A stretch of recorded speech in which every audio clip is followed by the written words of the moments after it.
Warrior Cat's Text-to-Speech Audiobook.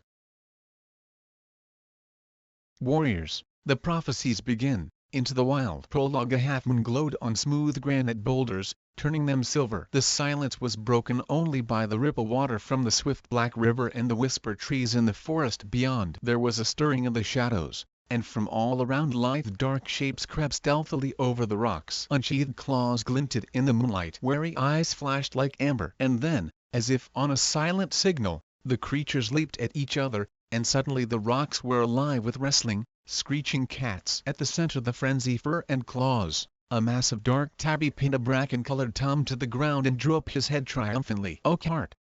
The tabby growled. "How dare you hunt in our territory? The Sunning Rocks belong to ThunderClan. After tonight, Tigerclaw, this will be just another River Clan hunting ground." The bracken-colored Tom spat back. A warning yowl came from the shore, shrill and anxious. "Look out! More River Clan warriors are coming."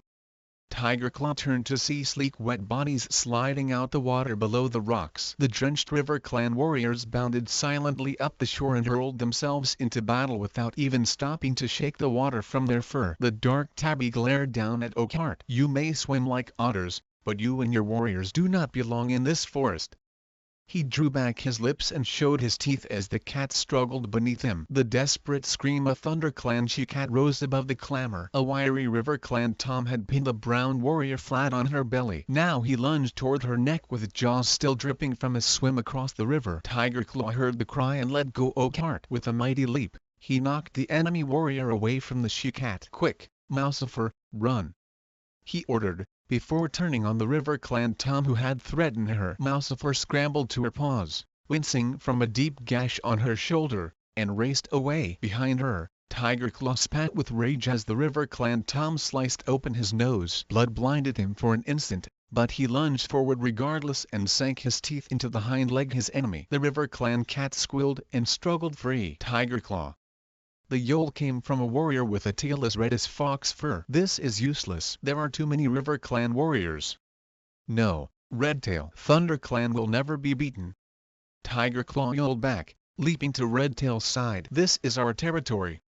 Blood was welling around his broad black muzzle, and he shook his head impatiently, scattering scarlet drops onto the rocks. "ThunderClan will honor your courage, Tigerclaw, but we cannot afford to lose any more our warriors," Redtail urged. "Bluestar would never expect her warriors to fight against these impossible odds. We will have another chance to avenge this defeat." He met Tigerclaw amber-eyed gaze steadily, then reared away and sprang onto a boulder at the edge of the trees. "Retreat, ThunderClan! Retreat!" he yelled. At once his warriors squirmed and struggled away from their opponents. Spitting and snarling, they backed toward Redtail. For a heartbeat, the River Clan cats looked confused. Was this battle so easily won? Then Oakheart yelled a jubilant cry. As soon as they heard him, the River Clan warriors raised their voices and joined their deputy in caterwauling their victory. Redtail looked down at his warriors. With a flick his tail, he gave the signal and the ThunderClan cats dived down the far side the Sunning Rocks, then disappeared into the trees. Tigerclaw followed last. He hesitated at the edge of the forest and glanced back at the bloodstained battlefield. His face was grim, his eyes furious slits. Then he leaped after his clan into the silent forest. In a deserted clearing, an old gray she-cat sat alone, staring up at the clear night sky. All around her in the shadow she could hear the breathing and stirrings of sleeping cats. A small tortoiseshell she-cat emerged from a dark corner, her paw steps quick and soundless. The gray cat dipped her head in greeting. "How is Mousifer?" she meowed. "Her wounds are deep, Bluestar," answered the tortoiseshell, settling herself on the night-cool grass. "But she is young and strong. She will heal quickly." "And the others?" "They will all recover, too." Bluestar sighed. "We are lucky not to have lost any our warriors this time." "You are a gifted medicine cat, Spotedleaf." She tilted her head again and studied the stars. "I am deeply troubled by tonight's defeat. ThunderClan has not been beaten in its own territory since I became leader," she murmured. "These are difficult times for our clan. The season New Leaf is late, and there have been fewer kits. ThunderClan needs more warriors if it is to survive." "But the year is only just beginning," Spotedleaf pointed out calmly. "There will be more kits when Greenleaf comes."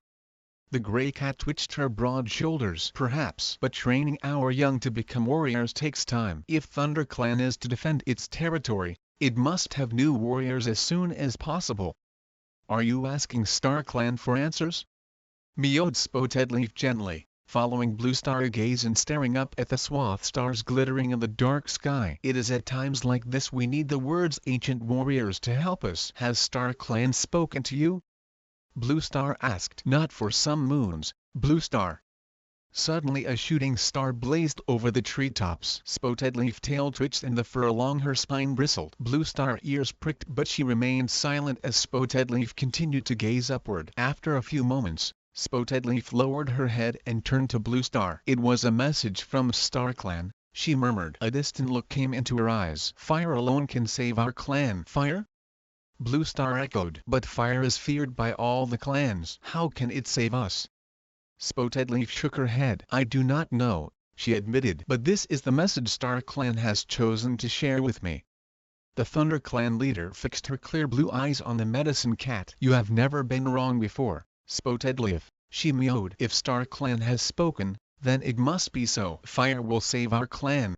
Chapter 1. It was very dark. Rusty could sense something was near. The young tomcat eyes opened wide as he scanned the dense undergrowth. This place was unfamiliar, but the strange sense drew him onward, deeper into the shadows. His stomach growled, reminding him his hunger. He opened his jaws slightly to let the warm smells the forest reach the scent glands on the row his mouth. Musty odors leaf mold mingled with the tempting aroma. A small furry creature. Suddenly a flash gray raced past him. Rusty stopped still, listening. It was hiding in the leaves less than 2 tail lengths away. Rusty knew it was a mouse. He could feel the rapid pulsing a tiny heart deep within his ear fur. He swallowed, stifling his rumbling stomach. Soon his hunger would be satisfied. Slowly he lowered his body into position, crouching for the attack. He was downwind the mouse. He knew it was not aware him. With one final check on his prey position, Rusty pushed back hard on his haunches and sprang, kicking up leaves on the forest floor as he rose. The mouse dived for cover,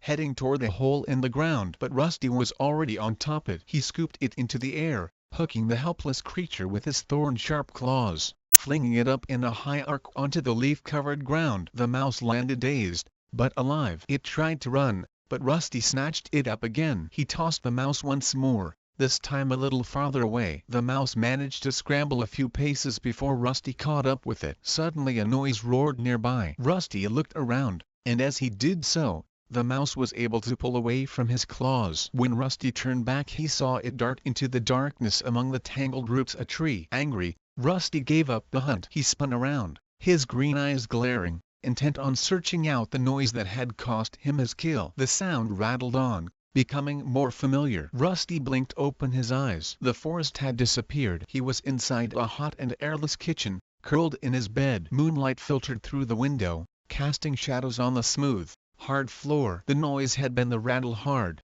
dried pellets food as they were tipped into his dish. Rusty had been dreaming. Lifting his head, he rested his chin on the side of his bed. His collar rubbed uncomfortably around his neck. In his dream he had felt fresh air ruffling the ST for where the collar usually pinched. Rusty rolled onto his back, savoring the dream for a few more moments. He could still smell mouse. It was the 3rd time since full moon that he had the dream, and every time the mouse had escaped his grasp. He licked his lips. From his bed he could smell the bland odor of his food. His owners always refilled his dish before they went to bed. The dusty smell chased away the warm scents his dream. But the hunger rumbled on in his stomach, so Rusty stretched the sleep out his limbs and padded across the kitchen floor to his dinner. The food felt dry and tasteless on his tongue. Rusty reluctantly swallowed one more mouthful. Then he turned away from the food dish and pushed his way out through the cat flap, hoping that the smell of the garden would bring back the feelings from his dream. Outside, the moon was bright. It was raining lightly. Rusty stalked down the tidy garden, following the starlit gravel path, feeling the stones cold and sharp beneath his paws. He made his dirt beneath a large bush with glossy green leaves and heavy purple flowers. Their sickly sweet scent cloyed the damp air around him, and he curled his lip to drive the smell out his nostrils. Afterward, Rusty settled down on top one of the posts in the fence that marked the limits of his garden. It was a favorite spot his, as he could see right into the neighboring gardens as well as into the dense green forest on the other side of the garden fence. The rain had stopped. Behind him, the close-cropped lawn was bathed in moonlight, but beyond his fence the woods were full shadows. Rusty stretched his head forward to take a sniff of the damp air. His skin was warm and dry under his thick coat, but he could feel the weight the raindrops that sparkled on his ginger fur. He heard his owners giving him one last call from the back door. If he went to them now, they would greet him with gentle words and caresses and welcome him onto their bed, where he would curl, purring, warm in the crook of bent knee. But this time Rusty ignored his owners' voices and turned his gaze back to the forest. The crisp smell of the woods had grown fresher after the rain. Suddenly the fur on his spine prickled. Was something moving out there? Was something watching him? Rusty stared ahead, but it wasn't possible to see or smell anything in the dark, tree-scented air. He lifted his chin boldly, stood up, and stretched, one paw gripping each corner of the fence post as he straightened his legs and arched his back. He closed his eyes and breathed in the smell of the woods once more. It seemed to promise him something, tempting him onward into the whispering shadows. Tensing his muscles, he crouched for a moment. Then he leaped lightly down into the rough grass on the other side of the garden fence. As he landed, the bell on his collar rang out through the still night air. "Where are you off to, Rusty?" mewed a familiar voice behind him. Rusty looked up. A young black and white cat was balancing ungracefully on the fence. "Hello, Smudge," Rusty replied. "You're not going to go into the woods, are you?"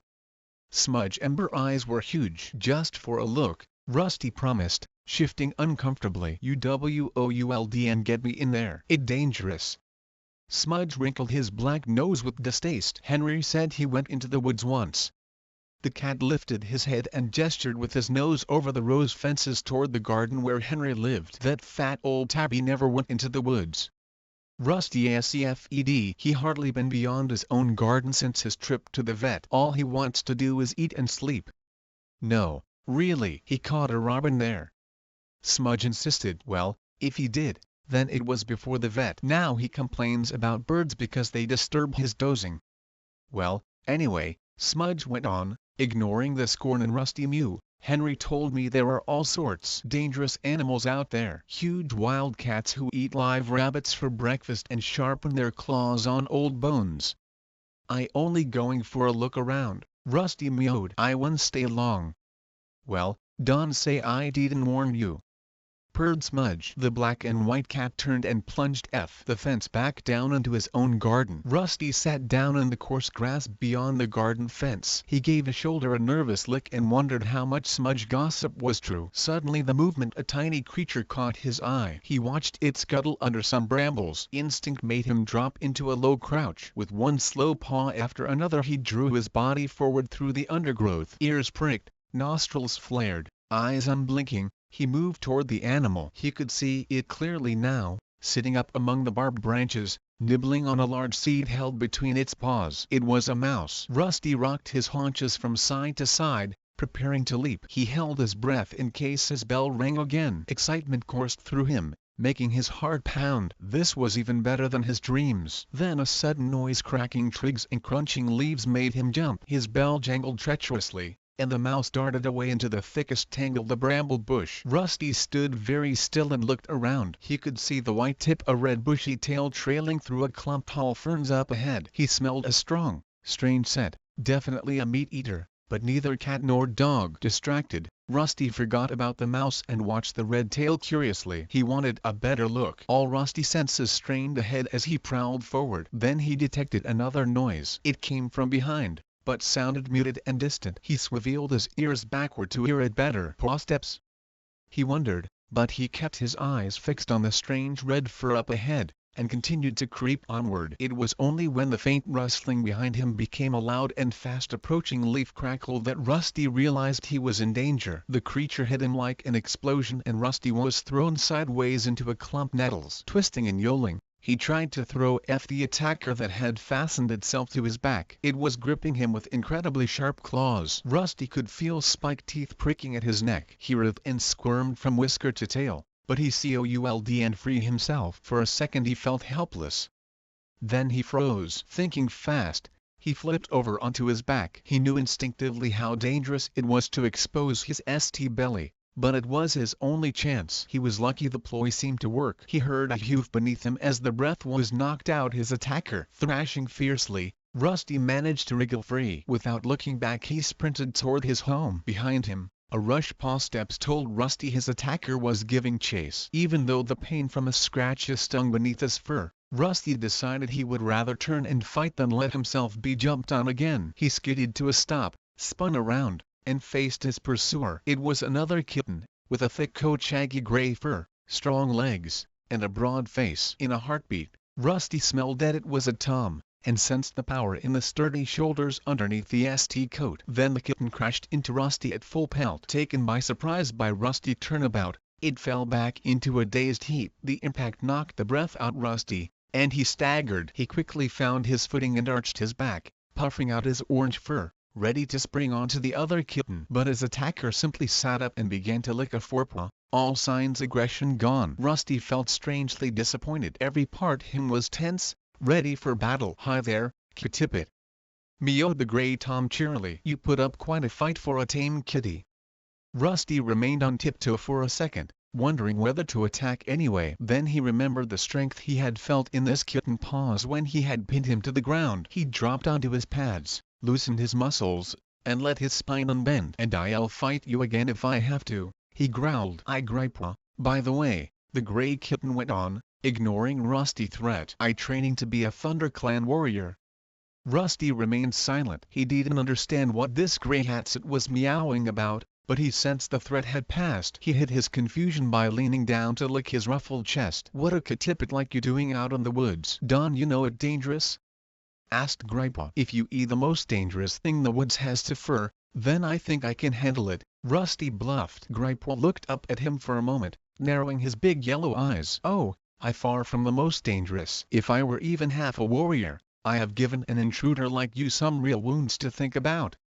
Rusty felt a thrill of fear at these ominous words. What did this cat mean by intruder anyway? Meowed Grandpa, using his sharp teeth to tug a clump grass from between his claws. "I didn't think it was worth hurting you. Obviously not from one of the other clans." "Other clans?" Rusty echoed, confused. Grandpa let out an impatient hiss. "You must have heard the 4 warrior clans that hunt around here. I belong to ThunderClan. The other clans are always trying to steal prey from our territory, especially ShadowClan. They so fierce they would have ripped you to shreds, no questions asked." Grandpa paused to spit angrily and continued, "They come to take prey that is rightfully ours. It's the job the ThunderClan warriors to keep them out our territory. When I finished my training, I'll be so dangerous, I'll have the other clans shaking in their flea-bitten skins. They wouldn't dare come near us then." Rusty narrowed his eyes. This must be one the wildcat Smudge had warned him about. Living rough in the woods, hunting and fighting each other for every last scrap food. Yet Rusty didn't feel scared. In fact, it was hard not to admire this confident kitten. "So you not a warrior yet?" he asked. "Why, did you think I was?" Grandpa purred proudly. Then he shook his wide, furry head. "I wouldn't be a real warrior for ages. I have to go through the training first. Kits have to be 6 months old before they even begin training. Tonight is my first night out as an apprentice. Why don't you find yourself an owner with a nice cozy house instead? Your life would be much easier." Rusty meowed. "There are plenty housefolk who take in a kitten like you. All you have to do is sit where they can see you and look hungry for a couple days and they feed me pellets that look like rabbit droppings and ST slop." Grandpa interrupted. "No way. I can think anything worse than being a Kit-Tippet. They eat nothing but two-leg toys. Eating stuff that does and look like food, making dirt in a box gravel, sticking their noses outside only when the two-legs allow them. That no life. Out here it wild, and it free. We come and go as we please." He finished his speech with a proud spit, then meowed mischievously, "Until you tasted a fresh killed mouse, you haven't lived." "Have you ever tasted mouse?" "No," Rusty admitted, a little defensively. "Not yet." "I guess you'll never understand."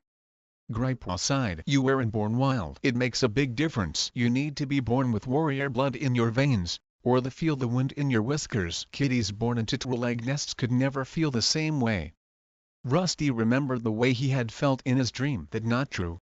He mewed indignantly. Grandpa did not reply. He suddenly stiffened mid-lick, one paw still raised, and sniffed the air. "I smell cats from my clan," he hissed. "You should go. They wouldn't be pleased to find you hunting in our territory." Rusty looked around, wondering how Gripewell knew any cat was approaching. He couldn't smell anything different on the leaf-scented breeze. But his fur stood on end at the note urgency in Gripewell's voice. "Quick!"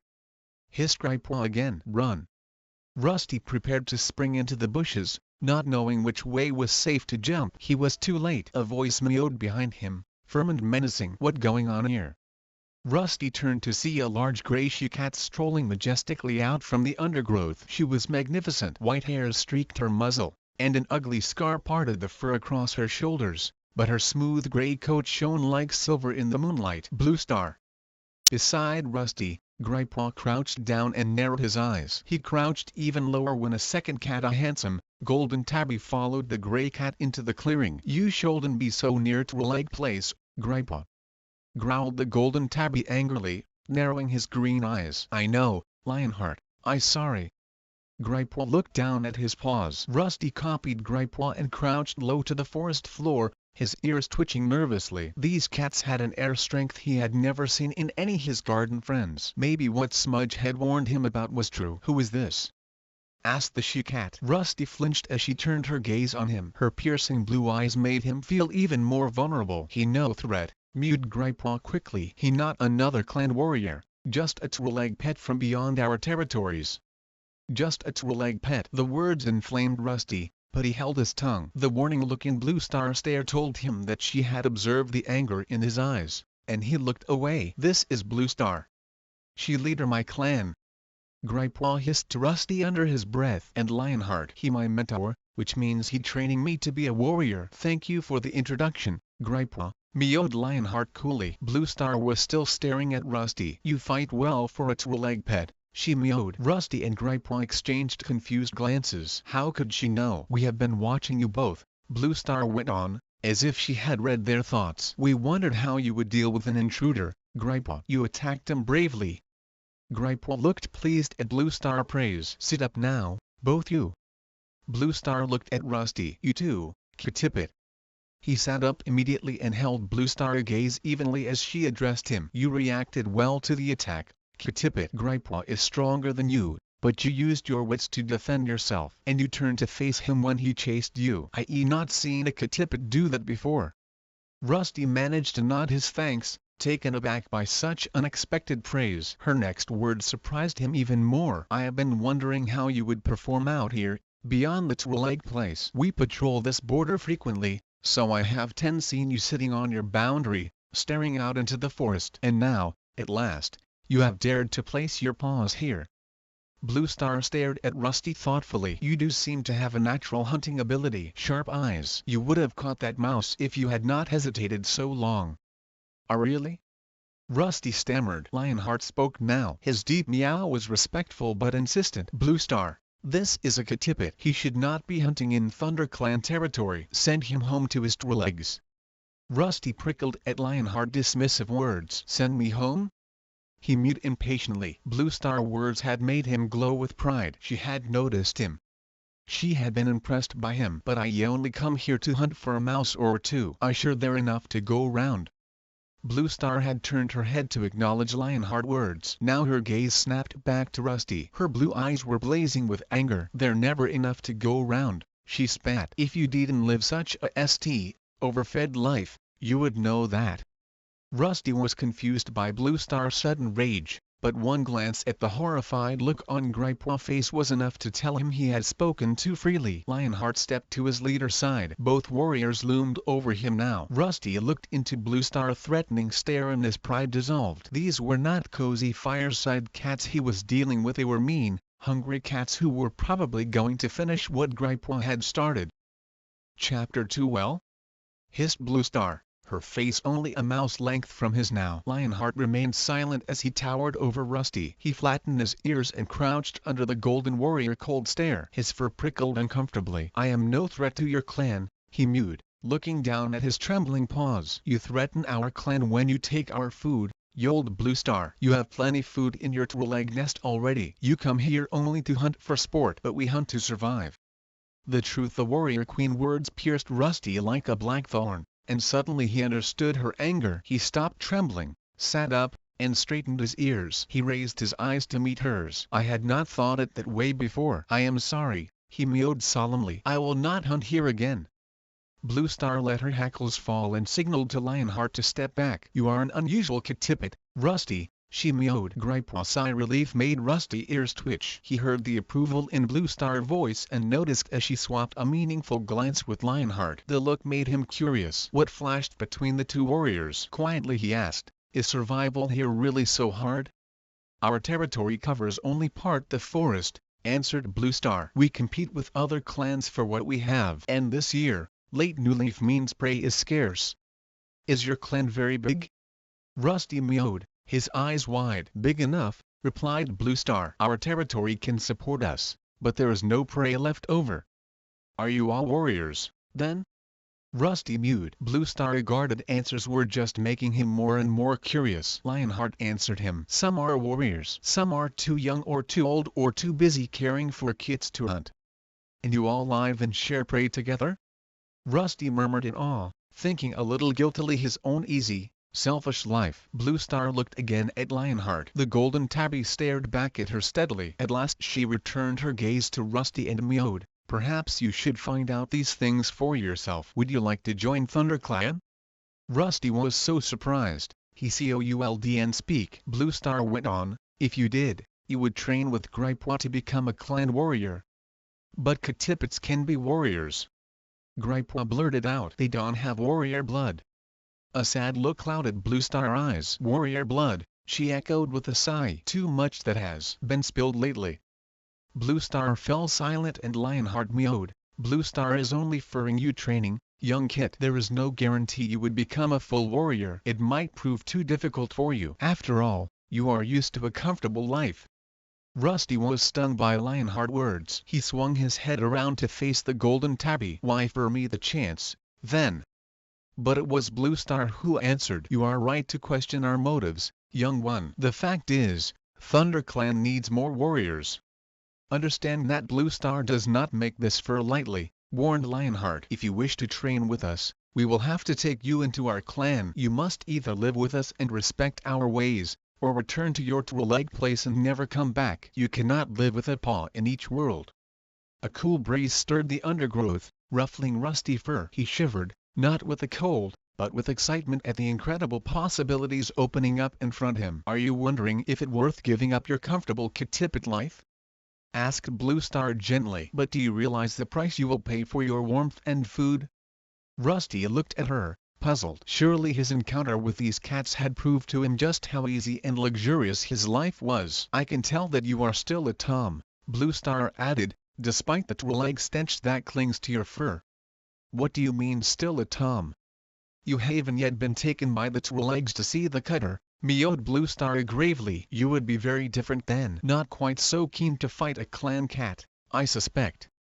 Rusty was confused. He suddenly thought Henry, who had become fat and lazy since his visit to the vet. Was that what Blue Star meant by the cutter? "The clan may not be able to fur you such easy food or warmth," continued Blue Star. "In the season leaf bare, nights in the forest can be cruel. The clan will demand great loyalty and hard work. You will be expected to protect the clan with your life if necessary. And there are many mouths to feed. But the rewards are great. You will remain a Tom. You will be trained in the ways of the wild. You will learn what it is to be a real cat. The strength and the fellowship the clan will always be with you, even when you hunt alone."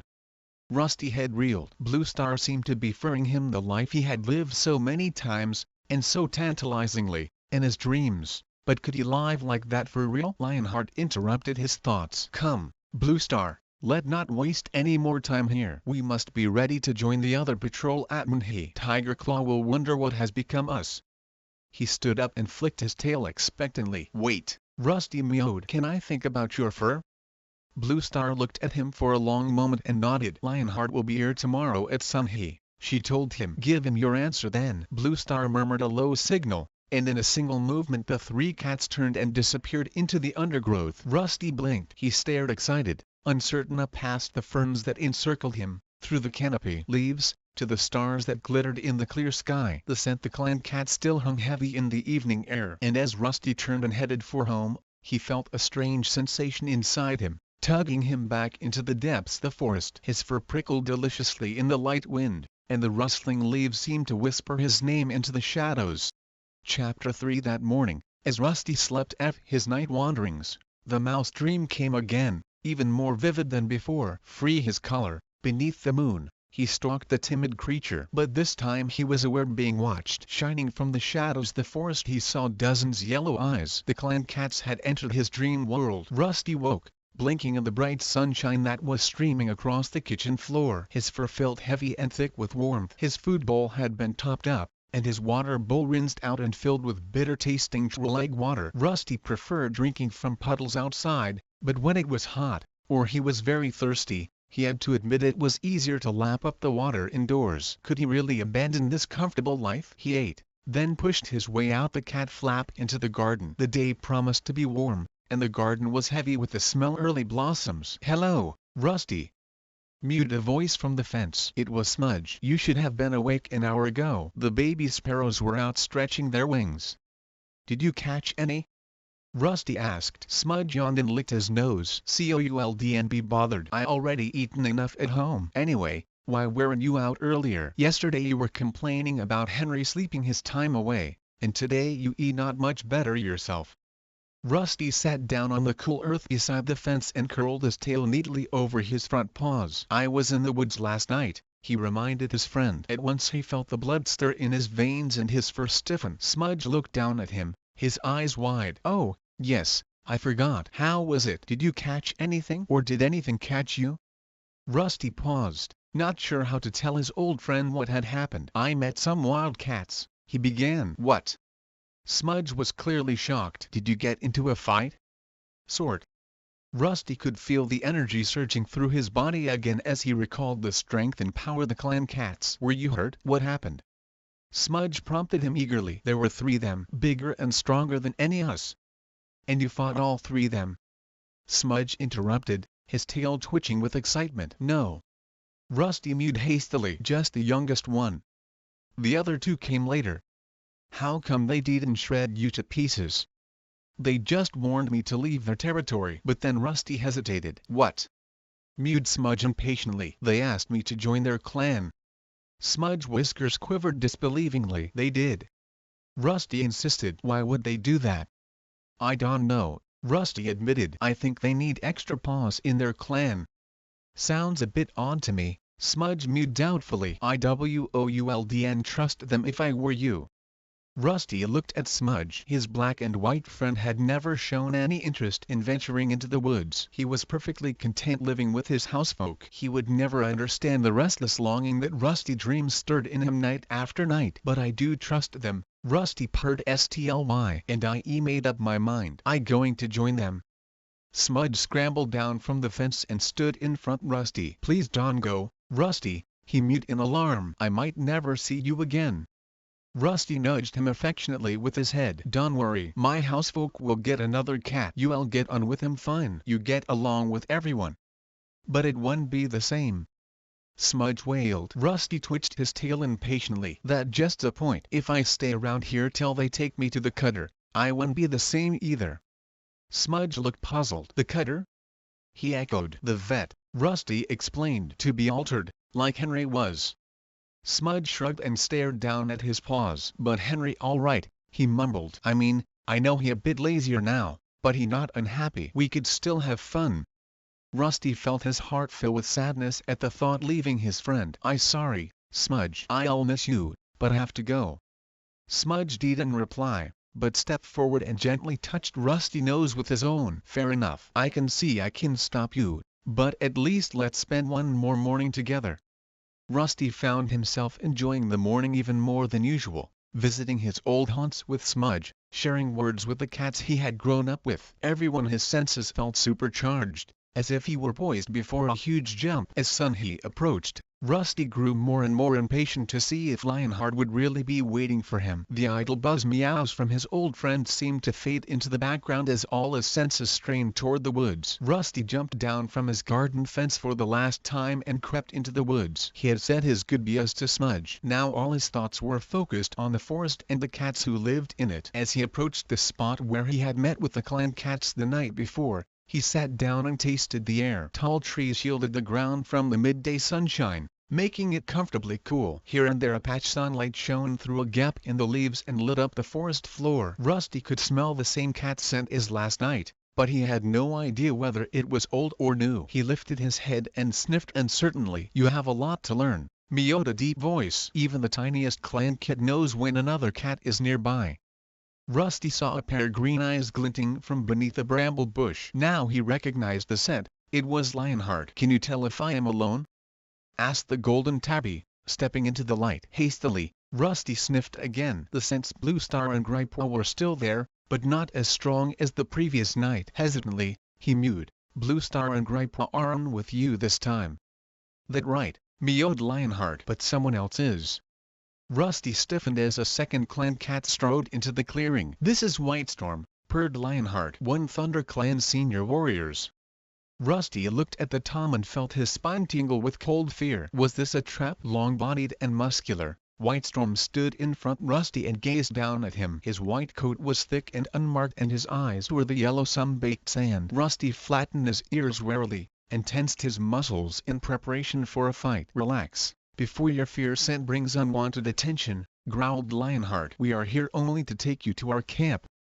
Rusty sat very still, hardly daring to breathe, as Whitestorm stretched his nose forward and gave him a curious sniff. "Hello, young one," murmured the white cat. "I heard a lot about you."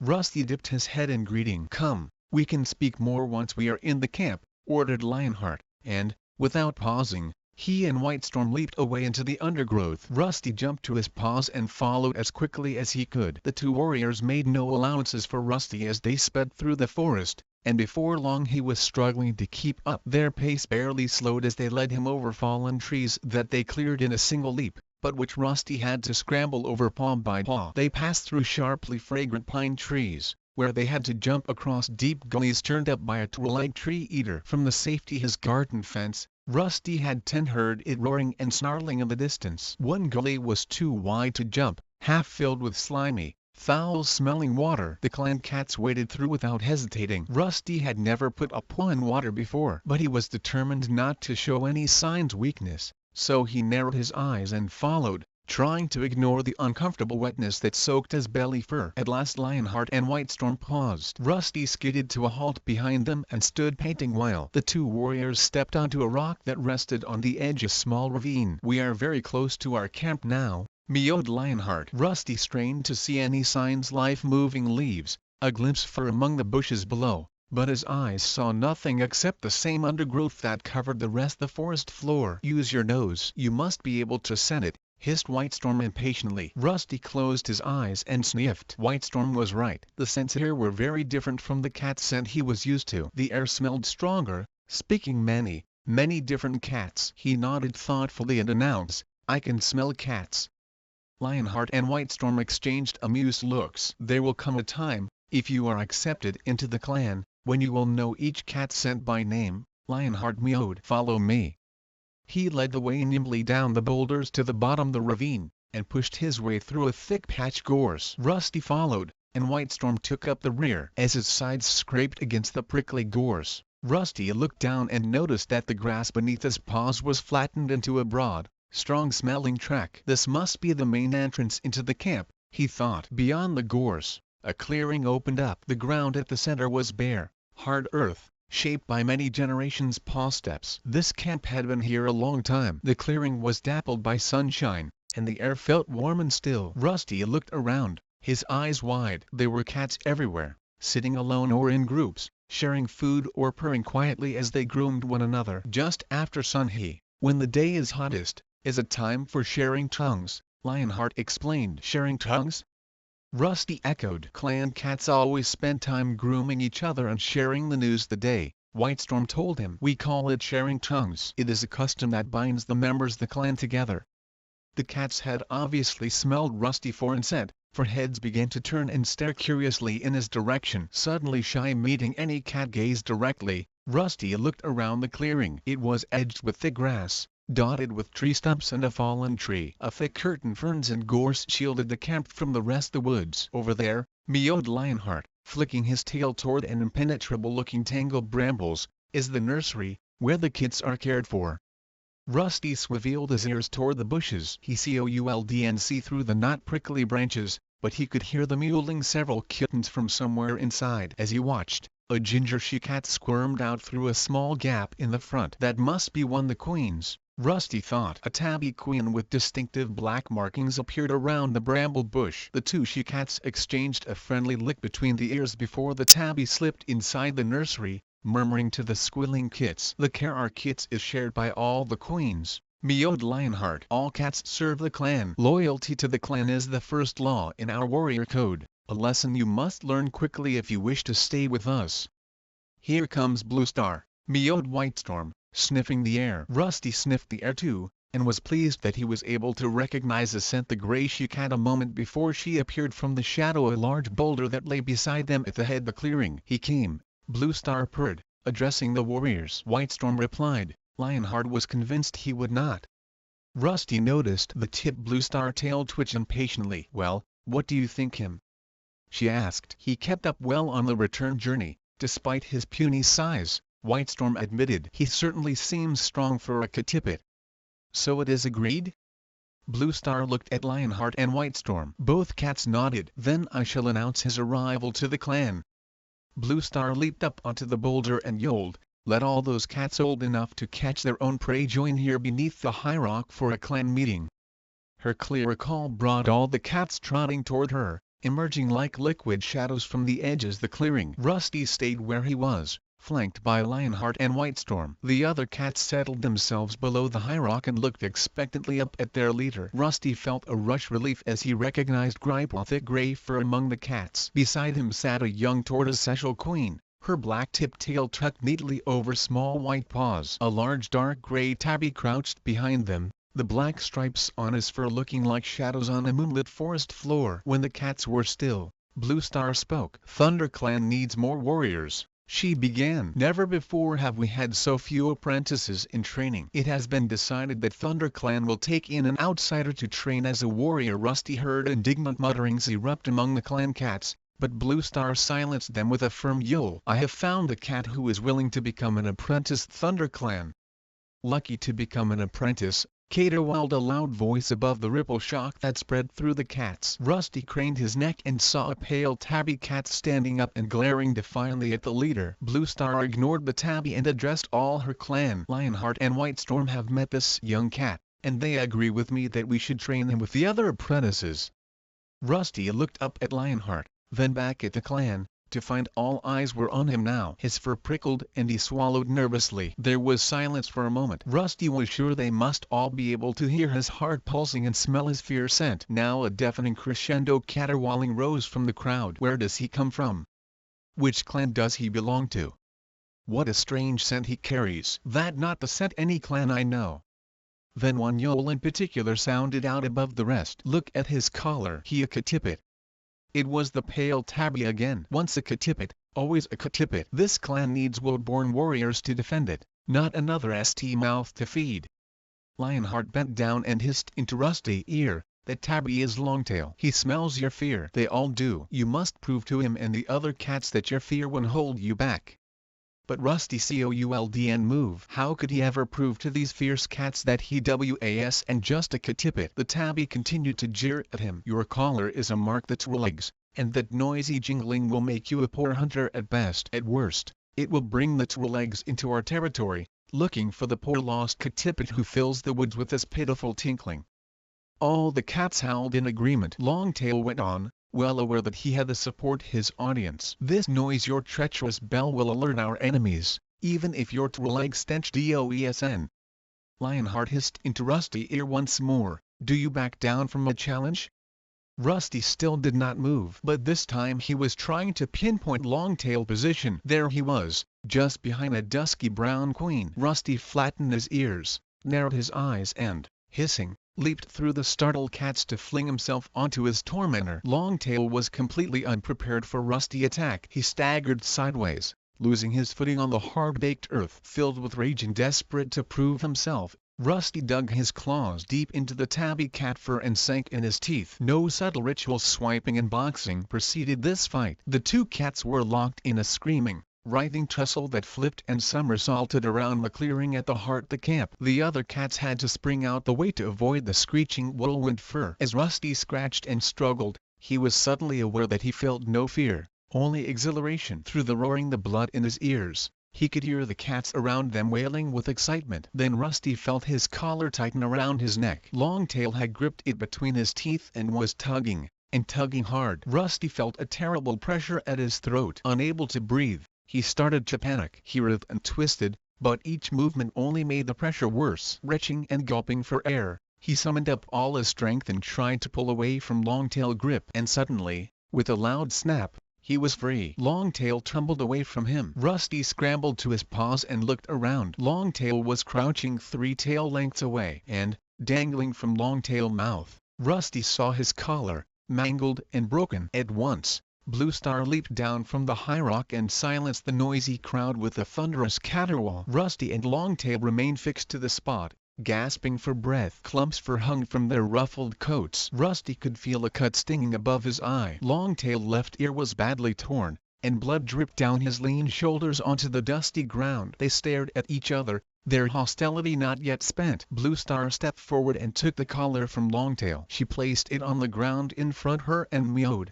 The newcomer has lost his straw-leg collar in a battle for his honor. StarClan has spoken its approval. This cat has been released from the hold his straw-leg owners, and is free to join ThunderClan as an apprentice.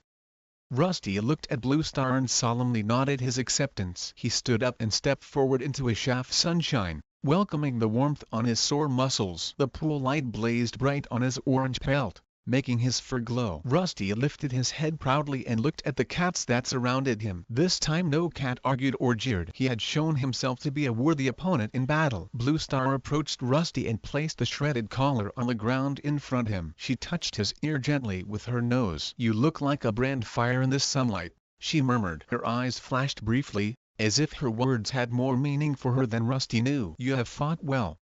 Then she turned to the clan and announced, "From this day forward, until he has earned his warrior name, this apprentice will be called Firepaw, in honor of his flame-colored coat."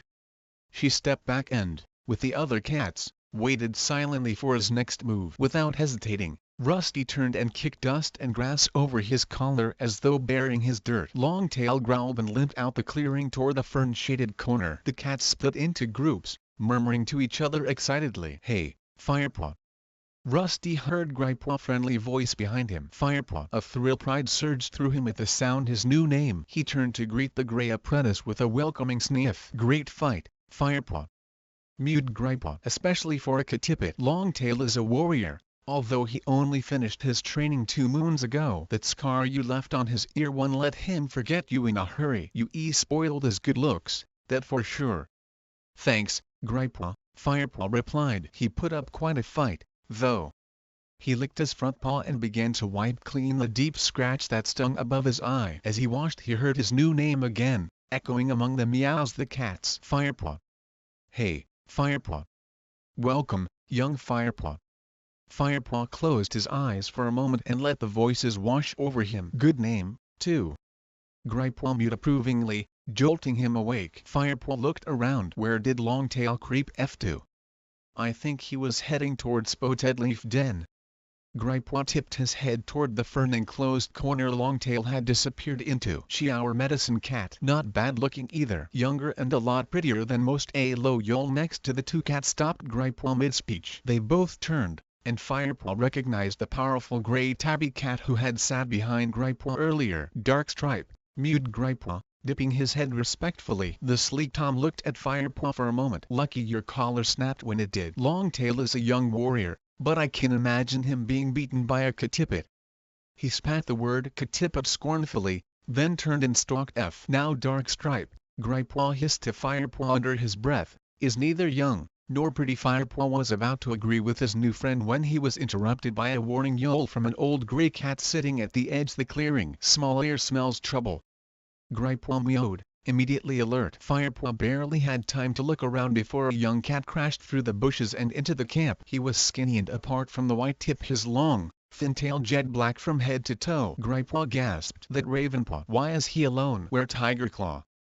Firepaw looked at Ravenpaw staggering across the floor of the clearing. He was panting heavily. His coat was ruffled and dusty, and his eyes were wild with fear. "Who are Ravenpaw and Tigerclaw?" Firepaw whispered to Gripepaw, as several other cats raced past him to greet the new arrival. "Ravenpaw an apprentice. Tigerclaw his mentor," Gripepaw explained quickly. "Ravenpaw went out with Tigerclaw and Redtail at sunrise on a mission against RiverClan, the Lucky Furball." "Redtail?" Firepaw echoed, thoroughly confused by all these names. "Bluestar Deputy," hissed Gripepaw. "But why on earth has Ravenpaw come back alone?" he added to himself. He lifted his head to listen as Bluestar stepped forward. "Ravenpaw?" The she-cat spoke calmly, but a look worry clouded her blue eyes. The other cats drew back, curling their lips with anxiety. "What has happened?" Bluestar jumped onto the high rock and looked down at the trembling cat. "Speak, Ravenpaw." Ravenpaw was still struggling for breath, and his sides heaved fitfully while the dust around him turned red with blood, but still he managed to scramble up onto the high rock and stand beside Bluestar. He turned to the crowd eager faces that surrounded him, and summoned enough breath to declare, "Redtail is dead." Chapter 4 Shocked yells rose from the clan cats and echoed through the forest. Ravenpaw staggered slightly. His right foreleg glistened, wet with blood that flowed from the deep gash on his shoulder. "We met 5 River Clan warriors beside the stream, not far from the Sunning Rocks," he went on shakily. "Oakhart was among them." "Oakhart?" Gripepaw gasped beside Firepaw. "He is the deputy River Clan. He won the greatest warriors in the forest." "Lucky Ravenpaw. Wish it could have been me." "I have really." Gripepaw was silenced by a fierce glance from the old grey Tom who had first sensed Ravenpaw return. Firepaw turned his attention back to Ravenpaw. "Redtail warned Oakhart to keep his hunting parties out ThunderClan territory. He said the next River Clan warrior to be caught in ThunderClan territory would be killed. But Oakhart would not back down. He said his Seal clan had to be fed, whatever we threatened." Ravenpaw paused to wheeze for breath. His wound was still bleeding heavily, and he stood awkwardly to keep the weight off his shoulder. "That when the River Clan cats attacked, it was hard to see what was happening. The fighting was vicious. I saw Oakhart had Redtail pinned to the ground, but then Redtail suddenly." Ravenpaw eyes rolled in his head and he lurched sideways. Half scrambling, half falling, he slithered off the high rock and collapsed on the ground below. A ginger queen bounded toward him and crouched at his side. She licked his cheek briefly and called out, "Spotted Leaf." Out the fern-shaded corner trotted the pretty tortoiseshell Firepaw had noticed sitting beside Gripepaw earlier. She hurried over to Ravenpaw and mewed for the queen to stand back. Then she used her small pink nose to roll the apprentice over so that she could take a good look at the wound. She glanced up and mewed, "It all right, Golden Flower. His wounds are unfatal, but I'll need to fetch some cobwebs to stop the bleeding." As Spotted Leaf sprinted back to her den, the hushed silence in the clearing was broken by a mournful howl. All eyes turned to the direction it had come from. A massive dark brown tabby staggered through the gorse tunnel. Between the sharp teeth the warrior held not prey, but the lifeless body another cat. He dragged the tattered creature into the center of the clearing. Firepaw craned his neck and glimpsed a flash-bright ginger tail hanging limply in the dust. Shock rippled through the clan like a chill breeze. Beside Firepaw, Gripepaw dropped into a crouch as grief swept over him. "Redtail." "How did this happen, Tigerclaw?" demanded Bluestar from her position on the high rock. Tigerclaw let the scruff Redtail neck fall from his mouth. He looked steadily back at Bluestar. "He died with honor, struck down by Oakhart. I could and save him, but I managed to take Oakhart life while he was still gloating over his victory." Tigerclaw's voice was strong and deep. "Redtail death was not in vain, for I doubt we'll see River Clan hunters in our territory again." Firepaw glanced at Gripepaw. The apprentice's eyes were dark with sadness. After a moment pause, several of the cats moved forward to lick Redtail's bedraggled fur. As they groomed they purred hushed phrases to the dead warrior. Firepaw whispered into Gripewaw's ear, "What are they doing?" Gripewaw didn't take his eyes off the dead cat as he replied, "His spirit may have left to join StarClan, but the clan will share tongues with Redtail one last time." "StarClan?" Firepaw echoed. "It the tribe heavenly warriors that watches over all clan cats. You can see them in Silverpelt." Firepaw looked confused, so Gripewaw explained. "Silverpelt is that thick band stars you see each night stretching across the sky. Each star is a StarClan warrior. Redtail will be among them tonight."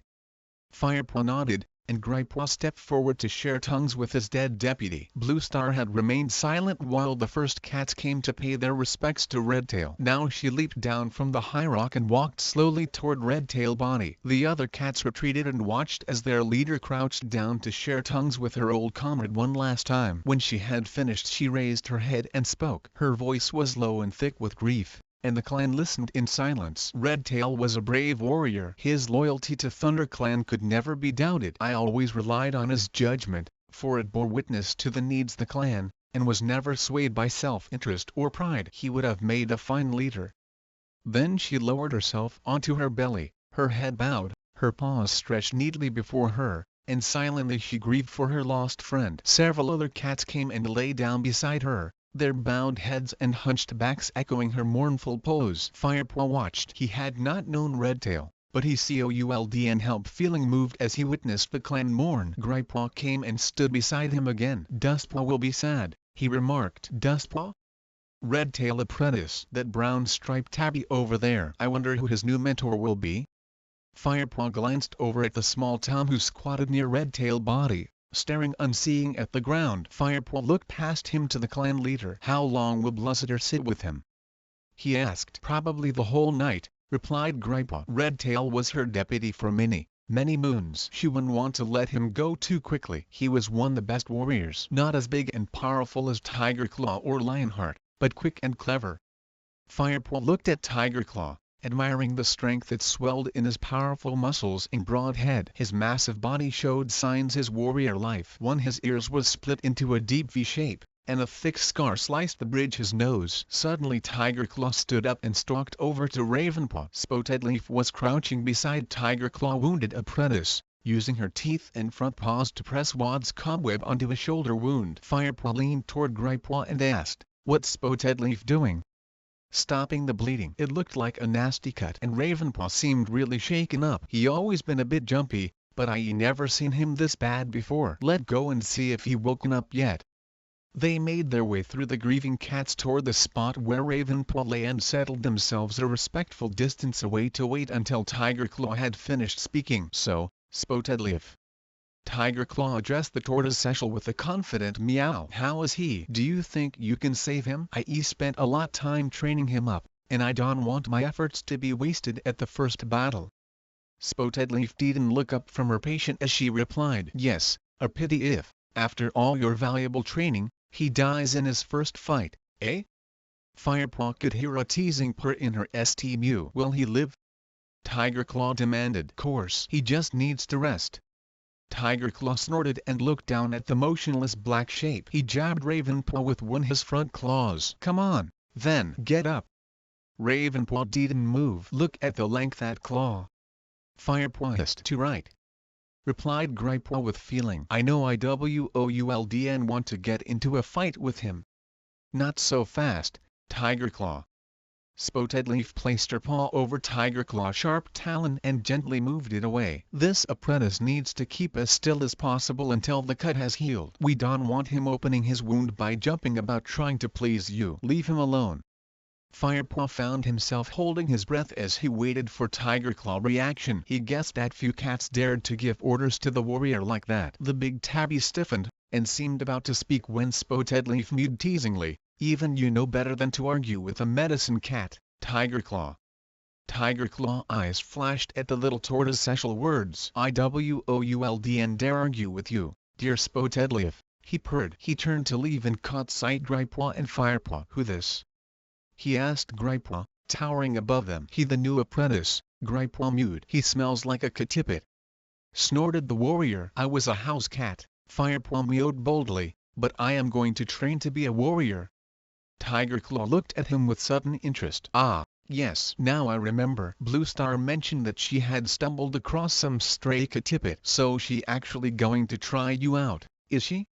Firepaw sat up very straight, anxious to impress this distinguished clan warrior. "That right," he mewed respectfully. Tiger Claw eyed him thoughtfully. "Then I shall watch your progress with interest." Firepaw puffed his chest out proudly as Tiger Claw stalked away. "Do you think he liked me?"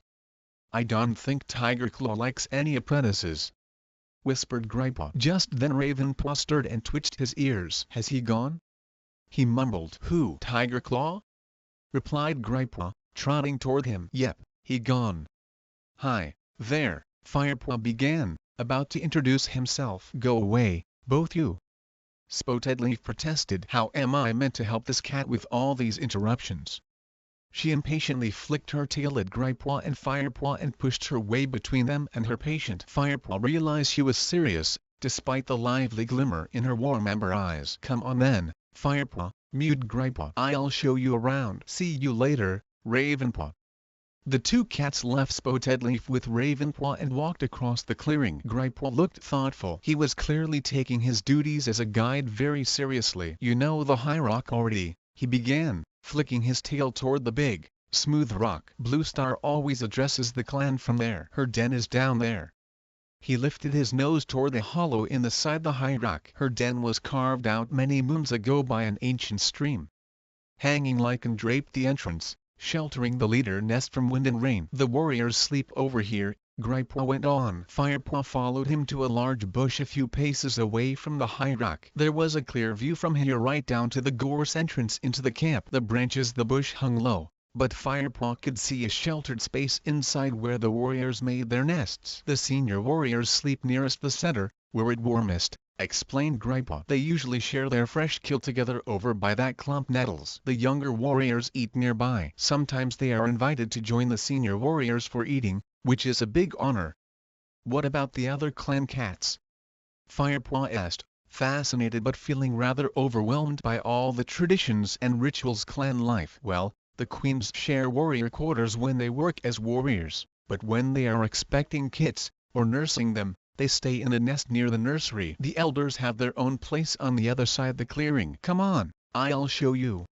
Firepaw trotted after Gripewa, across the clearing, and past a shadowy corner where Spotted Leaf had her den. They stopped beside a fallen tree that sheltered a patch of lush grass. Crouched among the greenery were 4 elderly cats tucking into a plump young rabbit. "Dustpaw and Sandpaw would have brought them that," whispered Gripewa. "One of the apprentice's duties is catching fresh kill for the elders." "Hello, youngster," one of the elders greeted Gripewa. "Hello, Small Ear," mewed Gripewa, nodding respectfully. "This must be our new apprentice." "Firepaw, isn't?"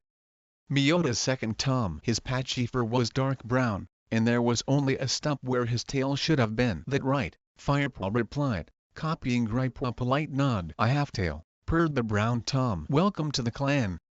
"Have you two eaten?" mewed Small Ear. Firepaw and Gripewa both shook their heads. "Well, they're enough here. Dustpaw and Sandpaw are turning into fine hunters. Would you mind if these youngsters shared a mouse, One Eye?"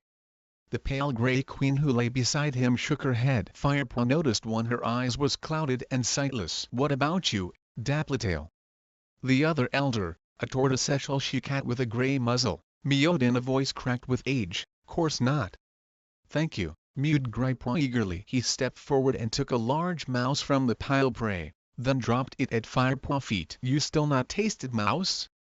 he asked. "No," Firepaw admitted. He suddenly felt excited by the warm smells that were rising from this piece fresh kill. His whole body quivered at the thought sharing his first real food as a clan member. "In that case, you can have first bite. Just save me some." Gripewa dipped his head and stood back to give Firepaw room. Firepaw crouched down and took a large bite from the mouse. It was juicy and tender, and sang with the flavors the forest. "What do you think?" asked Gripewa. "Fantastic," mumbled Firepaw, his mouth still full. "Move over then," mewed Gripewa, stepping forward and bending his head to take a bite. As the two apprentices shared the mouse, they listened to the elders talk among themselves. "How long before Bluestar appoints a new deputy?" asked Small Ear. "What did you say, Small Ear?" mewed One Eye. "I think your hearing has become as poor as your eyesight," snapped Small Ear impatiently. "I said, how long before Bluestar appoints a new deputy?" One Eye ignored Small Ear's irritated reply and spoke instead to the tortoiseshell queen. "Dappletail, do you remember the day many moons ago when Bluestar herself was appointed deputy?" Dappletail mewed earnestly. "Oh, yes. It was not long after she lost her kits."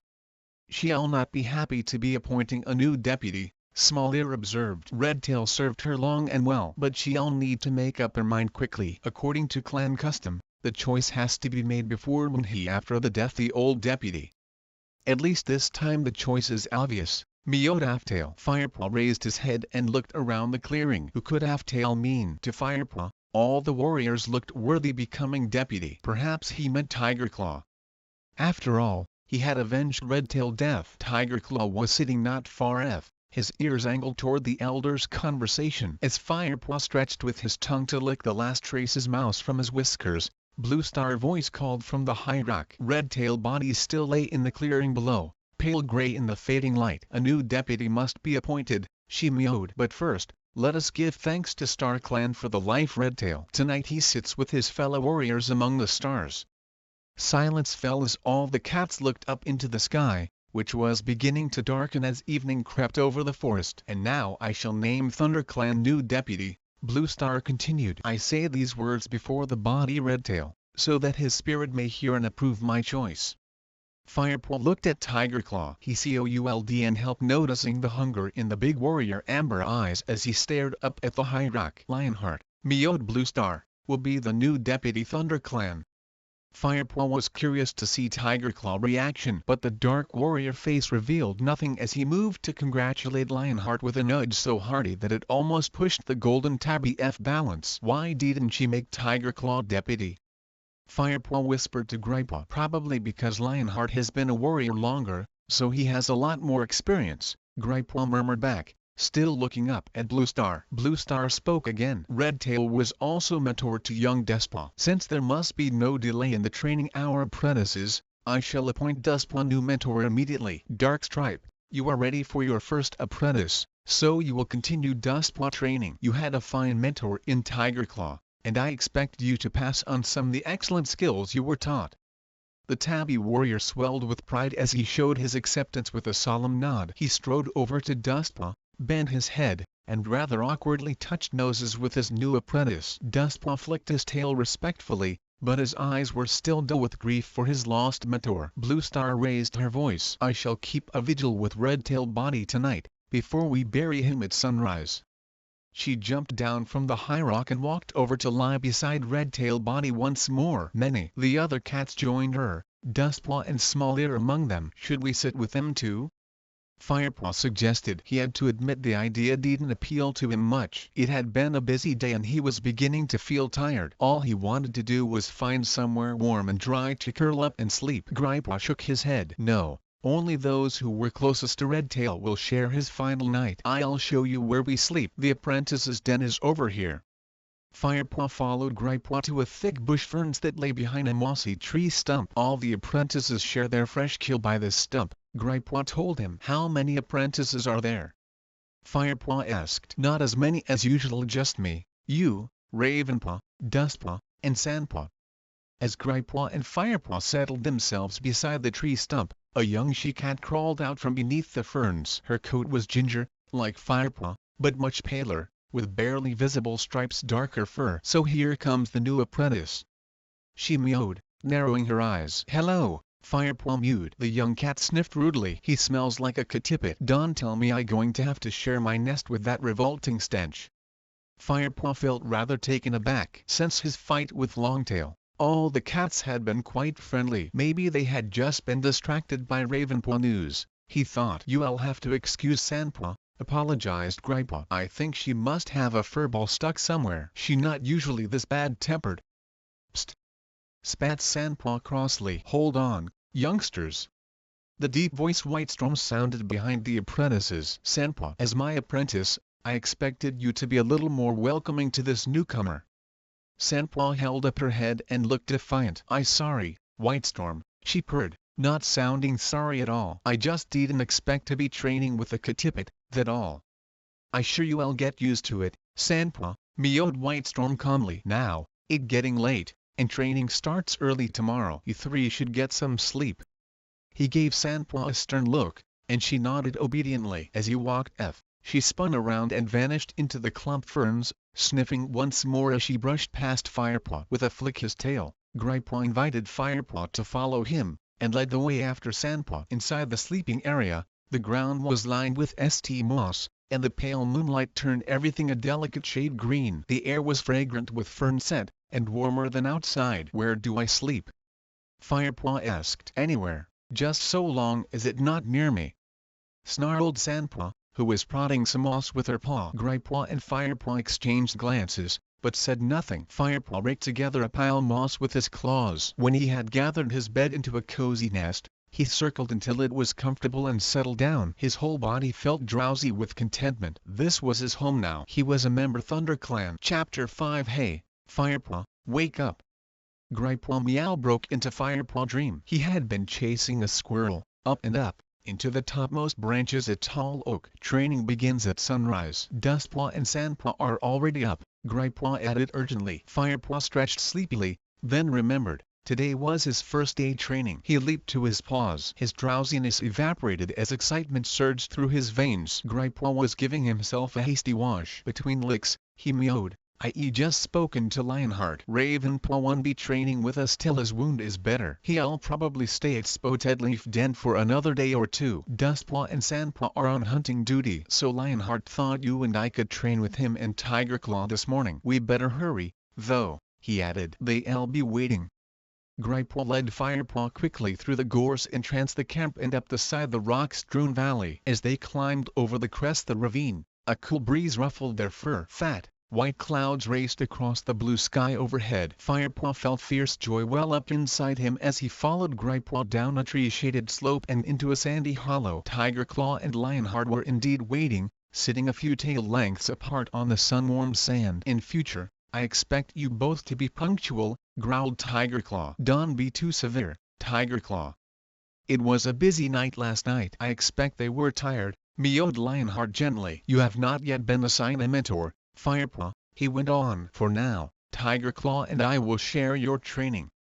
Firepaw nodded enthusiastically, his tail held high, unable to disguise his delight at having two such great warriors as his mentors. "Come," mewed Tigerclaw impatiently. "Today we are going to show you the edges of our territory, so that you know where you will be hunting and what boundaries you need to protect." "Gripepaw, it wouldn't do you any harm to remind yourself the clan outer limits."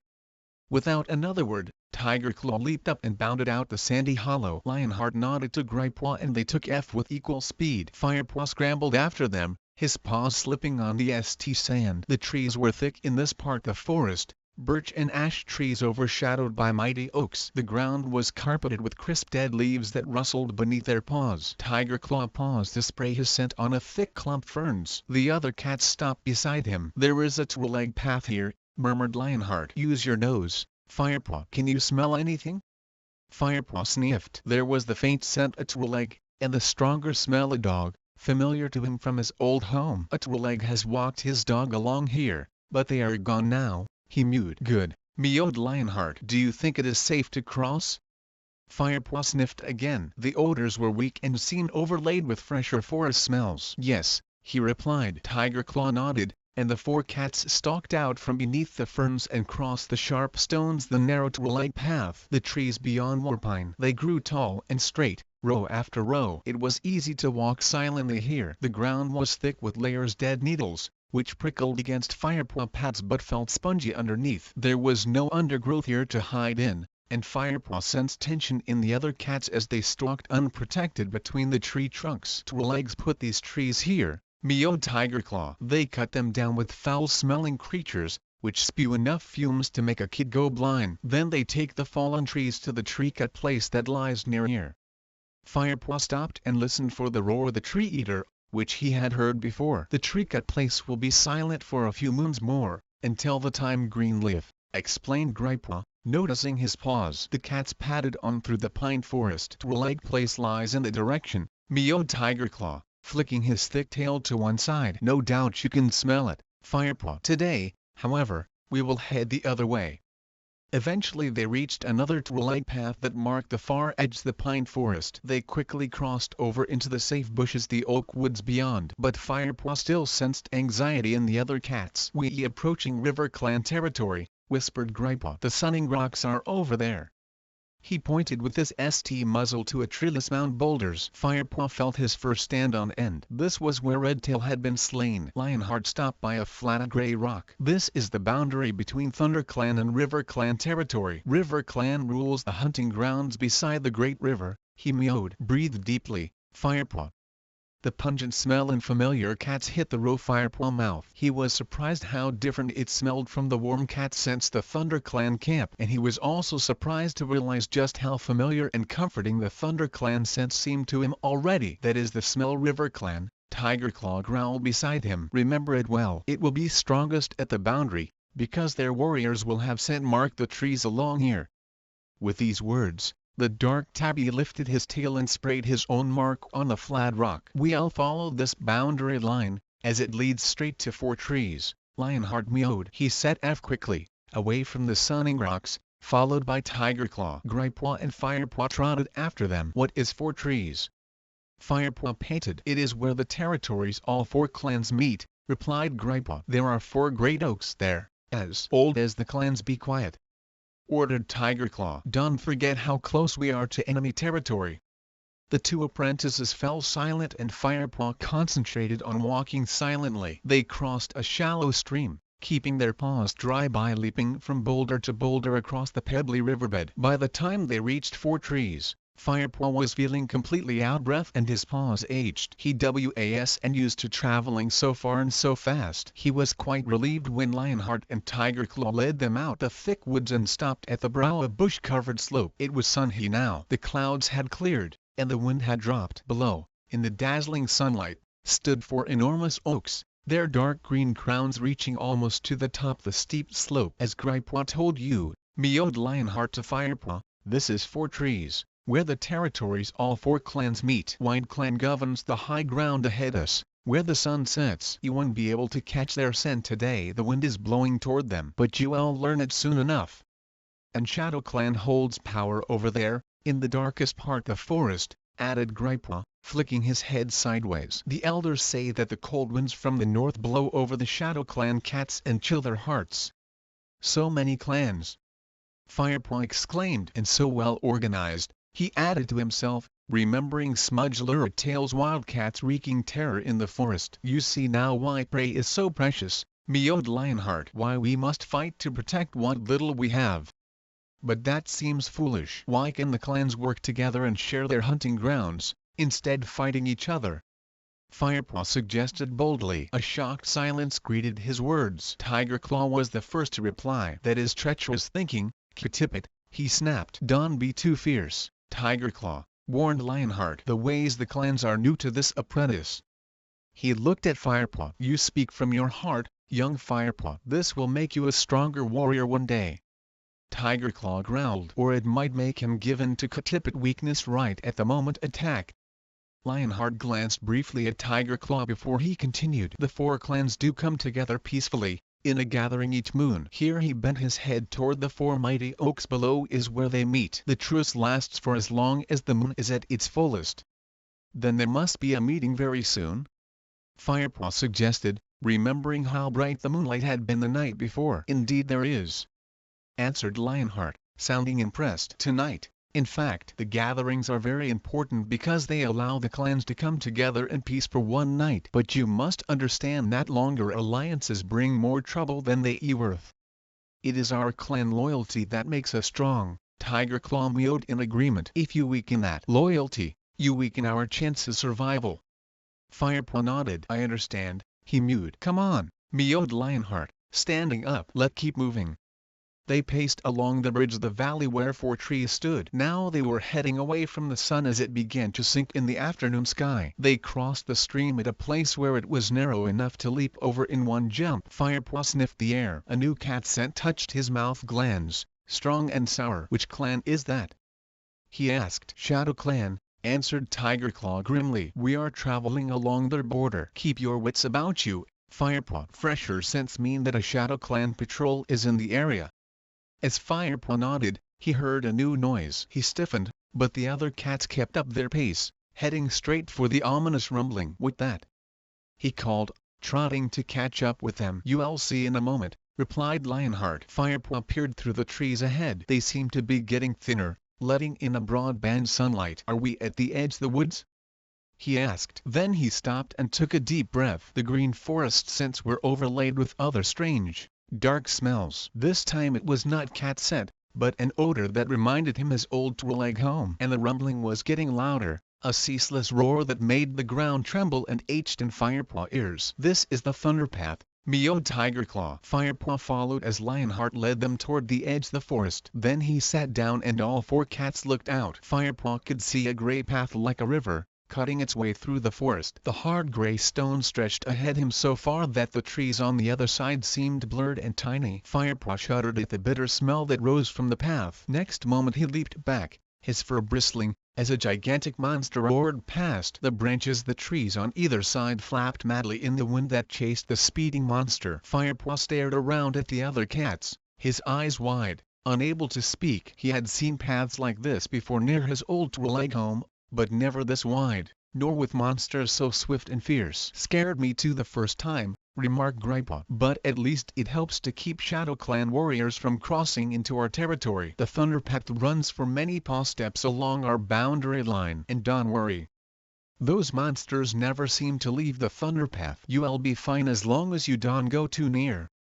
"It's time we return to camp," mewed Lionheart. "You have seen all our boundaries now. But we'll avoid snake rocks, even though the way around is longer. An untrained apprentice would be easy prey for an adder, and I expect you are getting tired, Firepaw."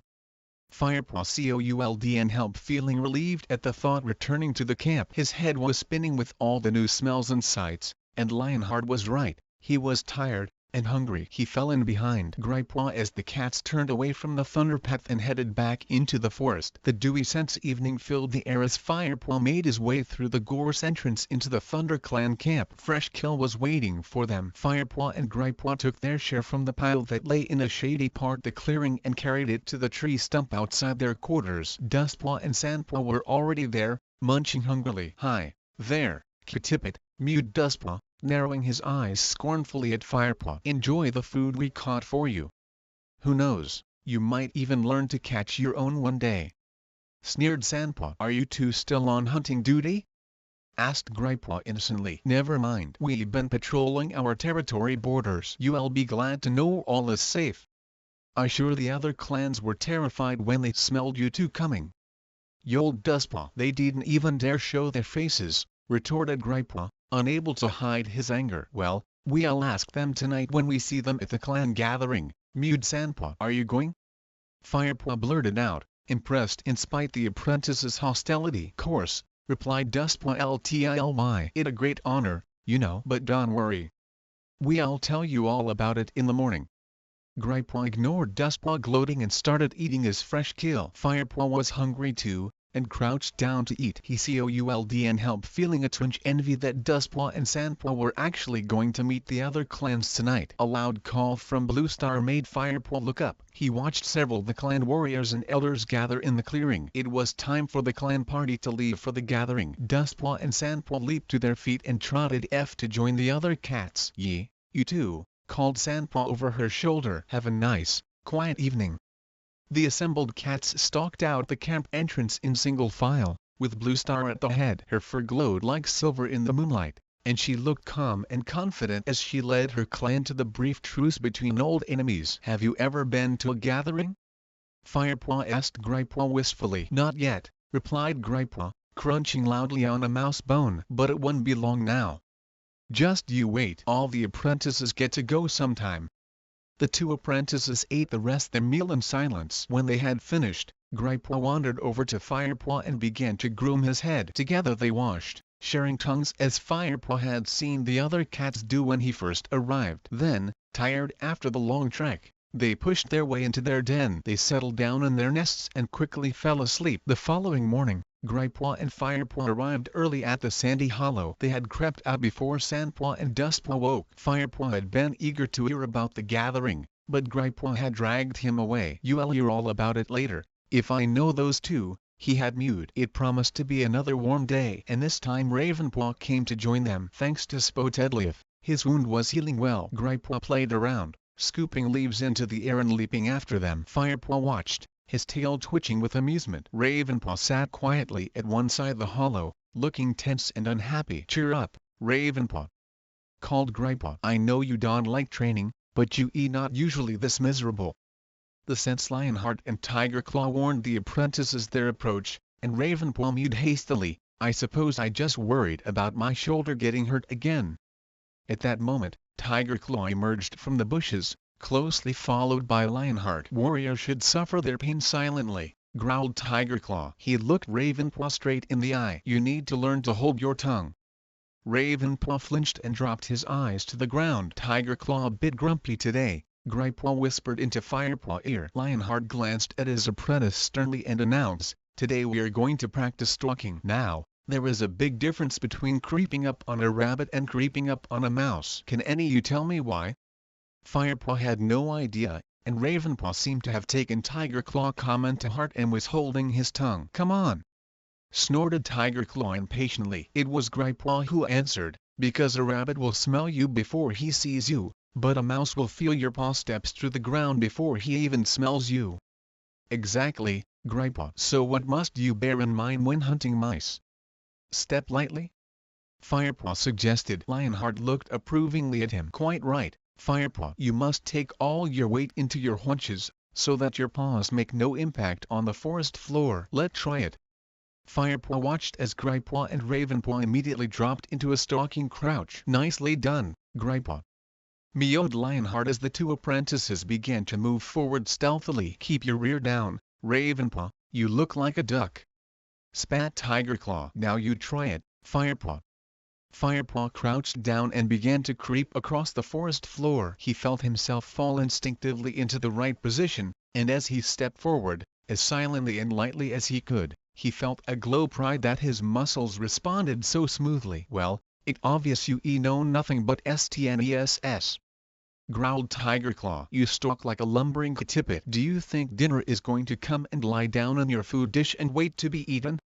Firepaw sat up quickly as Tiger Claw spoke, a little taken aback by his harsh words. He listened carefully to the warrior, determined to get everything right. His pace and forward movement will come later, but his crouch is perfectly balanced, Lionheart pointed out mildly. "Which is better than Ravenpaw, I suppose," complained Tiger Claw. He cast a scornful look at the black cat. "Even after 2 moons training, you still putting all your weight on your left side." Ravenpaw looked even more dejected, and Firepaw couldn't stop himself from blurting out, "His injury is bothering him, that all." Tiger Claw whipped his head around and glared at Firepaw. "Injuries are a fact life. He should be able to adapt. Even you, Firepaw, have learned something this morning. If Ravenpaw picked up things as quickly as you, he'd be a credit to me instead an embarrassment. Imagine being shown up by a tippet." He spat angrily at his apprentice. Firepaw felt his fur prickle with discomfort. He couldn't meet Ravenpaw's eyes, so he looked down at his paws. "Well, I'm more lopsided than a one-legged badger," mewed Gripepaw, breaking from his careful stalking to stagger comically across the clearing. "I think I'll have to settle for hunting stupid mice. They won't stand a chance. I shall just wander up to them and sit on them till they surrender." "Concentrate, young Gripepaw. This is no time for your jokes," meowed Lionheart sternly. "Perhaps you might focus your mind better if you try out your stalking for real." All 3 apprentices looked up brightly. "I want each one you to try catching real prey," meowed Lionheart. "Ravenpaw, you look beside the old tree. Gripepaw, there might be something in that big bramble patch over there. And you, Firepaw, follow the rabbit track over that rise. You'll find the dry bed a winter stream. You may find something there." The 3 apprentices bounded away, even Ravenpaw finding some extra energy for this challenge. With the blood pounding in his ears, Firepaw crept slowly up over the rise. Sure enough, a stream cut through the trees ahead him. In leaf fall, he guessed it would carry the rainwater away from the forest and into the great river that cut through River Clan territory. Now it was dry. Firepaw crept quietly down the bank and crouched on its sandy floor. Every sense felt on fire with tension. Silently he scanned the empty stream for signs life. He watched for any tiny movement, his mouth open so he could pick up the smallest scent, his ears twisted forward. Then he smelled mouse. He recognized the odor instantly, remembering his first taste the night before. Wild energy surged through him, but he remained motionless, trying desperately to pinpoint the prey. He strained his ears forward until he picked up the rapid pulsing a tiny mouse heart. Then a flash brown caught his eye. The creature was scrambling through the long grass that draped the edges of the stream. Firepaw shifted closer, remembering to keep his weight on his haunches until he was within striking distance. Then he pushed back hard on his hind paws and sprang, kicking up sand as he rose. The mouse raced away, but Firepaw was quicker. He scooped it into the air with one paw, threw it onto the sandy stream, and lunged on top it. He killed it quickly with one sharp bite. Firepaw carefully lifted the warm body between his teeth and returned with his tail held high to the hollow where Tiger Claw and Lionheart waited. He had made his first kill. He was a true ThunderClan apprentice now. Chapter 6. Early morning sunlight streamed down onto the forest floor as Firepaw roamed in search prey. 2 moons had passed since he had begun his training. He felt at ease in this environment now. His senses had been awakened and educated in the ways the woods. Firepaw paused to sniff the earth and the cold blind things that moved within it. He caught the scent of Prologue that had wandered the forest recently. Now that Greenleaf was fully here, leaves were thick on the branches and tiny creatures were busy beneath the carpet leaf mold. Firepaw made a lean, strong shape as he moved silently through the trees, all his senses alert for the scent trail that would end in a swift kill. Today he had been set his first solo task. He was determined to do well, even if his task was only to bring back fresh kill for the clan. He headed for the stream that he had crossed on that first trek through the ThunderClan hunting grounds. It gurgled and spattered as it ran downhill over the smooth, round pebbles. Firepaw paused briefly to lap at the cold, clear water, then lifted his head and tested the air again for any scent prey. The stench of fox lay heavy in the air near. The smell was stale, so the fox must have drunk here earlier in the day. Firepaw recognized the odor.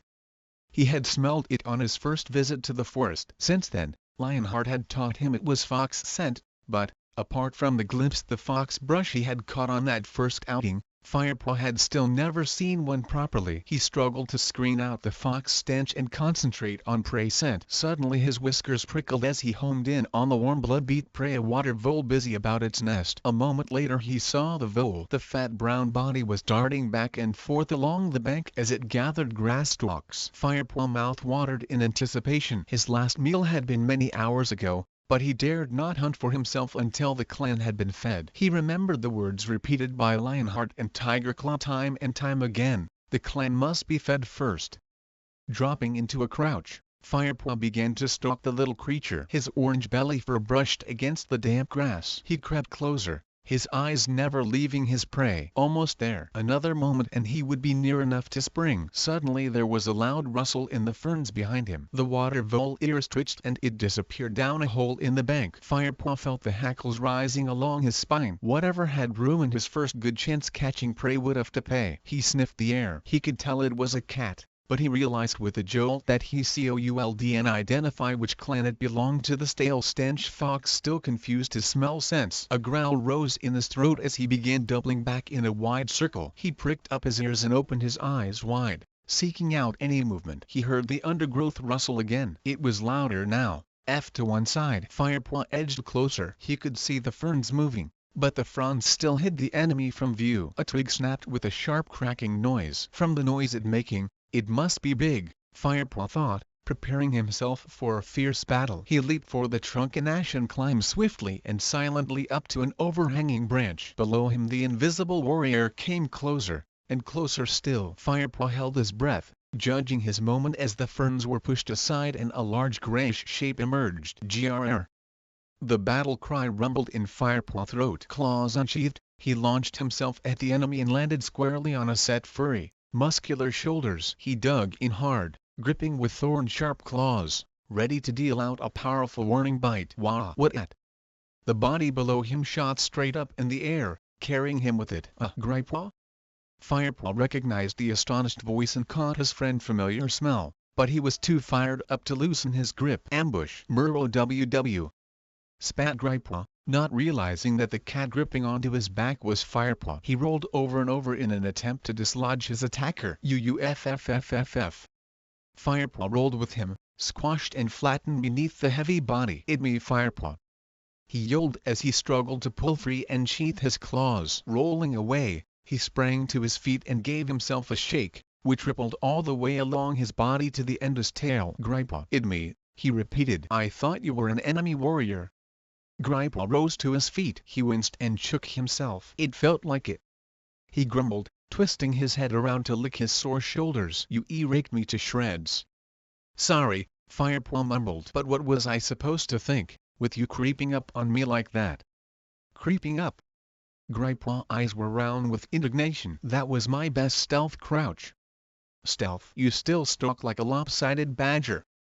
Firepaw teased. He flattened his ears playfully. Gripe's gave a hiss delight. I'll show you lopsided. The two cats leaped at each other and began rolling over and over in a play fight. Gripe's swiped at Firepaw with a hefty paw and the young apprentice head buzzed with stars. UUFFFFF.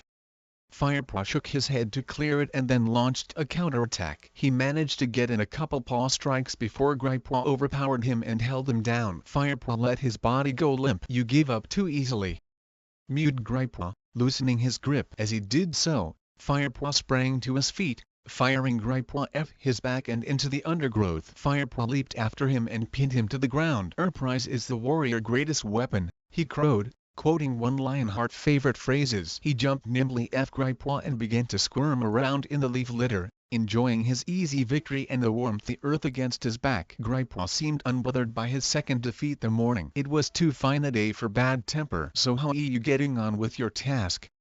he asked. Firepaw sat up. "I was doing just fine till you came along. I was about to catch a vole when your noisy trampling frightened it f." "Oh, sorry," mewed Gripe's. Firepaw looked at his crestfallen friend. "That's okay. You didn't know," he purred. "Anyway," he continued, "shouldn't you be heading to meet the patrol on the Wind Clan border? I thought you had to give them a message from Blue Star." "Yeah, but there's plenty time. I was going to do a little hunting first. I starving." "Me too. But I got to hunt for the clan before I can hunt for myself." "I bet Dustpaw and Sandpaw used to swallow a shrew or two when they were on hunting duty," snorted Gripe's. "I'd be surprised if they did, but this is my first solo assignment and you want to do it right." "I know." Gripe's sighed. "What is the message from Blue Star, anyway?" Firepaw asked, changing the subject. "She wants the patrol to wait at the Great Sycamore until she joins them at Sunhee. Seems that some Shadow Clan cats have been prowling around. Blue Star wants to check things out." "You best get going then," Firepaw reminded him. "The Wind Clan hunting grounds aren't too far from here." "There's plenty time," answered Gripe's confidently. "And I suppose I should help out after losing you the vole." "It doesn't matter," Firepaw mewed. "I'll find another. It's such a warm day, there should be quite a few out and about." "True, but you still have to catch them." Gripe's nibbled at a front claw, stripping off a piece the outer sheath thoughtfully. "You know, that could take you until way past Sunhee, maybe even until sunset." Firepaw nodded without enthusiasm as his belly gave a rumble. He would probably have to make 3 or 4 hunting trips before he had caught enough prey. Silverpelt would be in the sky before he got a chance to eat. Gripe's stroked his whiskers. "Come on. I'll help you get started. I owe you that, at least. We should be able to catch a couple voles before I have to get going."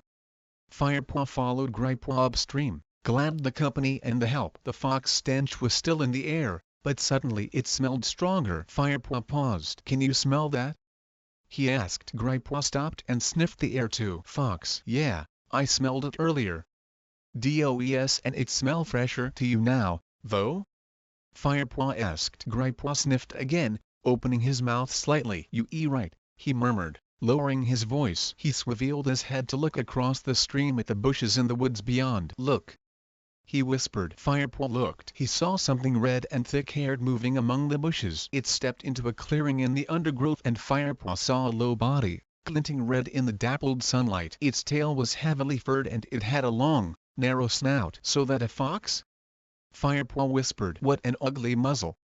"You can say that again," agreed Gripe's. "I was following one of those when we first met," whispered Firepaw. "More likely it was following you, you idiot," hissed Gripe's. "Never trust a fox. Looks like a dog, behaves like a cat. We must warn the queens that one has strayed into our territory. Foxes are as bad as badgers when it comes to killing young kits. I just glad you didn't catch up with the one you saw last time. He have made mouse meat out a tiny scrap like you." Firepaw looked a little put out, and Gripe's added, "You stand a better chance these days, though. Anyway, Blue Star will probably send a warrior patrol to scare it off. Put the queen's minds at rest." The fox had not noticed them, so the two apprentices continued along the stream. "So what does a badger look like?" Firepaw asked as they prowled along, sniffing to either side. "Black and white, short legs. You all know one when you meet one. They bad-tempered, lumbering animals. They less likely to raid the nursery than a fox, but they have a vicious bite. How do you think old Halftail earned his name? He has and been able to climb a tree since a badger bit his tail. Why not? Scared falling. A cat needs his tail if he wants to land on his feet. It helps him spin in mid-air. Firepaw nodded in understanding. As Firepaw had predicted, hunting was good that day. Before long, Grypaw had pounced on a small mouse and Firepaw had caught a thrush. He quickly took its life. No time to practice killing techniques today. There were too many hungry mouths waiting back at camp. Firepaw kicked earth over the prey, so that it would be safe from predators until he came back for it. Suddenly a squirrel broke cover. Firepaw burst into action after it. He called, pelting at full stretch over the springy woodland floor with Grypaw at his heels. They slid to a halt as the squirrel scampered upward into a birch. Lost it. Grypaw growled in disappointment. Panting, the two cats stopped to catch their breath. The acrid stench that hit their mouths and noses surprised them. The thunderpath, Firepaw mewed. I didn't realize we come so far. The two cats edged forward to peer out the forest at the great, dark path. It was the first time they had been here alone. A trail noisy creatures growled along the hard surface, their dead eyes staring straight ahead. Yuck! Grypaw snorted. Those monsters really stink. Firepaw twitched his ears in agreement. The choking smells made his throat sting. Have you ever been across the thunderpath? He mewed. Grypaw shook his head. Firepaw took a step out to cover the forest. A border oily grass lay between the trees and the thunderpath. He crept slowly out onto it, and then shrank back as a stinking monster hurtled past. Hey, where are you going? Grypaw mewed. Firepaw didn't reply. He waited till there were no monsters in sight. Then he edged forward again, across the grass, right to the edge of the path. Cautiously, he reached out a paw to touch it. It felt warm, almost sticky, heated by the sun. He looked up, staring across the thunderpath. Was that a pair of eyes glinting out the forest on the other side? He sniffed the air, but smelled nothing except the stench. The great gray path. The eyes on the other side were still shining in the shadows. Then they blinked, slowly. Firepaw was sure now. It was a Shadow Clan warrior, and it was staring straight at him. Firepaw. Grypaw's voice made Firepaw jump, just as a huge monster, taller than a tree, roared past his nose. The wind from it almost toppled him over. Firepaw turned and ran as fast as he could back into the safety of the forest. You mouse-brained fool! Spat Grypaw. His whiskers trembled with fear and anger. What were you doing? I just wondered what the thunderpath felt like, Firepaw muttered. His whiskers were trembling too. Come on, hissed Grypaw edgily. Let's get out here. Firepaw followed Grypaw as he leaped away back into the forest. Once they were a safe distance from the thunderpath, Grypaw stopped to catch his breath. Firepaw sat down and began to lick his ruffled fur. I think I saw a Shadow Clan warrior, he mewed between licks. In the forest on the other side of the thunderpath. A Shadow Clan warrior? Echoed Grypaw, his eyes wide. Really? I'm pretty sure. Well, it a good thing that monster came past when it did, retorted Grypaw. Where there one Shadow Clan warrior, there more, and we no match for them yet. We better get out here. He looked up at the sun, which was almost directly overhead. I better get a move on if I want to meet that patrol on time, he mewed. See you later. He sprang away into the undergrowth, calling as he went, you never know. Lionheart might let me come and help you with the hunting once I delivered this message. Firepaw watched him go. He envied Grypaw, wishing he were to join a warrior patrol. But at least he have something to tell Dustpaw and Sandpaw when he returned to camp. Today he had seen his first Shadow Clan warrior. Chapter 7 Firepaw retraced his steps and headed back toward the stream. He thought those eyes burning from the darkness the Shadow Clan territory. Suddenly he caught a faint smell on the breeze. A stranger. Perhaps that Shadow Clan warrior. Instantly a growl rumbled in Firepaw's throat. The scent message told him many things. The stranger was a she-cat. Not young and definitely not from ThunderClan. She carried no distinct scent from any of the clans, but Firepaw could tell she was tired, hungry, and sick, and she was in an ugly mood. Dropping low, Firepaw moved forward, heading toward the scent. Then he paused in puzzlement. The warrior scent was fainter now. He sniffed again. Suddenly, with a lightning movement, a snarling ball fur burst from the bushes behind him. Firepaw screeched in shock as the she-cat slammed into him, knocking him sideways. Two heavy paws clamped down onto his shoulders, and iron jaws closed around the back of his neck. "Murrow." He grunted, already thinking fast. If the other cat were to sink its fangs too deep, it would all be over. He forced himself to go limp, relaxing his muscles as if in submission, and let out a pretend howl alarm. The she-cat opened her mouth to give a triumphant yowl. "Ah, a puny apprentice. Easy prey for Yellowfang," she hissed. At the insult, Firepaw felt a surge fury. Just wait. He showed this coughed-up furball what kind warrior he was. But not yet, he told himself. Wait until you feel her teeth again. Yellowfang bit down. Firepaw surged upward with all the strength in his powerful young body. The she-cat gave a snarl surprise as she was thrown clear. She tumbled backward into a gorse bush. Firepaw shook himself. Not such easy prey, huh? Yellowfang hissed defiance as she tore herself free from the clinging branches. Not bad, young apprentice, she spat back. But you'll need to do a lot better. Firepaw blinked when he saw his opponent clearly for the first time. The she-cat had a broad, almost flat face, and round orange eyes. Her dark gray fur was long and matted into smelly clumps. Her ears were torn and ragged, and her muzzle was traced with the scars of many old battles. Firepaw stood his ground. He puffed out his chest and glared a challenge into the intruder face. "You in Thunder Clan hunting ground. Move on. Who going to make me?" Yellowfang drew back her lip defiantly, exposing stained and broken teeth. "I will hunt. Then I will leave. Or maybe I'll just stay a while." "Enough talk," Firepaw spat, feeling the stir ancient cat spirits deep inside him. There was no trace the house cat in him now. His warrior blood was up. He was itching to fight, to defend his territory and protect his clan. Yellowfang seemed to sense the change in him. Her fierce orange eyes sparked with new respect. Dipping her head and breaking eye contact, she started to back off. "No need to be hasty, now," she purred in a silky tone. Firepaw was and fooled by her trickery. Claws extended and fur on end, he leaped forward, his war cry ringing out, "Grrr!" With a hiss rage the other cat responded. Snarling and spitting, young cat and old locked together. They rolled over and over, teeth and claws flashing. Ears pressed flat to his head, Firepaw fought to get a grip. But the she-cat clumpy fur snagged in his claws, and he could and break through to skin. Then Yellowfang reared up on her back legs. With her filthy tail bristling, she looked even bigger. Firepaw sensed Yellowfang's huge jaws lunging toward him. He leaned backward, just in time. Snap! Bared teeth closed on the air next to his ear. Instinctively Firepaw lashed out with a back swipe. His paw caught the side Yellowfang head. The force it sent shock waves up his front leg. Yo!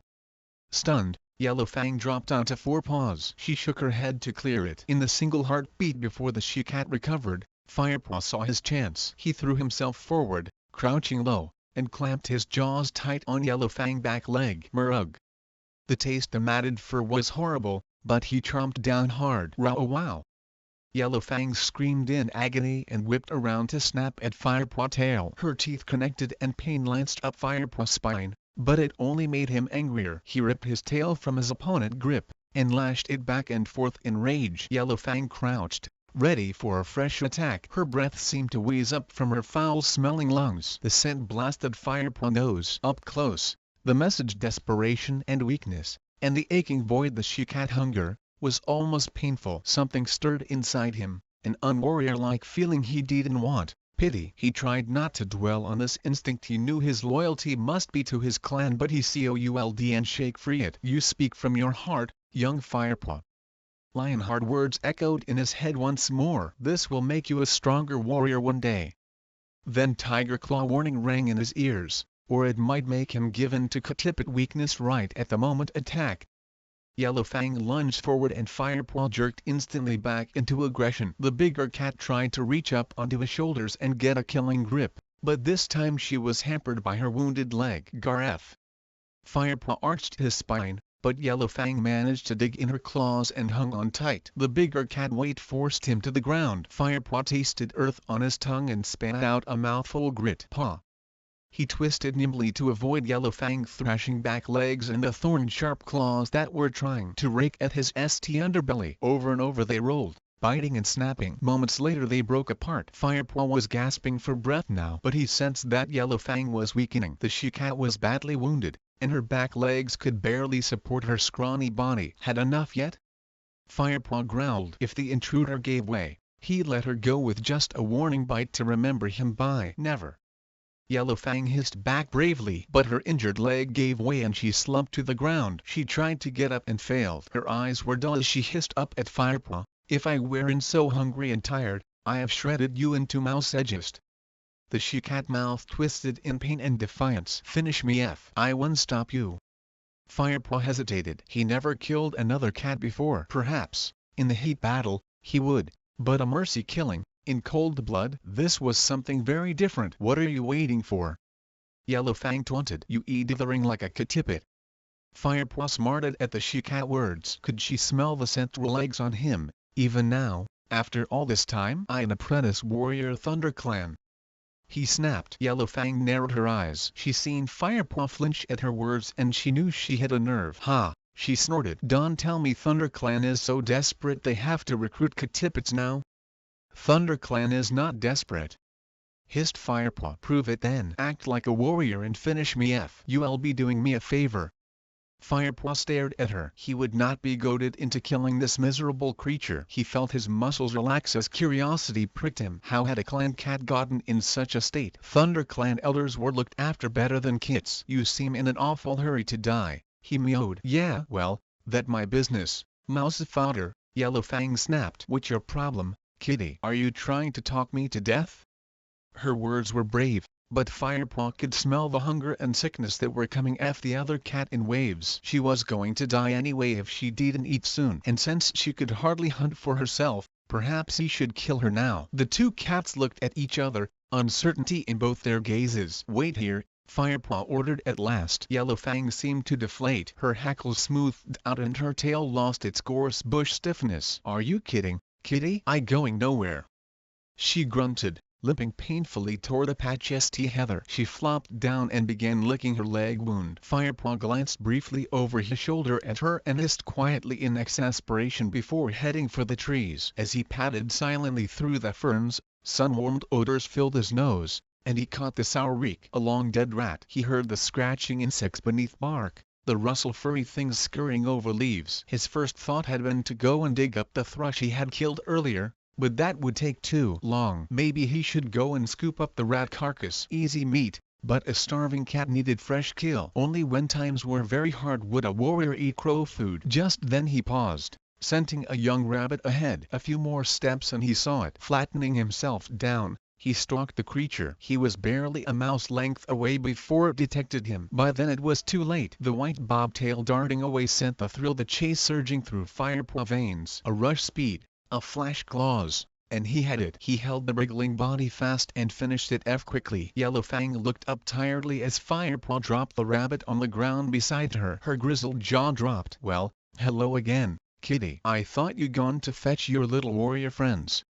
"Yeah, well, I might still do that. And don't call me kitty," Firepaw growled, shoving the rabbit nearer with his nose. He felt embarrassed by his kindness. "Look, if you don't want this, oh no," Yellowfang meowed hastily. "I do want it." Firepaw watched the she-cat rip open the prey and start to swallow it down. His own hunger rose up and his mouth filled with water. He knew he shouldn't even be thinking about eating. He still had to take back enough prey for the clan, but the fresh kill smelled delicious. A few minutes later, Yellowfang gave a huge sigh and flopped onto her side. First fresh kill I had for days. She licked her muzzle clean and settled down to give herself a thorough wash. As if one wash is going to make much difference, Firepaw thought, his nose twitching. She was the arch-cat stench. He eyed the tattered remnants, the prey. There was and much left to line a growing cat belly, but his fight with Yellowfang had sharpened his appetite even more. He gave in to his hunger and gulped down the scraps. It was delicious. He licked his lips, savoring every last taste, tingling from head to paw. Yellowfang watched him closely, showing her stained teeth. "Better than the mucked legs feed some our brothers, and it?" She mewed slyly. Knowing she had found his sore spot, she was trying to antagonize him. Firepaw ignored her and began to wash. "It poison," Yellowfang went on. "Rat droppings. Only a spineless bag for would accept such disgusting fog sponge." She broke F and tensed. "Terriers coming." Firepaw was also aware cats approaching. He could hear their paw fall on the leaf litter and the sound fur swishing through branches. He smelled the wind brushing against their coats. Familiar smells. These were ThunderClan warriors, confident enough in their own territory not to care about the noise they made. Firepaw licked his lips guiltily, hoping to wash away any traces the scraps he just swallowed. Then he looked at Yellowfang and the fresh pile rabbit bones that lay beside her. The clan must be fed first.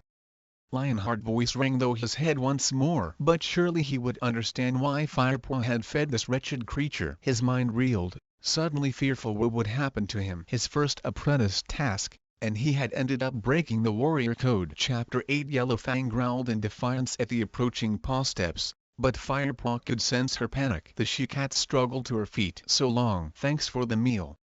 She tried to limp away on 3 legs and then winced in pain. "Nah, this leg stiffened up while I been resting."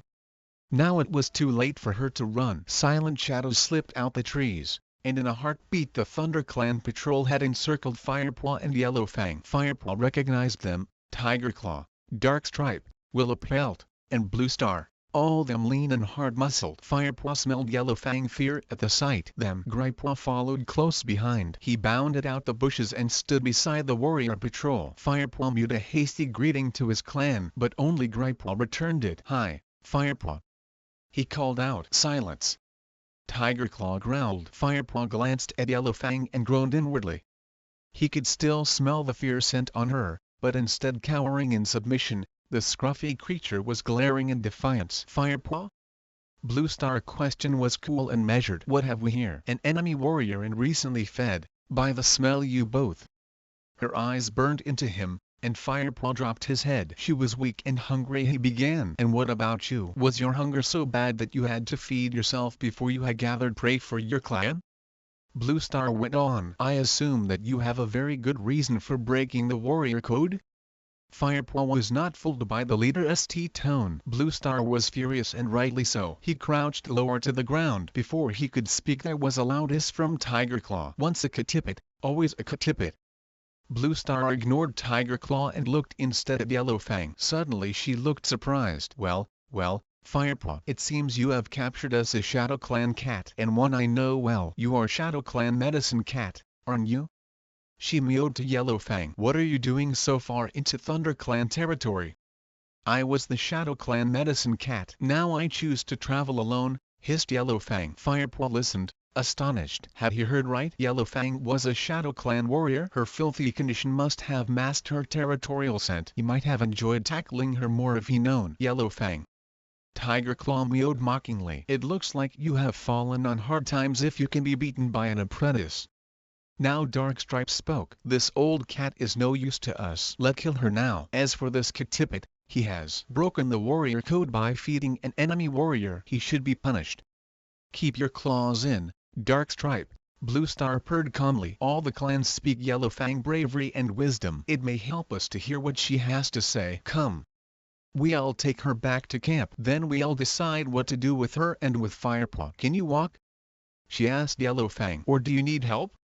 "I still got 3 good legs," the grizzled she-cat snapped back, limping forward. Firepaw saw that Yellowfang's eyes were glazed with pain, but she seemed determined not to show any weakness. He noticed a look respect flicker across Bluestar's face before the ThunderClan leader turned and slowly led the way through the trees. The other warriors took up positions on either side Yellowfang, and the patrol moved carefully keeping pace with their lame prisoner. Firepaw and Gripepaw fell in step together at the back of the group. "Have you heard Yellowfang?" Firepaw hissed to Gripepaw. "A bit." Apparently she was a warrior before she became a medicine cat, which is unusual. I can imagine her as a loner, though she has lived her whole life in ShadowClan. "What a loner?" Gripepaw glanced at him. "A loner is a cat that isn't part of clan or cared for by Twillegs. Tigerclaw says they are untrustworthy and selfish. They tend live around Twileg dwellings, but belong to no one and catch their own food. I might end up a loner once Bluestar has finished with me." Firepaw mewed. "Bluestar is very fair," Gripepaw reassured him. "She won't throw you out." "She certainly seems pleased to have such an important ShadowClan cat as a prisoner. I'm sure she's not going to make a fuss about your feeding the poor old mange bag. But they keep moaning about prey being scarce." "Oh, why did I eat that rabbit?" Firepaw felt shame burn through his fur. Well, yeah. Gripewa nudged his friend. That was mouse-brained. You really broke the warrior code there, but no cat is perfect. Firepaw didn't answer but trekked onward with a heavy heart. This was not the way he had hoped his first solo task would end. As the patrol passed the sentries who guarded the camp entrance, the rest ThunderClan came running to welcome their warriors home. Queens, kits, and elders crowded on either side. They peered curiously at Yellowfang as she was led into the camp. Some of the elders recognized the old she-cat. Word spread quickly through the clan that this was ShadowClan Medicine Cat, and a steady jeering hum rose up around them. Yellowfang seemed deaf to the taunts. Firepaw could and help admiring the way she limped with dignity through the corridor stares and insults. He knew she was in a great deal pain, and hungry in spite the rabbit he had caught for her. When the patrol reached the high rock, Bluestar nodded toward the dusty ground in front of it. Yellowfang followed the ThunderClan leader's silent command, sinking gratefully onto the earth. Still ignoring the hostile stares around her, she began licking her wounded leg. Firepaw noticed Spotted Leaf emerge from her corner. She must have scented the presence an injured cat in the camp. He watched the crowd part to let the young tortoise settle through. Yellowfang glared at Spotted Leaf and hissed, "I know how to take care of my own wounds. I don't need your help." Spotted Leaf said nothing but nodded respectfully and stepped back. Some of the cats had been out hunting, and fresh kill was brought for the returning warriors to eat. They each took some food and carried it away to the nettle patch to eat it. Then the other clan cats crowded forward to take their own share. Firepaw paced hungrily around the clearing and watched as the cats crouched in their usual groups, chewing and gulping. He longed for a morsel, but didn't dare to take anything from the pile. He had broken the warrior code. He guessed that this meant he was forbidden his share in the fresh kill. He paused beside the high rock where Bluestar was sharing words with Tigerclaw. Uncertain, Firepaw looked to his leader for a signal that he was allowed to eat. But the gray cat and her senior warrior were busy murmuring at one another in low tones. Firepaw wondered if they were talking about him. Desperate to know his fate, he strained his ears to hear what they were saying. Tigerclaw sounded impatient. It's just too dangerous to bring an enemy warrior into the Heart ThunderClan. Now that she knows the camp, even the youngest ShadowClan kid will hear it. We will have to move. Calm down, Tigerclaw, Bluestar purred. Why should we move? Yellowfang says that she is traveling alone now. There is no reason for ShadowClan to hear it.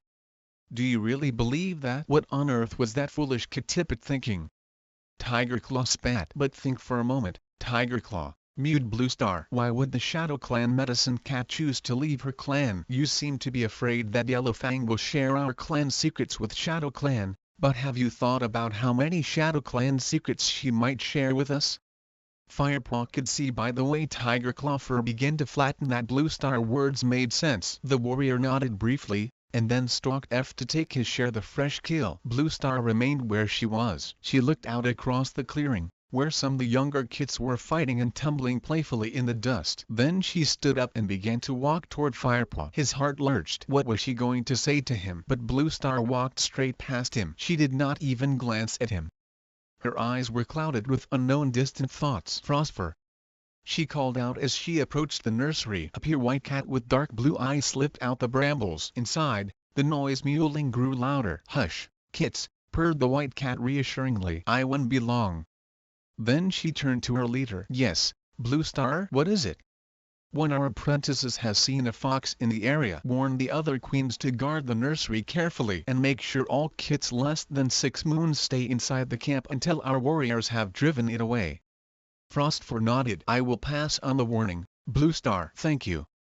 Then she turned and squeezed back into the nursery to quiet the crying kits. At last Bluestar strode over to the pile fresh kill and took her share. A plump wood pigeon had been left for her there. Firepaw looked on longingly as she carried it away to eat with the senior warriors. Finally his hunger drove him forward. Gripewa was with Ravenpaw, wolfing down a small finch beside the tree stump. He saw Firepaw approach the pile and flicked his head encouragingly. Firepaw bent his neck, ready to take a small wood mouse in his teeth. Not for you, Tigerclaw growled, striding up behind him and pulling the mouse away. You didn't bring back any prey. The elders will eat your share. Take it to them. Firepaw looked over to Bluestar. She nodded shortly. Do as he says. Obediently, Firepaw picked up the mouse and carried it across to Smile Ear. The delicious smell it wafted up Firepaw's nose. He wanted nothing more than to crunch it up with his strong teeth. He could almost feel its life energy flooding his young body. With great self-control, he laid the prey down in front the Grey Tom and then backed away politely. He expected no thanks and was feared none. Now he was glad that he had gobbled up the remains the rabbit he had caught for Yellow Fang. There would be nothing else for him to eat until he went out hunting again tomorrow. Firepaw wandered over to Greypaw. His friend had eaten his fill and lay with Ravenpaw outside the apprentice's den. He was stretched out on his side, rhythmically washing a foreleg. Greypaw saw Firepaw approach, and paused in his licking. "Has Blue Star mentioned your punishment yet?" he asked. "Not yet," Firepaw replied gloomily. Greypaw narrowed his eyes sympathetically and said nothing. Blue Star call sounded across the clearing. "Let all those cats old enough to catch their own prey join together for a meeting our clan." Most of the warriors had finished eating and, like Greypaw, were busy grooming themselves. They lifted themselves gracefully to their paws and walked over to the high rock, where Blue Star waited to speak. "Come on," mewed Greypaw. He leaped up. Ravenpaw and Firepaw followed him as he scampered over and nudged his way forward into a good position. "I'm sure you have all heard about the prisoner we brought back with us today," Blue Star began. "But there is something else you need to know." She glanced down at the rattled she-cat who lay very still beside the high rock. "Can you hear me from there?" she asked. "I may be old, but I'm not deaf yet." Yellow Fang spat in reply. Blue Star ignored the prisoner's hostile tone and continued. "I'm afraid I have some very grave news. Today I traveled with a patrol into Wind Clan territory. The air was filled with the scent Shadow Clan. Almost every tree had been sprayed by Shadow Clan warriors. And we met no Wind Clan cats even though we journeyed deep into their heartland." Her words were met with silence. Firepaw saw confusion in the faces of the clan cats. "Do you mean Shadow Clan has chased them out?" called Small Ear hesitantly. "We can be sure," Blue Star mewed. "Certainly the scent Shadow Clan was everywhere. We found blood, too, and fur. There must have been a battle, though we found no bodies from either clan." A shocked yowl rose from the crowd in a single voice. Firepaw felt the cats around him stiffen with shock and fury. Never before had one clan driven another from its hunting grounds. "How can Wind Clan have been driven out?" One Eye croaked hoarsely. "Shadow Clan is fierce, but Wind Clan is many. They have lived in the uplands for generations. Why have they been chased out now?" She shook her head anxiously, her whiskers trembling. "I don't know the answers to any of your questions," mewed Blue Star. "It is well known that Shadow Clan has recently appointed a new leader, following the death Rugged Star. Their new leader, Broken Star, gave no hint any threat when we met him at the last gathering." "Perhaps Yellow Fang has answers?" snarled Dark Stripe. "After all, she is Shadow Clan. I am no traitor. Nothing would make me share the secrets Shadow Clan with a brute like you," growled Yellow Fang, glaring aggressively at Dark Stripe. The Thunder Clan warrior moved forward, ears flat, eyes closed as slits, ready for a fight. "Stop!" yelled Blue Star. Dark Stripe immediately halted in his tracks, even though Yellow Fang goaded him on with blazing eyes and a ferocious hiss. "That's enough," Blue Star growled. "The situation is too serious for us to be fighting among ourselves. Thunder Clan must prepare itself. From this moonrise onward, warriors will travel in larger groups. Other clan members will remain close to the camp. Patrols will travel the boundary edges more frequently, and all the kits must stay in the nursery." The cats below her nodded in agreement. Blue Star continued. "Our need for warriors is our greatest obstacle. We shall get around this by speeding up the training our apprentices. They need to be ready even sooner to fight for our clan." Firepaw saw Dustpaw and Sandpaw exchange a thrilled glance. Greypaw was gazing up at Blue Star, his eyes wide with excitement. Ravenpaw just shuffled his paws anxiously. The black apprentice's wide eyes showed worry rather than excitement. Blue Star went on. "One young cat has been sharing mentors with Greypaw and Ravenpaw. By teaching him, I shall speed up the training all three apprentices." She paused and looked down at her clan. "I shall take on Firepaw as my own apprentice." Firepaw opened his eyes wide in amazement. Blue Star was to be his mentor? Beside him, Greypaw gasped, unable to hide his surprise. What an honor! It'd been months since Blue Star had an apprentice. Usually she trains only the kit's deputies. Then a familiar voice rose from the front of the crowd. It was Tiger Claw. "So Firepaw is to be rewarded, not punished, for feeding an enemy warrior when he should have been feeding his own clan?" Firepaw is my apprentice now. I will deal with him, answered Blue Star. She stared into Tiger Claw's fierce eyes for a moment before lifting her head to address the whole clan once more. Yellow Fang will be allowed to stay here until she has recovered her strength. We are warriors, not savages. She is to be treated with respect and courtesy. But the clan cannot support Yellow Fang, Darkstripe protested. We have too many mouths to feed already. Yeah. Gripeaw whispered into Firepaw's ear. And some of them are bigger than others. I don't need anyone to care for me, spat Yellow Fang. And I'll split open anyone who tries. Friendly, isn't Gripeaw murmured. Firepaw flicked the tip of his tail in silent agreement. There were muffled meows from the other warriors as they grudgingly recognized the enemy warrior fighting spirit. Blue Star ignored the murmuring. We shall kill two prey with one blow, as it were. Firepaw, as punishment for breaking the warrior code, it will be your responsibility to care for Yellow Fang. You will hunt for her and tend her wounds. You will fetch fresh bedding and clear away her dirt.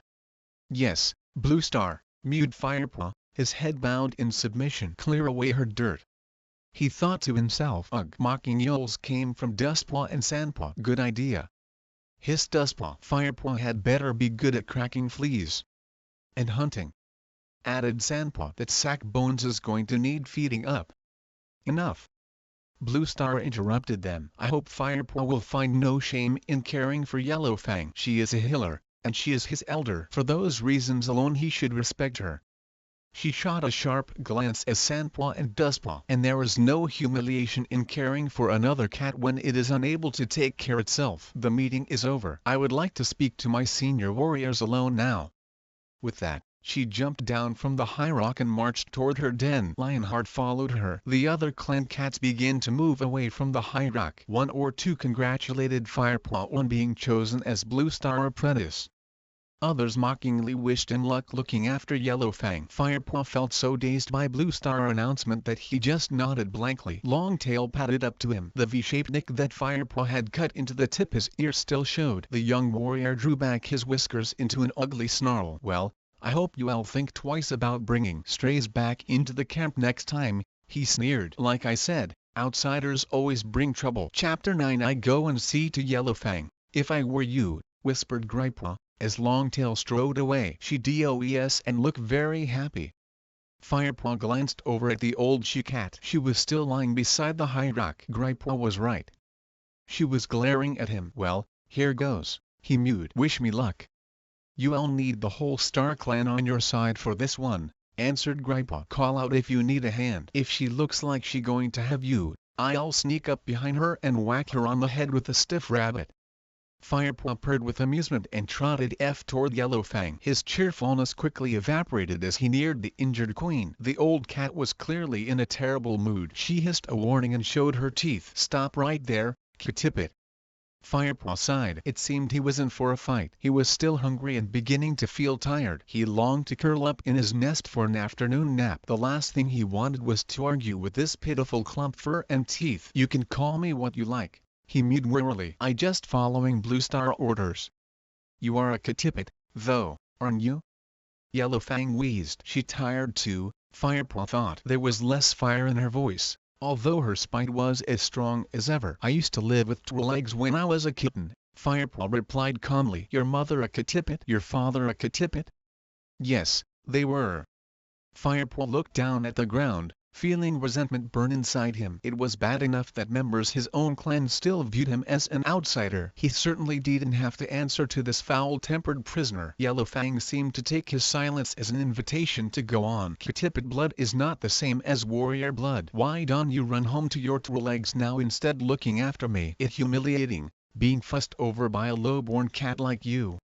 Firepaw patience ran out. He snarled. You still feel humiliated if I were warrior-born. You feel ashamed whether I was a precious she-cat from your own clan or a wretched two-leg that had picked you off the ground. He lashed his tail from side to side. It's the fact that you need to rely on any cat that you find so humiliating. Yellow Fang stared at him, her orange eyes very wide. Firepaw carried on fiercely. You just going to have to get used to being cared for until you are well enough to look after yourself, you spiteful old bone bag.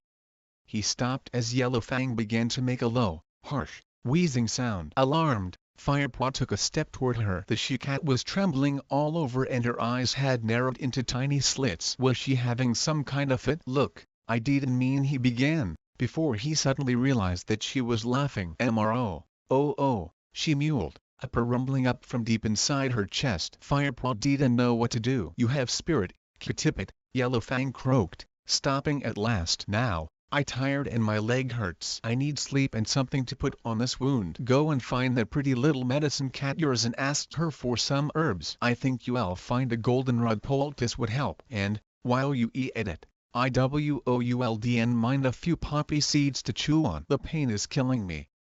Stunned by her changed mood, Firepaw turned quickly and sprinted toward Spotted Leaf Den. He had never been in this part the camp before. With his ears pricked, he padded through a cool green tunnel ferns that led into a small grassy clearing. A tall rock stood at one side, split down the middle by a crack wide enough for a cat to make its den inside. Out this opening trotted Spotted Leaf. As usual, she looked bright-eyed and friendly, her dappled coat gleaming with 100 shades amber and brown. Firepaw shyly mewed a greeting, and reeled Yellowfang list herbs and seeds. I got most those in my den, replied Spotted Leaf. I'll fetch some marigold leaves too. If she dresses her wound with that, it'll keep any infection. Wait here.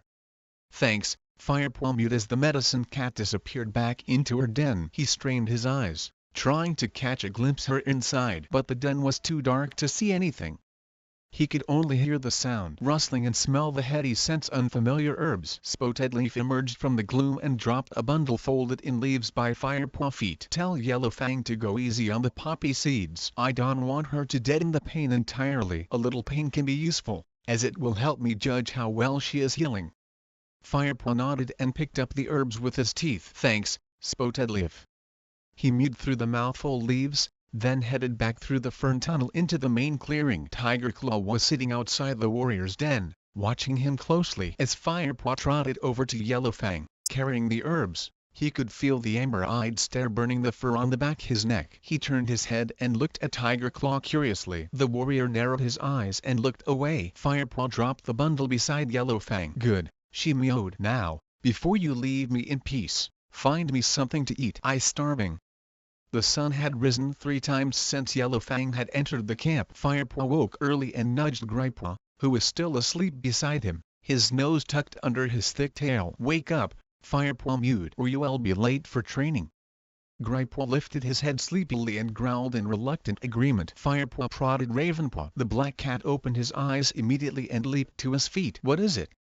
He mewed, looking around wildly. Calm down, Ravenpaw. It's time for training soon, Firepaw soothed. Dustpaw and Sandpaw began to stir too, in their mossy nests on the far side of the den. Firepaw stood up and pushed his way out the ferns. The morning was warm. Firepaw could see a deep blue sky through the leaves and branches that overhung the camp. Today, however, a heavy dew glistened on the fern fronds and sparkled on the grass. Firepaw sniffed the air. Greenleaf was drawing to a close, and soon it would start to feel colder. He lay down and rolled in the earth beside the tree stump, stretching his legs and tipping his head back to rub it on the cool ground. Then he flipped over onto his side, and looked across the clearing to see if Yellowfang was awake yet. She had been given a resting place at the other end of the fallen tree where the elders gathered to eat. Her nest lay tucked against its mossy trunk, outhearing the elders, but in full view the warrior's den across the clearing. Firepaw could just see a mound pale gray fur, rising and falling in time to a gentle rumble. Sleep. Gripaw trotted out the den behind him, followed by Sandpaw and Dustpaw. Ravenpaw appeared last, with a nervous glance around the clearing before he emerged fully into the open. Another day looking after that mangy old fleabag, eh, Firepaw? Mewed Dustpaw. I bet you wish you were out training with us. Firepaw sat up and shook the dust from his fur. He was and going to let himself get annoyed by Dustpaw taunts. Don't worry, Firepaw, murmured Gripaw. Blue Star will have you back in training before long. Perhaps she thinks a Q-tip is better staying in camp, tending to the sick, mewed Sandpaw rudely, tossing her sleek ginger head and throwing him a scornful look. Firepaw decided to ignore her barbed comments. What is Whitestorm teaching you today, Sandpaw? He mewed. We doing battle training today. He going to teach me how a real warrior fights, Sandpaw replied proudly. Lionheart taking me to the great sycamore, mewed Gripaw, to practice my climbing. I best go. He'll be waiting. I'll come with you to the top of the ravine, mewed Firepaw. "I have to catch breakfast for Yellowfang coming. Ravenpaw, Tigerclaw must have something planned for you." Ravenpaw sighed and nodded, then followed Gripepaw and Firepaw as they trotted out the camp. Even though his injury was completely healed, he still seemed to have little enthusiasm for warrior training. "Here," mewed Firepaw. He dropped a large mouse and a chaffinch onto the ground beside Yellowfang. "About time," she growled. The she-cat had still been sleeping when Firepaw had entered the camp after his hunting trip. But the smell of fresh kill must have woken her, for now she had pulled herself into a sitting position. She dropped her head and hungrily gulped down Firepaw fairings. She had developed a massive appetite as her strength returned. Her wound was healing well, but her temper remained as fierce and unpredictable as ever. She finished her meal and complained, "The base of my tail itches like fury, but I can reach it. Give it a wash, will you?" With an inward shudder, Firepaw crouched down and set to work. As he cracked the plump fleas between his teeth, he noticed a gang small kits tumbling in the dusty earth nearby. They were mauling each other and play-fighting, sometimes quite viciously. Yellowfang, who had closed her eyes as Firepaw groomed her, half opened one eye to observe the kits as they played. To his surprise, Firepaw felt her spine stiffen beneath his teeth. He listened for a moment to the tiny yelps and squeaks the kits. "Feel my teeth, Broken Star," mewed one small tabby. He leaped onto the back of a little gray and white kit, who was pretending to be the Shadow Clan leader. The two kits bundled toward the high rock. Suddenly the gray and white kit gave a mighty heave and flung the tabby from his back. With a startled squeak, the little tabby cannoned into Yellowfang's side. Instantly the old she-cat leaped to her feet, fur on end, spitting violently. "Stay away from me, you scrap fur," she hissed. The tabby kit took one look at the furious cat, turned tail, and ran. He hid himself behind a tabby queen, who was staring furiously across the clearing at Yellowfang. The gray and white kit froze where he stood. Then, paw by paw, he cautiously backed away toward the safety of the nursery. Yellowfang's reaction had shocked Firepaw. He thought he'd seen her at her most vicious when they fought after their first meeting, but her eyes burned with a new rage now. "I think the kits are finding it hard being confined to camp," he mewed cautiously. "They getting restless." "I don't care how restless they are," growled Yellowfang. "Just keep them away from me." "Don't you like kits?" Firepaw asked, curious in spite himself. "Did you never have kits your own?" "Don't you know medicine cats don't have kits?" hissed Yellowfang furiously. "But I heard you were a warrior before that," Firepaw ventured. "I have no kits." Yellowfang spat. She snatched her tail away from him and sat up. Anyway, her voice suddenly lowered, and she sounded almost wistful. "Accidents seem to happen to kits when I around them." Her orange eyes clouded with emotion. She laid her chin flat on her forepaws and stared ahead. Firepaw watched her shoulders sink as she released a long, silent sigh. Firepaw looked at her curiously. What could she mean? Was the old she-cat being serious? It was hard to tell. Yellowfang seemed to swing from mood to mood so quickly. He shrugged to himself and went on with the grooming. "There are a couple ticks I could and pull out," he told her when he had finished. "I should hope you didn't even try, you idiot," snapped Yellowfang. "I don't want any tick heads embedded in my rear, thank you very much." Ask Spotedleaf for a little mouse bile to rub on them. A splash. That in their breathing holes and they'll soon loosen their grip. "I'll get some now," Firepaw feared. He was glad a chance to get away from the grumpy cat for a while. And it was certainly no hardship to go and see Spotedleaf again. He walked toward the fern tunnel. Cats crossed the clearing around him, carrying sticks and twigs in their teeth. While he had been grooming Yellowfang, the camp had grown active. It had been like this every day since Blue Star had announced Wine Clan disappearance. The queens were weaving twigs and leaves into a dense green wall around the sides of the nursery, making sure that the narrow entrance was the only way in and out the bramble patch. Other cats were working at the edges of the camp, filling in any spaces in the thick undergrowth. Even the elders were busy, scraping out a hole in the ground. Warriors filed steadily past, piling pieces of fresh kill beside them, ready to be stored inside the newly dug hole. There was an quiet concentration, a determination to make the clan as secure and well supplied as possible. If Shadow Clan made a move on their territory, Thunder Clan would shelter inside the camp. They would not let themselves be driven from their hunting grounds as easily as Wine Clan had been. Darkstripe, Longtail, Willowpelt, and Dustpaw were waiting silently at the camp entrance. Their eyes were fixed on the opening to the gorse tunnel. A patrol was just returning, dusty and paw-sore. As soon as the warriors entered the camp, Darkstripe and his companions approached and exchanged words with them. Then they slipped quickly out the camp. ThunderClan boarders were not being left unguarded for a moment. Firepaw headed down the fern tunnel that led to Spotedleaf Den. As he entered the clearing, he could see Spotedleaf was preparing some sweet-smelling herbs. "Can I have some mouse bile for Yellowfang ticks?" Firepaw mewed. "In a moment," replied Spotedleaf, pouring 2 piles herbs together and mixing the fragrant heap with one delicately extended claw. "Busy?" Firepaw asked, settling down on a warm patch earth. "I want to be prepared for any casualties," Spotedleaf murmured, glancing up at him with her clear ember eyes. Firepaw met her gaze for a moment, then looked away, an uncomfortable feeling prickling his fur. Spotedleaf turned her attention back to the herbs. Firepaw waited, happy to sit quietly and watch her at work. "Right," she mewed at last. "What was it you wanted? Mouse bile?" "Yes, please."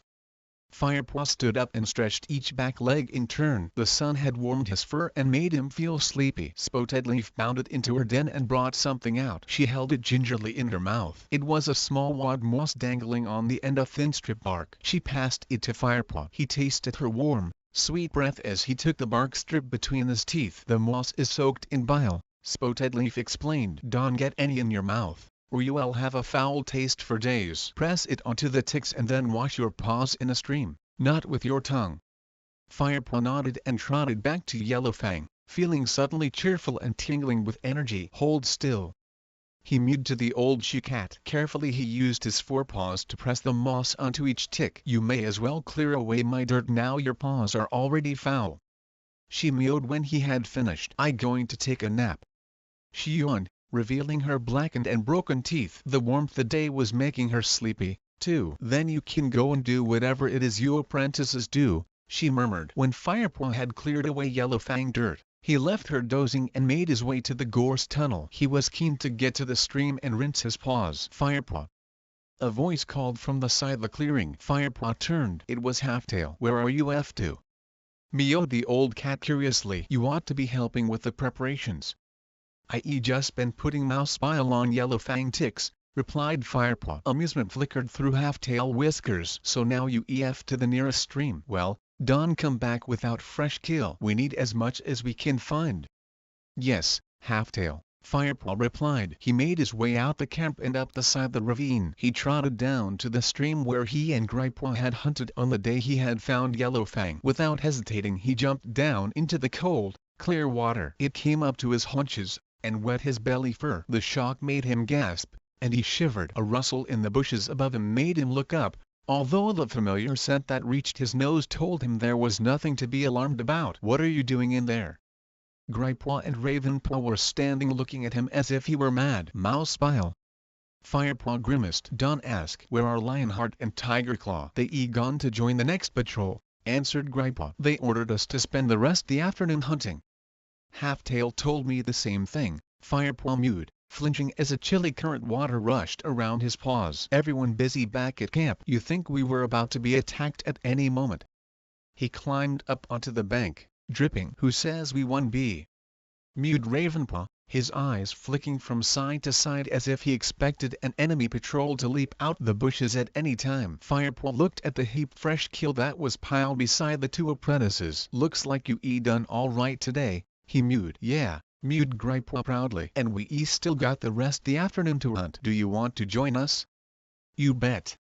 Firepaw purred. He gave himself a final shake, then bounded into the undergrowth after his friends. Firepaw could tell that the cats back at camp were impressed with the amount of prey the 3 apprentices had managed to catch during their afternoon hunt. They were welcomed back with high tails and friendly nuzzles. It took them 4 journeys to carry their bumper catch to the storage hole the elders had dug. Lionheart and Tigerclaw had just returned with their patrol as Firepaw, Gripeaw, and Ravenpaw carried their last load into the camp. "Well done, you 3. Meowed Lionheart. "I hear you been busy. The store is almost full. You might as well add that last lot to the pile fresh kill for tonight and take some back to your den with you. You deserve a feast."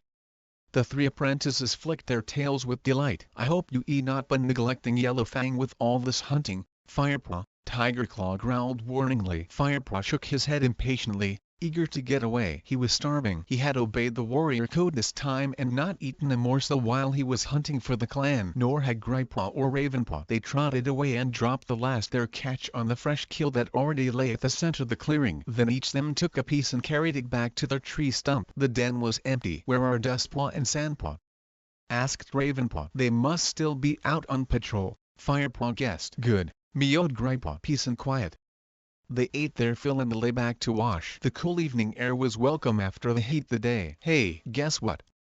mewed Gripeaw suddenly. "Ravenpaw managed to squeeze a compliment out old Tigerclaw this morning." "Really?" Firepaw gasped. "What on earth did you do to please Tigerclaw Fly?" "Well," Ravenpaw began shyly, looking at his paws, "I caught a crow." "How you managed that?" Firepaw mewed, impressed. "It was an old one," Ravenpaw admitted modestly. "But it was huge," added Gripeaw. "Even Tigerclaw could and find fault with that. He been in such a bad mood since Blue Star took you on as her apprentice." He licked his paw thoughtfully for a moment. "Hang on, make that since Lionheart was made deputy. He just worried about Shadow Clan, and the extra patrols," mewed Ravenpaw, hastily. "You should try not to annoy him." Their conversation was interrupted by a loud yowl from the other side of the clearing. "Oh, no!" Firepaw groaned, getting to his paws. "I forgot to take Yellowfang her share." "You wait here," mewed Gripeaw, leaping up. "I'll take her something." "No, I better go," Firepaw protested. "This is my punishment, not yours." "No one will notice," argued Gripeaw. "They all busy eating. You know me, quiet as a mouse, quick as a fish. Wait here." Firepaw sat down again, unable to hide his relief. He watched his friend trot away from the tree stump to the pile of fresh kill. As if he were carrying out orders, Gripeaw confidently picked out two of the juiciest looking mice. Quickly, he began to pad across the clearing toward Yellowfang. "Stop, Gripeaw." A loud growl rumbled from the entrance to the warrior's den. Tigerclaw strode out and marched over to Gripeaw. "Where are you taking those mice?" he demanded. With a sinking feeling in his stomach, Firepaw watched, helpless, from the tree stump beside him. Ravenpaw froze mid-chew and crouched over his meal with his eyes wider than ever. Gripeaw dropped the mice and shuffled his paws uncomfortably. "Not helping young Firepaw by feeding that greedy traitor over there, are you?" Firepaw watched Gripeaw study his paws for a moment. Finally he replied, I was just feeling hungry. I was going to take them and eat them by myself. If I let that pair get a look in." He glanced at Firepaw and Ravenpaw. "They'll leave me with nothing but bones and fur." "Oh, really?" mewed Tigerclaw. "Well, if you so hungry, you might as well eat them here and now." But Gripeaw began, looking up at the senior warrior in alarm. "Now," growled Tigerclaw. Gripeaw bent his head quickly and began to eat the mice. He demolished the first one in a couple bites and swallowed it quickly. The second mouse took longer for him to eat. Firepaw thought he never managed to swallow it, and his own stomach clenched in sympathy, but eventually Gripeaw gave a final, difficult gulp and the last bit mouse disappeared. "Better now?" asked Tigerclaw, his voice smooth with mock sympathy. "Much," replied Gripeaw, stifling a burp. "Good." Tigerclaw stalked again, back to his den. Gripeaw slunk uncomfortably back to Firepaw and Ravenpaw. "Thanks, Gripeaw," Firepaw mewed gratefully, nudging his friend St. Fur. "That was quick thinking." This noise Yellowfang yowl rose into the air once more. Firepaw sighed and got to his paws. He would make sure he took her enough to see her through the night. He wanted to turn in early. His stomach was full and his paws were tired. "Are you okay, Gripeaw?" he asked as he turned to leave. "MRROO," moaned Gripeaw. He was hunched into a low crouch, squinting with pain. "I eaten too much." "Go and see Spotedleaf," Firepaw suggested. "I sure she'll find something to help." "I hope so," mewed Gripeaw, tottering slowly away. Firepaw wanted to watch him go, until another angry yowl from Yellowfang sent him sprinting across the clearing. Chapter 10. By the following morning, a thin drizzle soaked the treetops and dripped down into the camp. Firepaw woke up feeling damp. It had been an uncomfortable night. He stood up and shook himself vigorously, fluffing out his fur. Then he left the apprentice's den and trotted across the clearing to Yellowfang's nest. Yellowfang was just stirring. She lifted her head and squinted at Firepaw as he approached. "My bones ache this morning." "Has it been raining all night?" "Since just after moon," he Firepaw replied. He reached out and prodded her mossy nest cautiously. Your bedding is soaking wet. Why don't you move nearer to the nursery? It's more sheltered there.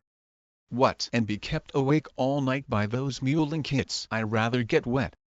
Yellowfang growled. Firepaw watched her circle stiffly on her mossy bed. Then at least let me fetch you some dry bedding, he feared, keen to drop the subject kits if it upset the old she-cat so much. Thank you, Firepaw, replied Yellowfang quietly, settling down again. Firepaw felt stunned. He wondered if Yellowfang was feeling all right. It was the first time she had thanked him for anything, and the first time she had not called him Katipit. Well, don't just stand there like a startled squirrel.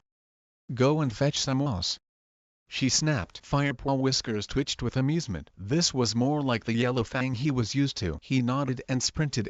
He almost crashed into Speckletail in the middle of a clearing. This was the queen who had watched Yellowfang's angry outburst at the tabby kit the day before. Sorry, Speckletail, Firepaw mewed. Are you on your way to see Yellowfang? What would I want with that unnatural creature? Replied Speckletail crossly. Actually it's you I was looking for. Bluestar wants to see you. Firepaw hurried toward the high rock and Bluestar den. Bluestar was sitting outside, her head bobbing rhythmically as she licked the gray fur below her throat. She paused when she noticed Firepaw. How is Yellowfang today? She mewed. Her bedding is wet, so I was going to fetch her more, Firepaw replied. I'll ask when the queen's to see to that. Bluestar gave her chest another lick, and then eyed Firepaw carefully. Is she fit enough to hunt for herself yet? She asked. I don't think so, Firepaw mewed, but she can walk well enough now. I see, mewed Bluestar. She looked thoughtful for a moment. It is time for you to return to your training, Firepaw. But you'll need to work hard to make up for time you have lost. Great. Thank you, Bluestar. Firepaw stammered. You will go out with Tigerclaw, Greypaw, and Ravenpaw this morning, Bluestar continued. I asked Tigerclaw to assess the warrior skills all our apprentices. Don't worry about Yellowfang. I'll make sure someone sees to her while you are gone. Firepaw nodded. Now, join your companions, Bluestar ordered. I expect they waiting for you. Thank you, Bluestar, Firepaw mewed. He turned with a flick his tail and darted toward his den. Bluestar was right. Greypaw and Ravenpaw were both waiting for him by their favorite tree stump. Greypaw looked stiff and uncomfortable, his long fur clumped by the dampness the air. Ravenpaw was pacing around the tree stump, lost in thought, the white tip his tail twitching. So, you joining us today? Greypaw called as Firepaw approached. Someday, huh? He shook himself roughly to get rid of the clinging wetness. Yes, Bluestar told me that Tigerclaw is going to assess us today. Are Sandpaw and Dustpaw coming too? Whitestorm and Darkstripe took them out on warrior patrol. I suppose Tigerclaw is going to look at them later, Greypaw answered. Come on, we should get going, urged Ravenpaw. He had stopped pacing and now hovered beside them anxiously. Fine by me, mewed Greypaw. Hopefully some exercise will warm me up a bit. The three cats trotted through the gorse track and out the camp. They hurried to the sandy hollow. Tigerclaw had not arrived, so they hung around in the shelter of a pine tree, their fur fluffed up against the chill. Are you worried about the assessment? Firepaw asked Ravenpaw, as the young cat padded backward and forward with quick, nervous paw steps. There's no need to be. You Tigerclaw apprentice. After all, when he reports back to Bluestar, he going to want to tell her how good you are.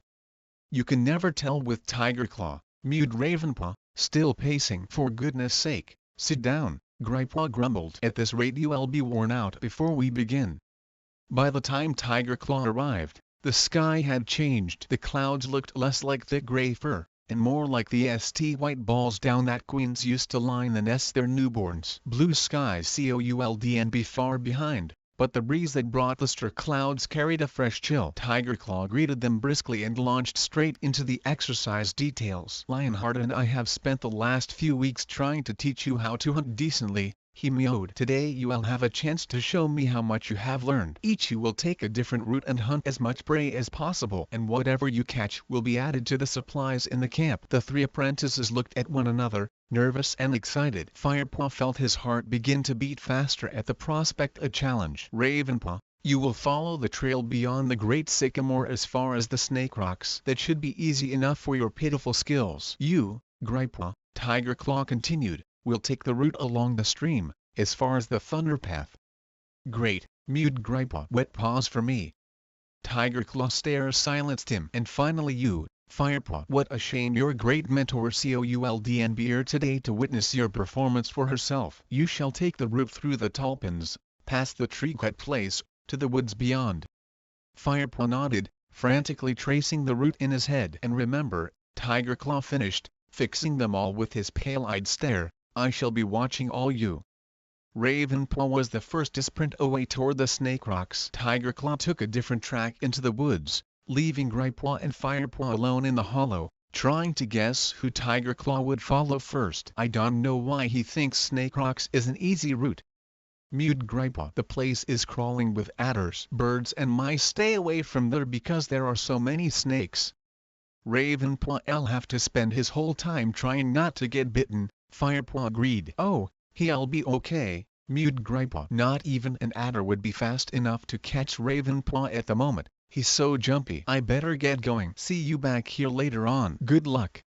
Gripaw raced toward the stream. Firepaw paused to sniff the air, then bounded up the side of the hollow and began to head for the Tulpins. It felt strange to be going in this direction, toward the two-leg place he had been raised in. Cautiously Firepaw crossed the narrow path into the pine forest. He looked through the straight rose trees, across the flat forest floor, alert for the sight and scent prey. A movement caught his eye. It was a mouse, scrabbling through the pine needles. Remembering his first lesson, Firepaw dropped into the stalking position, keeping his weight in his haunches, his paws light on the ground. The technique worked perfectly. The mouse didn't detect Firepaw until his final leap. He caught it with one paw and killed it swiftly. Then he buried it, so that he could pick it up on his return journey. Firepaw traveled a little farther into the Tulpins. The ground here was deeply rutted by the tracks the huge two-leg monster that tore down the trees. Firepaw took a deep breath, his mouth open. The monster acid breath had not touched the air here for a while. Firepaw followed the deep tracks,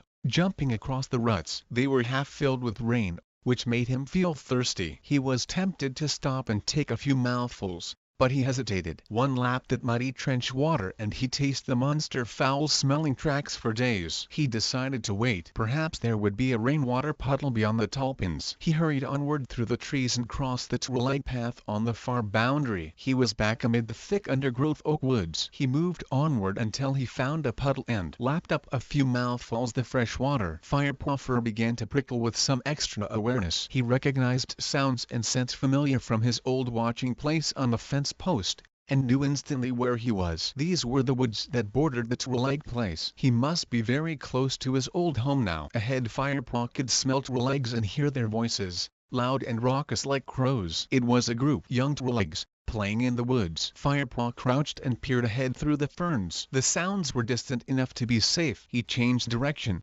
skirting the noises, making sure he was not seen. Firepaw stayed alert and watchful, but not just for two-legs. Tiger Claw might be somewhere nearby. He thought he heard a twig snap in the bushes behind him. He sniffed the air, but smelled nothing new. Was he being watched now? He wondered. Out the corner of his eye, Firepaw sensed movement. At first he thought it was Tiger Claw dark brown fur, but then he saw a flash white. He stopped, crouched, and inhaled deeply. The smell was unfamiliar. It was a cat, but not a ThunderClan cat. Firepaw felt his fur bristle with the instincts of a clan warrior. He would have to chase the intruder out ThunderClan territory. Firepaw watched the creature moving through the undergrowth. He could see its outline clearly as it skittered between the ferns. Firepaw waited for it to wander nearer. He crouched lower, his tail waving back and forth in slow rhythm. As the black and white cat neared, Firepaw rocked his haunches from side to side as he prepared to spring. One more heartbeat. Then he leaped. The black and white cat jumped into the air, terrified, and raced away through the trees. Firepaw gave chase. It a tippet, he thought as he raced through the undergrowth, smelling its fierce scent. In my territory. He was closing in rapidly on the fleeing animal. It had slowed its headlong rush, preparing to scramble up the wide, mossy trunk of a fallen tree. With the blood roaring in his ears, Firepaw leaped onto its back in a single bound. Firepaw could feel the cat struggling beneath him as he gripped on with all his claws. It let out a desperate and terrified yowl. Firepaw released his grip and backed away. The black and white cat cringed at the foot of the fallen tree, trembling, and looked up at him. Firepaw lifted his nose, feeling a ripple disgust at the intruder easy surrender. This St. plump house cat, with its round eyes and narrow face, looked very different from the lean, broad-headed cats Firepaw lived with now. And yet something about this cat seemed familiar. Firepaw stared harder. He sniffed, drawing in the other cat's scent. "I don't recognize the smell," he thought, searching his memory. Then it came to him. "Smudge." He mewed out loud. "Ho, how do you know my name?" stammered Smudge, still crouching at me. Firepaw mewed. The house cat looked confused. "We were kittens together. I lived in the garden next to you," Firepaw insisted. "Rusty?" mewed Smudge in disbelief. "Is that you? Did you find the wildcats again? Or are you living with new housefolk? You must be, if you is still alive." I called Firepaw now. Firepaw mewed. He relaxed his shoulders and let his fur fall flat into a sleek orange pelt. Smudge relaxed too. His ears pricked up. "Firepaw?" he echoed, amused. "Well, Firepaw, it looks like your new housefolk don't feed you enough. You certainly were in this scrawny last time we met." "I don't need 2 legs to feed me," Firepaw replied. "I got a whole forest food to eat." 2 legs? Housefolk? That what the clans call them? Smudge looked bewildered for a second. Then his expression changed to one complete astonishment. "You mean you really living with the wildcats?" "Yes." Firepaw paused. "You know, you smell different. Unfamiliar." "Unfamiliar?" Smudge echoed. He sniffed. "I suppose you used to the smell those wildcats now." Firepaw shook his head, as if to clear his mind. "But we were kittens together. I should know your smell like I know the smell my birth mother." Then Firepaw remembered. Smudge had passed 6 moons. No wonder he looked so st and fat, and smelled so strange. "You been to the cutter?" he gasped. "I mean, the vet." Smudge shrugged his plump black shoulders. "So?" he mewed. Firepaw was speechless. So Bluestar was right. "Come on, then. What it like, living wild?" Smudge demanded. "Is it as good as you thought it'd be?" Firepaw thought for a moment. About last night, sleeping in a damp den. He thought about Mouse Island clearing away Yellowfang dirt, and trying to please both Lionheart and Tiger Claw at once during training. He remembered the teasing he suffered about his catipid blood. Then he remembered the thrill his first catch, charging through the forest in pursuit of squirrel, and warm evenings beneath the stars sharing tongues with his friends. "I know who I am now," he mewed simply. Smudge tipped his head to one side and stared at Firepaw, clearly confused. "I should be getting home," he mewed. "Mealtime soon." "Go carefully, Smudge." Firepaw leaned forward and gave his old friend an affectionate lick between the ears. Smudge nuzzled him in return. "And stay alert. There may be another cat in the area who is not as fun catipids house cats as I am." Smudge's ears flicked nervously at these words. He looked around cautiously and leaped up onto the trunk of the fallen tree. "Goodbye, Rusty," he mewed. "I'll tell everyone at home that you okay." "Ye, Smudge," mewed Firepaw. "Enjoy your meal." He watched the white-tipped Smudge tail disappear over the edge of the tree. In the distance he could hear the rattle-dried food being shaken, and a 2-leg voice calling. Firepaw turned, his tail high, and started back toward his own home, sniffing the air as he went. "I'll find a finch or 2 here," he decided. "Then I'll catch something else on the way back through the pines." He felt bursting with energy after meeting Smudge and realizing just how lucky he was to live in the clan. He looked up at the branches above him and began to stalk silently across the forest floor, every sense alert. Now he just needed to impress Bluestar and Tiger Claw, and the day would be perfect. Chapter 11. Firepaw returned with the chaffinch gripped firmly between his teeth. He dropped it in front of Tiger Claw, who stood waiting in the hollow. "You the first one back," mewed the warrior. "Yeah, but I got loads more prey to fetch," Firepaw mewed quickly. "I buried it back. I know exactly what you did," Tiger Claw growled. "I been watching you." A swish bushes announced Gripeaw's return. He was carrying a small squirrel in his mouth, which he dropped beside Firepaw. "Chaffinch." "Yuck," he spat. "Squirrels are too furry. I'll be picking hairs out my teeth all evening." Tiger Claw paid no attention to Gripeaw grumbling. "Ravenpaw late," he observed. "We'll give him a bit longer and then return to camp." "But what if he been bitten by an adder?" Firepaw protested. "Then it's his own fault," Tiger Claw replied coldly. "There's no room for fools in ThunderClan." They waited in silence. Gripeaw and Firepaw exchanged glances, worried about Ravenpaw. Tiger Claw sat motionless, apparently lost in his own thoughts. Firepaw was the first to scent Ravenpaw's arrival. He jumped to his paws as the black cat leaped into the clearing, looking unusually pleased with himself. Dangling from his mouth was the long, diamond-paw-turned body and adder. "Ravenpaw, are you okay?" Firepaw called. "Hey!" meowed Grypaw, rushing forward to admire Ravenpaw's catch. "Did that bite you?" "I was too quick for it." Ravenpaw purred loudly. Then he caught Tigerclaw's eye and fell silent. Tigerclaw fixed all three excited apprentices with a cold stare. "Come on," he said shortly. "Let's collect the rest of your prey and get back to camp."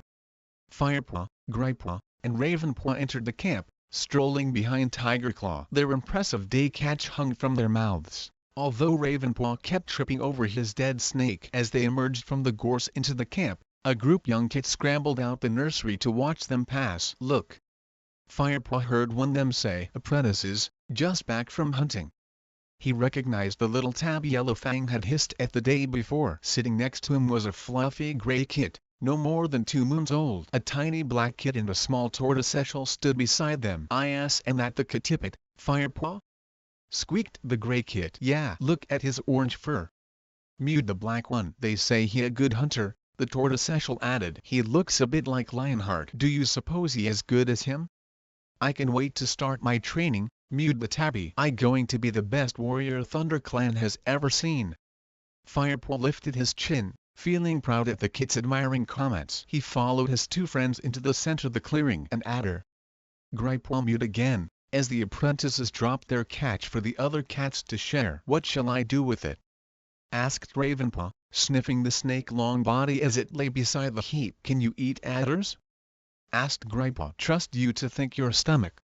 Firepaw joked, butting Grypaw with his head. "Well, I want to eat it," murmured Ravenpaw. "I mean, my mouth tastes pretty foul after carrying it back." "Let's put it on the tree stump, then," suggested Grypaw, "so that Dustpaw and Sandpaw can see it when they get back." They each carried a piece their fresh kill, and the adder, back to their den. Grypaw carefully placed the adder on the stump, arranging the snake so that it could be seen clearly from all sides. Then they ate. When they had finished they sat close together to groom one another and talk. "I wonder who Bluestar will choose to go to the gathering?" Firepaw meowed. "It'll be full moon tomorrow." "Sandpaw and Dustpaw have been twice already," replied Grypaw. "Perhaps Bluestar will choose one us this time," mewed Firepaw. "After all, we've been training for almost 3 moons now." "But Sandpaw and Dustpaw are still the eldest apprentices," Ravenpaw pointed out. Firepaw nodded. "And this gathering will be an important one. It'll be the first time the clans have met since Wind Clan disappeared. No cat knows what Shadow Clan is going to say about it." Tigerclaw meow interrupted them. "You are right, youngster." The warrior had strolled up to them unnoticed. "By the way, Firepaw," he added smoothly, "Bluestar wants to see you." Firepaw looked up, startled. Why would Bluestar want to see him? "Now if you can spare the time," Tigerclaw meowed. Firepaw jumped up immediately and bounded across the clearing toward the Bluestar den. Bluestar was sitting outside, her tail flicking restlessly back and forth. When she saw Firepaw she stood up and looked steadily down at him. "Tigerclaw has told me that he saw you talking with the cat from the Prologue place today," she meowed quietly. "But Firepaw began. He said that you began by fighting with this cat but ended up sharing tongues with it." "That's true," Firepaw admitted, feeling his fur prickle defensively. "But he was an old friend. We grew up together." He paused and swallowed. "When I was a Kitipit." Bluestar looked at him for a long moment. "Do you miss your old life, Firepaw?" she asked. "Think carefully, now." "No." How can Bluestar think that? Firepaw wondered. His head was spinning. What was Bluestar trying to make him say? "Do you wish to leave the clan?" "Course not." Firepaw was shocked by her question. Bluestar didn't seem to hear the passion in his answer. She shook her head, looking suddenly old and tired. "I won't judge you if you leave us, Firepaw. Perhaps I expected too much you. Perhaps my judgment has been clouded by the clan need for new warriors."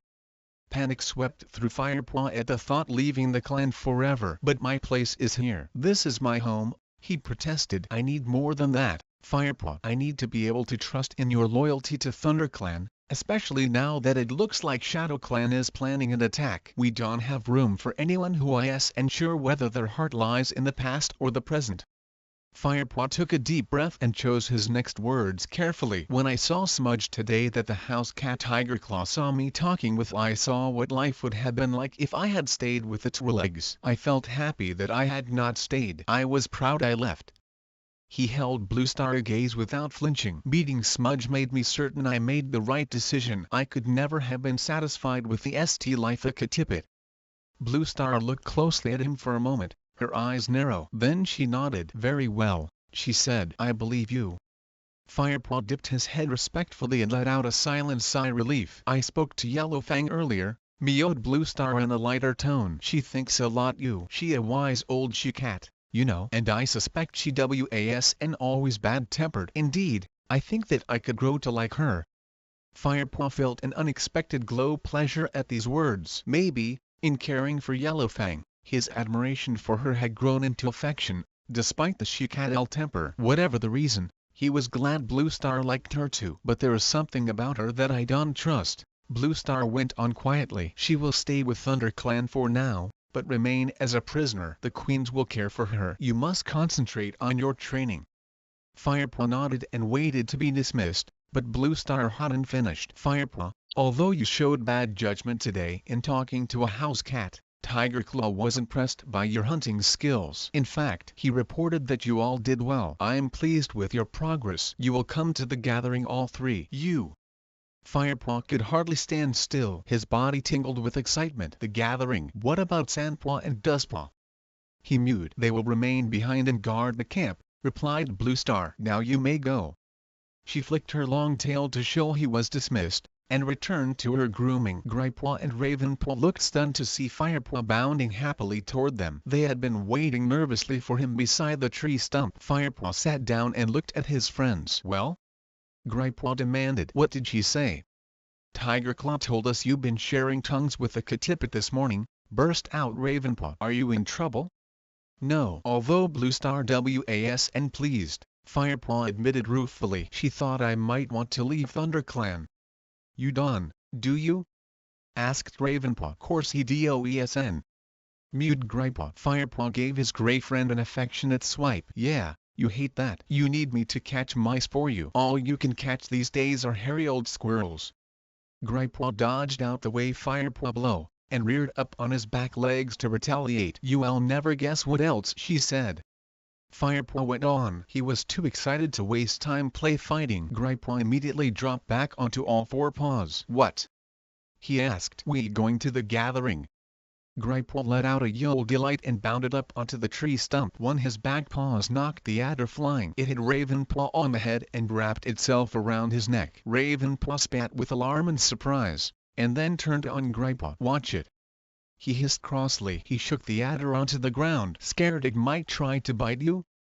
Firepaw teased. He crouched down, hissing, and sidled up to Ravenpaw. Ravenpaw twitched his whiskers and retorted, some snake you make. He leaped onto Firepaw and rolled him easily onto his back. Grypaw reached down from the tree stump and gave Ravenpaw tail a tug. As Ravenpaw turned to thump Grypaw with a ST forepaw, Firepaw jumped to his feet and leaped into them both, sending Grypaw flying from the stump. All three cats tumbled into the dirt and tussled on the ground. Finally they fell apart and settled themselves, panting, beside the tree stump. Are Sandpaw and Dustpaw coming too? Puffed Grypaw. Nope. Firepaw replied, unable to disguise the note of triumph in his voice. They have to stay behind and guard the camp. Oh, let me tell them. Begged Grypaw. I can wait to see the looks on their faces. Me neither. Firepaw agreed. I can believe we going instead them. Especially after Tiger Claw saw me with Smudge today. That was just bad luck, answered Grypaw. We all caught a load prey in the assessment. That must be what decided it. I wonder what the gathering will be like, mewed Ravenpaw. It'll be fantastic, Grypaw replied confidently. I bet all the great warriors will be there. Clawface, Stonifer but Firepaw wasn't listening anymore. Instead, he found himself thinking about Tiger Claw and Smudge. Grypaw was right. It was bad luck that the great warrior had been observing him when he had met his old friend Ycold and he have been watching Grypaw or Ravenpaw instead. In fact, it was bad luck that Tiger Claw had sent him so near the Prologue place at all. Suddenly a dark thought entered Firepaw's mind. Why had Tiger Claw sent him so near its old haunts? Had he wanted to test him? Could it be the great dark warrior didn't trust his loyalty to ThunderClan? Chapter 12 Firepaw peered over the brow of a bush-covered slope. Gripepaw and Ravenpaw crouched beside him. Next to them a group of ThunderClan elders, queens, and warriors waited in the undergrowth for Bluestar to give the signal. Firepaw had not been to this place since his first journey with Lionheart and Tigerclaw. The steep-sided glade looked different now. The rich greenness of the woods had been bleached away by the cold light of the full moon, and the leaves on the trees glowed silver. At the bottom stood the large oaks that marked where the corner of each clan territory touched the other three. The air was thick with the warm scents of cats from the other clans. Firepaw could see them quite clearly in the moonlight, moving about below in the grassy clearing that lay between the four oaks. In the center of the clearing, a large, jagged rock rose from the forest floor like a broken tooth. "Look at all those cats down there," hissed Ravenpaw under his breath. "They're Crickedstar." Gripepaw hissed back. "River Clan leader." "Where?" Firepaw mewed, nudging Gripepaw impatiently. "That light-colored tabby, beside the great rock."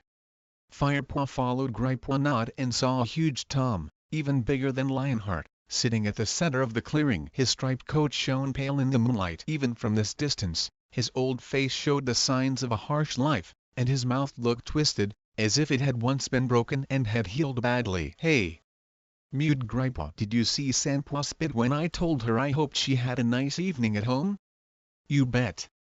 Firepaw purred. Ravenpaw interrupted them with a muffled growl. "Look, they're Broken Star Shadow Clan leader," he hissed. Firepaw looked down at the dark brown tabby. His fur was unusually long and his face was broad and flattened. There was a stillness in the way he sat and stared around him that made Firepaw fur prickle uncomfortably. "He looks pretty nasty," Firepaw muttered. "Yeah," agreed Gripepaw. "He certainly got a reputation among all the clans for not suffering fools gladly. And he not been leader that long 4 moons, ever since his father, Ruggedstar, died."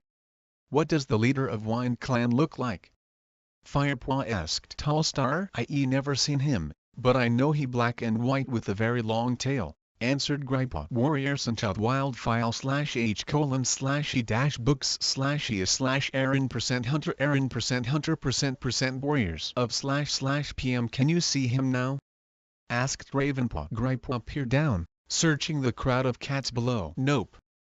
"Can you scent any Wind Clan cats?" Firepaw asked. Gripepaw shook his head. "No." Lionheart meow sounded softly beside them. "The Wind Clan cats may just be late." "But what if they don't turn up at all?" mewed Gripepaw. "Hush, we must all be patient. These are difficult times. Now keep quiet. Bluestar will give the signal to move soon." Lionheart meowed quietly. As he spoke, Bluestar stood, and, holding her tail high, flicked it from one side to the other. Firepaw heart missed a beat as the ThunderClan cats rose as one and bounded through the bushes, down toward the meeting place. He raced alongside them, feeling the wind rush in his ears and his paws tingle with anticipation. The ThunderClan cats paused instinctively on the edge of the clearing, outside the boundary of the oaks. Bluestar sniffed the air. Then she nodded and the troop moved forward into the clearing. Firepaw felt thrilled. The other cats looked even more impressive close up, milling about the great rock. A large white warrior strode past. Firepaw and Ravenpaw looked at him in awe. "Look at his paws," Ravenpaw murmured. Firepaw looked down and realized the huge paws of this great Tom were jet black. "It must be Blackfoot," mewed Gripepaw. "Shadow Clan new deputy." Blackfoot stalked over to Broken Star and sat down beside him. The Shadow Clan leader acknowledged him with a twitch of one ear, but said nothing. "When does the meeting begin?" Ravenpaw asked Whitestorm. "Be patient, Ravenpaw," he answered. "The sky is clear tonight, so we have plenty of time." Lionheart leaned over and added, "We warriors like to spend a little time boasting about our victories, while the elders swap tales about the ancient days before the Prologues came here." All 3 apprentices looked up at him and saw his whiskers twitch mischievously. Dappletail, One Eye, and Small Ear headed straight off toward a group of elderly cats who were settling themselves below one of the oak trees. Whitestorm and Lionheart strolled over to another pair of warriors whom Firepaw did not know. He sniffed the air and recognized their scent as River Clan. Bluestar voice sounded behind the 3 apprentices. "Don't waste any of your time tonight," she warned. "This is a good opportunity to meet your enemies. Listen to them. Remember what they look like and how they behave. There is a great deal to be learned from these meetings." and say little," warned Tiger Claw. "Don't give anything away that might be used against us once the moon has waned." Warriors Untitled Wildfile/h:/e-books/e/Erin%Hunter Erin%Hunter%% Warriors of//PM. Don't worry. We won. Firepaw promised hastily, looking into Tiger Claw's eyes. The feeling that Tiger Claw didn't trust his loyalty lingered with him still. The two warriors nodded and moved on, and the apprentices were left alone. They looked at each other. "What do we do now?" Firepaw asked. "What they said," replied Ravenpaw. "Listen. And don't say too much," Gripepaw added. Firepaw nodded gravely. "I going to see where Tiger Claw went," he mewed. "Well, I going to find Lionheart," mewed Gripepaw. "You coming, Ravenpaw?" "No, thanks," Ravenpaw replied. "I going to find some of the other apprentices." "Okay, we'll meet up later," mewed Firepaw, and he trotted in the direction Tiger Claw had taken. He scented Tiger Claw easily and found him sitting at the center of a group of huge warriors, behind the great rock. Tiger Claw was speaking. It was a tale Firepaw had heard many times at camp. Tiger Claw was describing his recent battle against the River Clan hunting party. "I wrestled like a Lion Clan cat. 3 warriors tried to hold me but I threw them off. I fought them until 2 lay knocked out and the other had run off into the forest like a kid crying for its mother." This time Tiger Claw didn't mention killing Oakhart in vengeance for Red Tail death. Perhaps it's so he does and offend the River Clan warriors, Firepaw decided. Firepaw listened politely to the end of the story, but a familiar scent was distracting him. As soon as Tiger Claw had finished speaking, Firepaw turned and crept away toward the sweet smell, which was coming from a group of cats nearby. He found Gripepaw sitting among these cats, but that was not the scent he had been following. Sitting opposite Gripepaw, between 2 River Clan toms, was Spotedleaf. Firepaw glanced at her shyly and settled himself beside his friend. "Still no scent of Wine Clan," he mewed to Gripepaw. "The meeting hasn't begun yet." "They may still come," replied his friend. "Look, they're running nose." He the new Shadow Clan medicine cat, apparently. He nodded toward a small gray and white cat at the center of the group. "I can see why they call him Runnin' Nose," Firepaw remarked. The medicine cat nose was wet at the tip and encrusted around the edges. "Yep," replied Gripepaw with a scornful growl. "I can see why they appointed him when he can even cure his own cold." Runnin' Nose was telling the cats about a herb that medicine cats had used in the old days to cure kitten cough. Since the Twillegs came and filled the place with hard earth and strange flowers, he complained in a high-pitched yell, the herb has disappeared, and kittens die needlessly in cold weather. Warriors Untitled Wildfile/h:/e-books/e/Erin%Hunter Erin%Hunter%% Warriors of//PM. The cats gathered around him yelled their disapproval. "It never would have happened in the time of the Great Clan Cats," growled the Black River Clan Queen. "Indeed," mewed a Silver Tabby, "the Great Cats would have killed any Twillegs that dared enter their territory. If Tiger Clan roamed this forest still, Twillegs would not have built this far into our land." Then Firepaw heard Spotedleaf quiet mew. "If Tiger Clan still roam these forests, we would hardly have made our territory here, either." "What Tiger Clan?" mewed a small voice beside them. Firepaw noticed a little tabby apprentice from one of the other clans sitting beside him. "Tiger Clan is one of the great cat clans that used to roam the forest," Gripepaw explained quietly. "Tiger Clan is cats of the night, big as horses, with jet black stripes. Then there is Lion Clan." Gripepaw hesitated, frowning as he tried to remember. "Oh, I heard of them," mewed the tabby. "They were as big as Tiger Clan cats, with yellow fur and golden manes like rays of the sun." Gripepaw nodded. "And then there is the other one, Spotty Clan or something like that. I suspect you thinking of Leopard Clan, young Gripepaw," mewed a voice from behind them. "Lionheart." Gripepaw greeted his mentor with an affectionate touch of his nose. Lionheart shook his head in mock despair. "Don't you youngsters know your history? Leopard Clan are the swiftest cats, huge and golden, spotted with black paw prints. You can thank Leopard Clan for the speed and hunting skills you now possess." "Thank them? Why?" asked the tabby. Lionheart gazed down at the little apprentice and answered, "There is a trace of all the great cats in every cat today. We would not be night hunters without our Tiger Clan ancestors, and our love of the sun warmth comes from Lion Clan." He paused. "You are a Shadow Clan apprentice, aren't you? How many moons are you?" The tabby stared awkwardly down at the ground. 6 moons, he stammered, not meeting Lionheart eye. Rather small for 6 moons, Lionheart murmured. His tone was gentle, but his gaze was searching and serious. My mother was small too, answered the tabby nervously. He bowed his head and backed away, disappearing into the crowd of cats with a twitch of his light brown tail. Lionheart turned to Firepaw and Gripeaw. Well, he might be small, but at least he was curious. If only you two showed as much interest in the stories your elders tell. Sorry, Lionheart. Firepaw and Gripeaw mewed, exchanging doubtful glances. Lionheart grunted good-naturedly. Oh, go away, the pair of you. Next time I hope Bluestar decides to bring apprentices who appreciate what they hear. And with a half-hearted growl he chased them away from the group. Warriors Untitled Wildfile/h:/e-e/books/e/Erin%Hunter Erin%Hunter% warriors of //PM. Come on, purred Gripeaw as they leaped away. Let's see where Ravenpaw got into. Ravenpaw was in the middle of a group of apprentices who were clamoring for him to tell them about the battle with River Clan. Go on, Ravenpaw.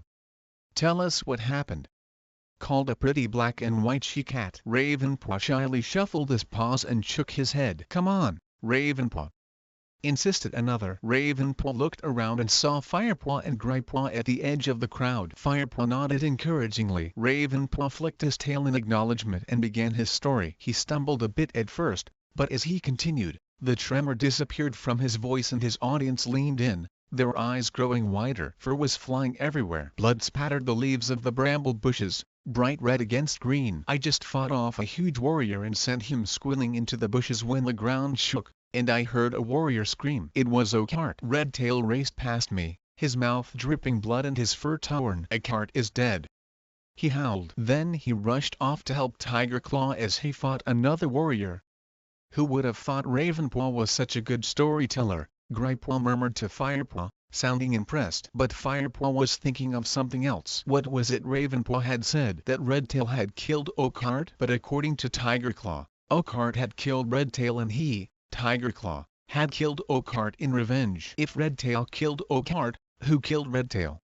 Firepaw hissed to Gripeaw. If who did what? Gripeaw echoed absent-mindedly. He was only half listening to Firepaw. Firepaw shook his head to clear it. Ravenpaw must have been mistaken, he thought. He must have meant Tigerclaw. Ravenpaw was coming to the end of his story. Finally, Redtail dragged the wailing cat off Tigerclaw by his tail and, with the strength of the whole of Tiger Clan, flung him into the bushes. A moving shadow caught Firepaw's eye. He glanced around and saw Tigerclaw standing a short distance away. The warrior was watching Ravenpaw with an iron stare. Unaware of his mentor's presence, Ravenpaw continued to answer question after question from his enthusiastic audience. What were Oakheart's dying words? Is it true that Oakheart had never lost a battle before?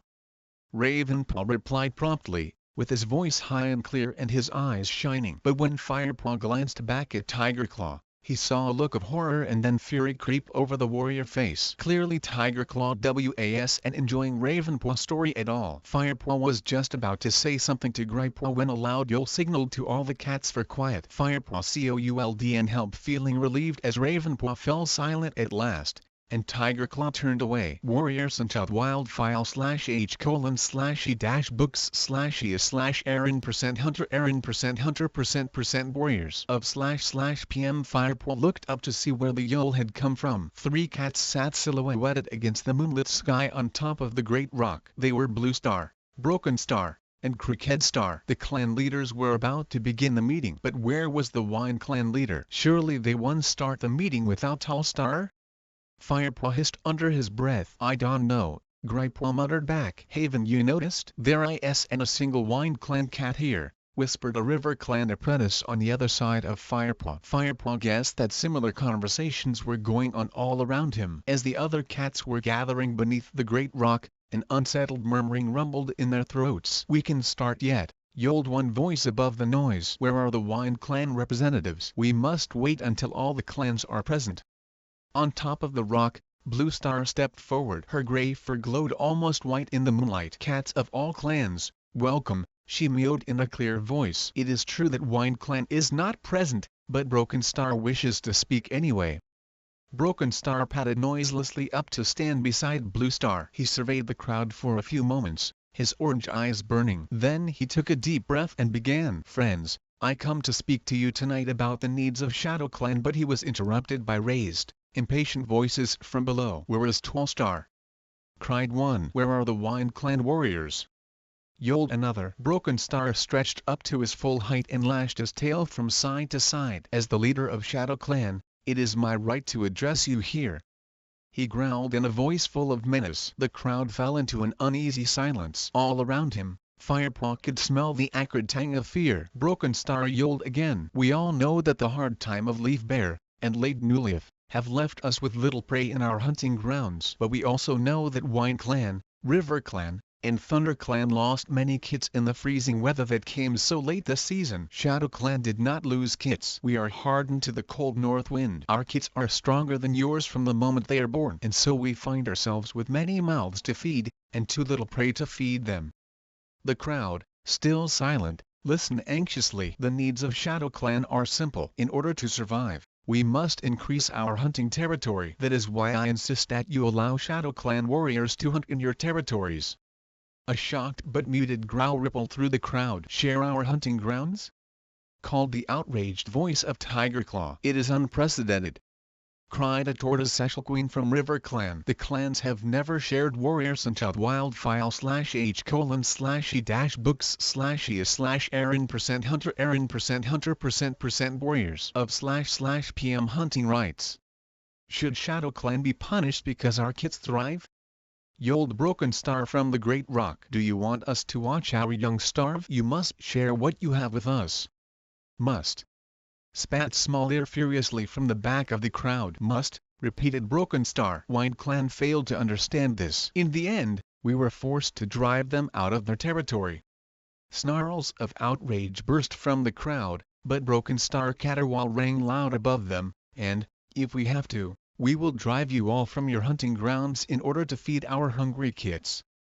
There was instant silence. On the other side of the clearing, Firepaw heard a River Clan apprentice start to mutter something, but he was quickly hushed by an elder. Satisfied that he had every cat attention, Broken Star continued. Each year, the Prologue spoil more of our territory. At least one clan must remain strong, if all the clans are to survive. Shadow Clan thrives while you all struggle. And there may come a time when you will need us to protect you.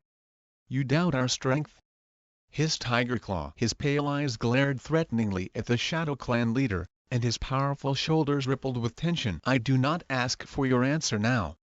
Broken Star ignored the warrior challenge. You must each go away and consider my words. But bear this in mind, would you prefer to share your prey, or be driven out and left homeless and starving?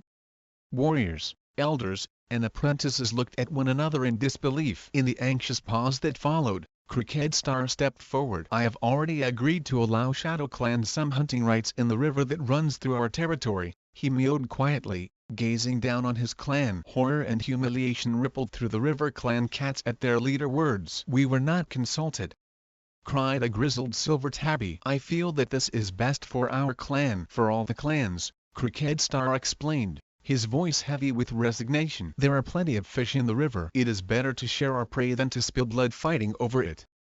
And what of Thunder Clan? Small Ear croaked. Blue Star, have you, too, agreed to this outrageous demand? Blue Star unwaveringly met the old cat gaze. I have made no agreement with Broken Star except that I shall discuss his proposal with my clan after the gathering. Well, at least that's something, muttered Gripepaw in Firepaw ear. We'll show them we are not as soft as that yellow-bellied River Clan. Broken Star spoke up again, his rasping voice sounding arrogant and strong after Crooked Star's surrender. I also bring news that is important to the safety of your kits. A Shadow Clan cat has turned rogue and spurned the warrior code. We chased her out of our camp, but we do not know where she is now. She looks a mangy old creature, but she has a bite like Tiger Clan. Warriors Untitled Wildfile /h:/e-books/e/Erin%Hunter Erin%Hunter% warriors of //PM Firepaw for bristled. Could Broken Star possibly be talking about Yellowfang? He pricked up his ears, curious to hear more. She is dangerous. I warn you, do not offer shelter to her. And Broken Star paused dramatically until she is caught and killed, I urge you to keep a close eye on your kits." Firepaw knew from the nervous growl that rumbled in the throats of the ThunderClan cats that they, too, had thought of Yellowfang. The bold she-cat had done nothing to endear herself to her reluctant hosts, and Firepaw guessed it wouldn't take much to drum up hatred against her. Even the words of a despised enemy like Broken Star would be enough. The Shadow Clan warriors began to push their way out of the throng of cats. Broken Star leaped down from the rock, and his warriors immediately surrounded him and escorted him away from 4 trees, back into Shadow Clan territory. The remaining Shadow Clan cats followed quickly behind, including the undersized tabby Lionheart had questioned earlier. But among the other Shadow Clan apprentices, the tabby no longer looked unusually small. They all looked tiny and undernourished, more like kids of 3 or 4 moons than full-fledged apprentices. "What do you think of all that?" Gripewa mewed in a low voice. Ravenpaw bounded over before Firepaw could reply. "What going to happen now?" he wailed, his fur fluffed up in alarm and his eyes wider than ever. Firepaw didn't answer. The elders of ThunderClan were gathering nearby, and he was straining to hear what they were saying. "That must be Yellowfang he was talking about," growled Small Ear. "Well, she did snap at Goldenflower youngest kit the other day," murmured Speckletail darkly. "She was the oldest nursery queen, and fiercely protective of all the kits. And we left her behind, with the camp virtually unguarded," wailed One Eye, who for once seemed to be having no trouble hearing everything. "I tried to tell you she was a danger to us," hissed Darkstripe. "Blue Star has to listen to reason now and get rid of her before she harms any of our young."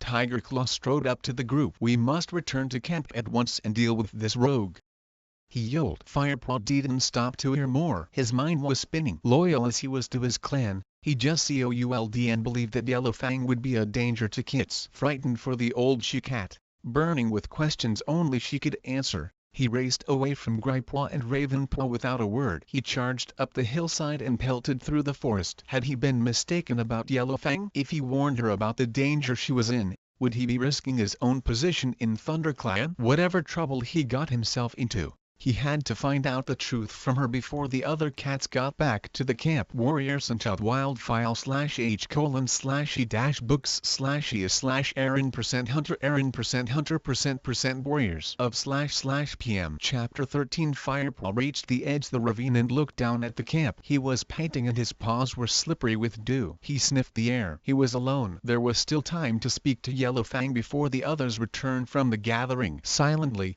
he jumped down the rocky slope and slipped through the gorse tunnel unnoticed. The camp was still and quiet, apart from the muted snuffles sleeping cats. Firepaw quickly crept around the edge of the clearing to Yellowfang's nest. The old medicine cat was curled on top her mossy bedding. "Yellowfang," he hissed urgently. "Yellowfang, wake up. It's important." 2 orange eyes opened and glinted in the moonlight. "IWAS and sleeping," meowed Yellowfang quietly. She sounded calm and alert. "You came straight from the gathering to me? That must mean you heard."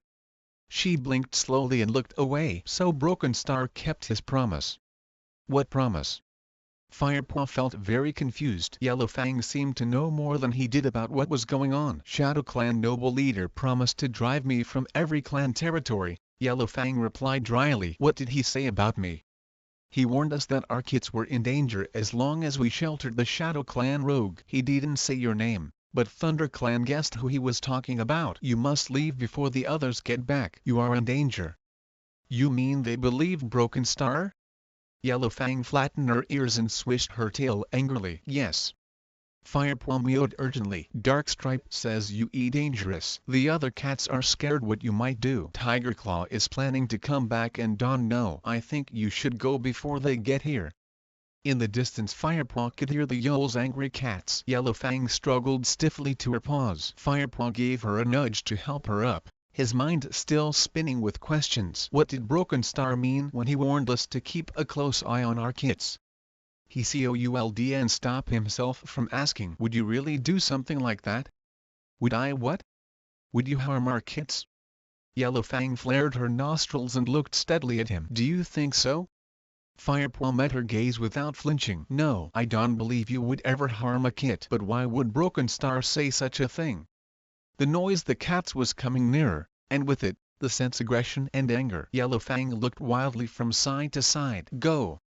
Firepaw urged. Her safety was more important than his curiosity. But Yellowfang remained where she was and stared at him. A calm look suddenly came into her wide eyes. Firepaw, you believe I innocent, and I grateful for that. If you believe me, then others might. And I know Blue Star will give me a fair hearing. I can run forever. I too old. I shall stay here and face whatever your clan decides for me. She sighed and sank down onto her bony haunches. But what about Tiger Claw? What if he is headstrong, and he knows the power he has over the other clan cats there and awe him? But even he will obey Blue Star. Rustling in the undergrowth beyond the camp boundary told Firepaw that the cats were almost at the entrance. Go away, Firepaw, hissed Yellowfang, baring her blackened teeth at him. Don't make trouble for yourself by being seen with me now. There is nothing you can do for me. Have faith in your leader, and let her decide what happens to me. Firepaw realized Yellowfang had made up her mind. He touched his nose to her patchy fur, then crept silently away into the shadows to watch. Through the gorse came the cats. Blue Star first, accompanied by Lionheart. Frostfur and Willowpelt were right behind them. Frostfur raced away from the troop immediately and ran toward the nursery, the fur on her tail bristling in alarm. Tiger Claw and Darkstripe strode into the clearing, shoulder to shoulder, looking grim. The others followed behind, with Ravenpaw and Gripepaw at the rear. As soon as he saw his friends, Firepaw trotted out to join them. You went to warn Yellowfang, didn't you? Whispered Gripepaw when Firepaw reached his side. Yes, I did, Firepaw admitted. But she wouldn't leave. She trusted Blue Star to treat her fairly. Did anyone miss me? Only us, replied Ravenpaw. Around the camp, the cats who had stayed behind began to wake up. They must have scented the aggression and heard the tension in the voices of the returning cats, for they all came running into the clearing, their tails held high. What has happened? Called a tabby warrior named Runningwind. Broken Star has demanded hunting rights for Shadow Clan in our territory, replied Longtail loudly enough for all the cats to hear. And he warned us about a rogue cat who will harm our kits, added Willowpelt. It must be Yellowfang. Meow's anger and distress rose from the crowd. Silence, ordered Blue Star, leaping onto the high rock. Instinctively, the cats settled in front of her. A loud screech made every cat turn its head toward the fallen tree where the elders slept. Tiger Claw and Darkstripe were dragging Yellowfang roughly from her nest. She shrieked furiously as they hauled her into the clearing and dumped her in front of the high rock. Firepaw felt every muscle in his body tense. Without thinking, he dropped into a low crouch, ready to spring at Yellowfang persecutors. Wait, Firepaw, growled Gripepaw in his ear. Let Blue Star deal with this. What is going on? Demanded Blue Star, jumping down from the high rock and glaring at her warriors. I gave no order to attack our prisoner. Tiger Claw and Darkstripe instantly let go Yellowfang, who crouched in the dust, hissing and spitting. Frostfur appeared from the nursery and pushed her way through to the front. The clan. We got back in time, she mewed with a gasp. The kids are safe.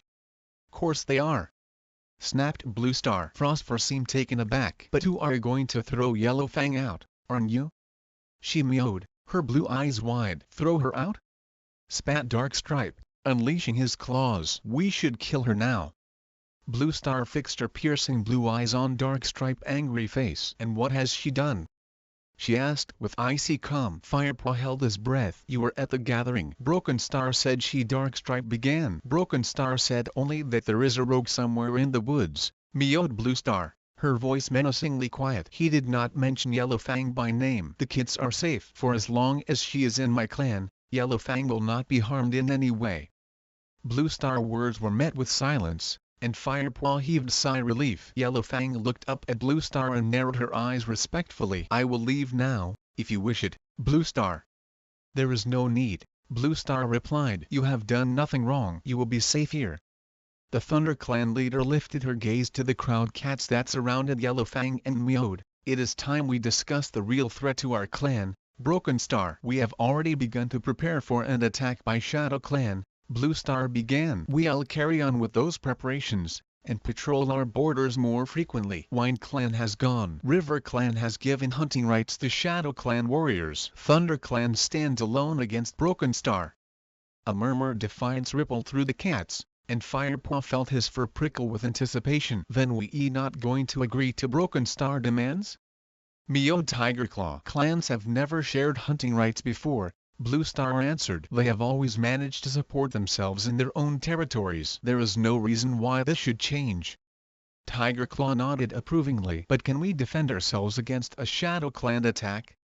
Asked Small Ear, a tremulous voice. White Clan didn't manage it. River Clan won't even try. Blue Star met his old eyes with her steady gaze. We must try. We will not give up our territory without a fight.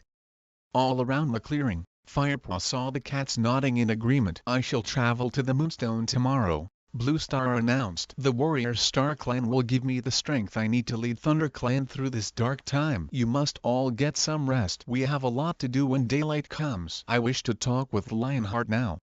Without another word, she turned and strode toward her den. Firepaw noticed the look wonder that had entered the eyes some the cats when Blue Star had mentioned the Moonstone. Now the clan cats hurriedly gathered in groups, meowing in hushed voices full excitement. What the Moonstone?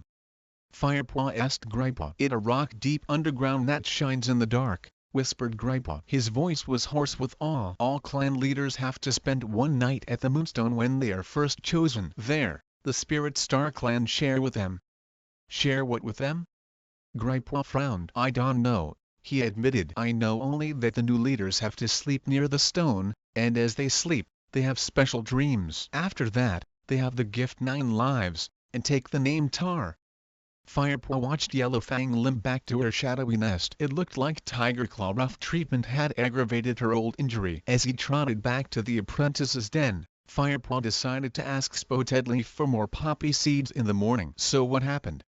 Mewed Dustpaw eagerly, popping his head out the den. He seemed to have forgotten how much he resented the new apprentice in his eagerness to hear about the gathering. It like Longtail said. Broken Star demanded hunting rights. Gripaw began. Sandpaw and Dustpaw sat and listened, but Firepaw was watching the camp. He could see the silhouettes Blue Star and Lionheart sitting close together outside her den, talking urgently. Then he noticed the small-shaped Ravenpaw at the entrance to the warrior's den. Tiger Claw stood beside him. Firepaw saw Ravenpaw ears flatten as the young cat flinched away from Tiger Claw's fierce words. The dark warrior loomed over him, twice his size, his eyes and teeth flashing in the moonlight. What was he saying to Ravenpaw? Firepaw was just about to creep nearer and listen when Ravenpaw backed away, turned, and ran across the clearing. Firepaw greeted Ravenpaw as he reached the apprentice den, but Ravenpaw hardly seemed to notice him. Instead, he pushed his way inside the den without a word. Firepaw got up to follow him when he saw Lionheart approaching. Well,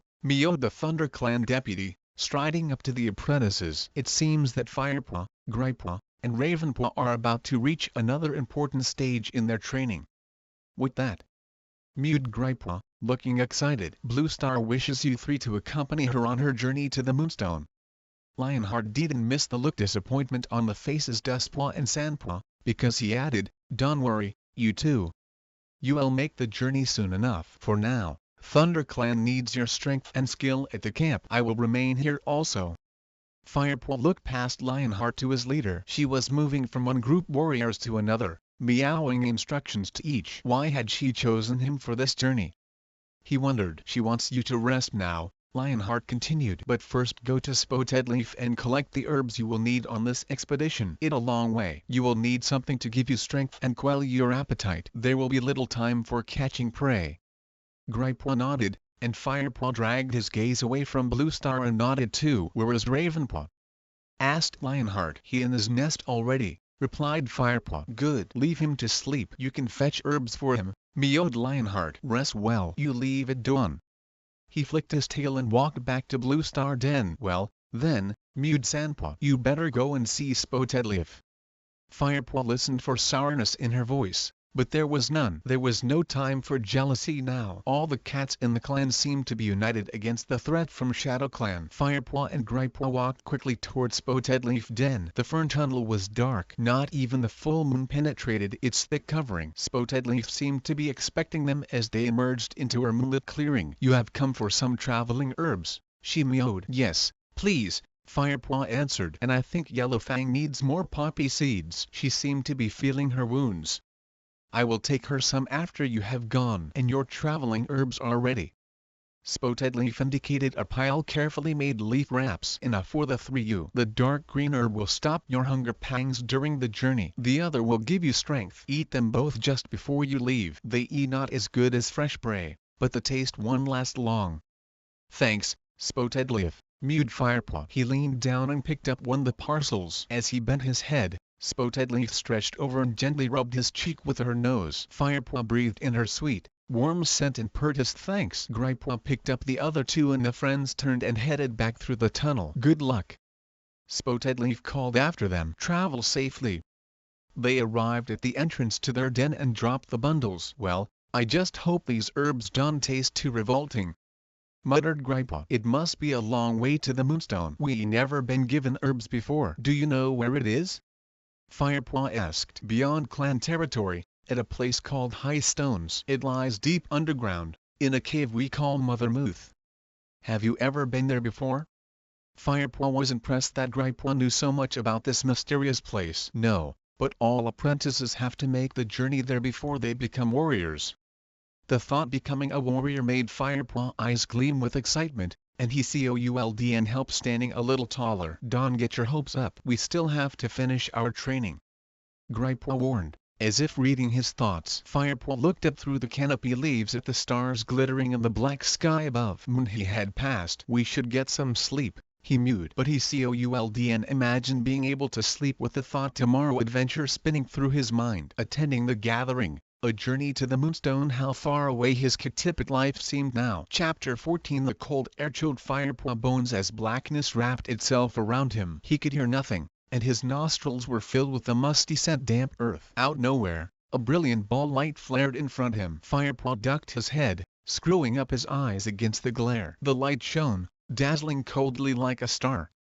Then it blinked out, disappearing as quickly as it had come. The darkness fell away, and Firepaw found himself in the forest. He felt comforted by the familiar smells of the woods. He breathed in the moist green scents, and calmness flowed through his body. Without warning, a dreadful noise burst from the trees. Firepaw fur bristled. It was the screeching, terrified cats racing out from the bushes up ahead. Firepaw recognized their Thunder Clan pelts as they fled past him. He stood rooted to the spot, unable to move. Then came great cats, huge dark warriors, their eyes glittering cruelly. They thundered toward him, pounding the earth with massive paws, their claws unsheathed. And out the shadows, Firepaw heard a high, desperate cry filled with grief and rage. Firepaw woke, horrified. His dream vanished, leaving his ears ringing and his fur standing on end. As he opened his eyes, he saw the face Tiger Claw peering into the den. Firepaw leaped to his feet, instantly alert. Something wrong, Firepaw?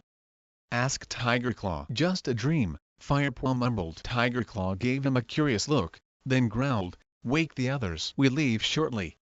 Outside the den, the sky glowed with a new dawn, and dew sparkled on the ferns. It would be a warm day once the sun was up, but the early morning dampness reminded Firepaw that the time leaf fall was not far off. Firepaw, Grypaw, and Ravenpaw quickly gulped down the herbs that Spotted Leaf had given them. Tiger Claw and Blue Star sat watching them, ready to leave. The rest of the camp was still asleep. Ugh! Complained Grypaw. I knew they'd be bitter. Why could we eat a fat, juicy mouse instead? These herbs will keep your hunger at bay longer, answered Blue Star. And they will make you strong. We have a long journey ahead us. Have you eaten yours already? Firepaw asked. I cannot eat if I'm going to share dreams with Star Clan at the Moonstone tonight, replied Blue Star. Firepaw felt his paws tingle when he heard these words. He was itching to begin the journey. With the dawn light and the familiar voices, the terror his dream had left him. All that remained was the memory. The brilliant light and Blue Star words sent a renewed thrill excitement through him. The 5 cats made their way through the gorse tunnel and out the camp. Lionheart was just returning with a patrol. Safe journey, he mewed. Blue Star nodded. I know I can trust you to keep the camp safe, she answered. Lionheart looked at Grypaw and dipped his head. Remember, he mewed, you are almost a warrior. Don't forget what I have taught you. Grypaw looked back at Lionheart with affection. I will always remember, Lionheart, he mewed, nudging his head against the tabby broad golden flank. They retraced their route to 4 trees. This was the quickest way to pass into Wine Clan territory. High stones lay beyond. As Firepaw bounded down the side of the glade toward the great rock, he could still smell the scents last night gathering. He followed the others through the grassy clearing and up the slope on the other side, into Wine Clan territory. The bushy slope became steeper as they climbed, and rockier, until the cats had to leap from boulder to boulder up the side of the craggy cliff face. Firepaw paused when they reached the top. Ahead them, The ground flattened out into a wide plateau. The wind blew in a steady gust that rippled the grass and bent the trees. The soil was stony, and outcroppings bare rock dotted the landscape here and there. The air still carried the scents wine clan, but they were stale. Much fresher, and more alarming, were the pungent markings Shadow Clan warriors. All clans are entitled to safe passage to the Moonstone, but Shadow Clan seems to have no respect for the warrior code anymore, so be alert, warned Blue Star. We must hunt outside our territory, though we'll follow the warrior code, even if Shadow Clan doesn't.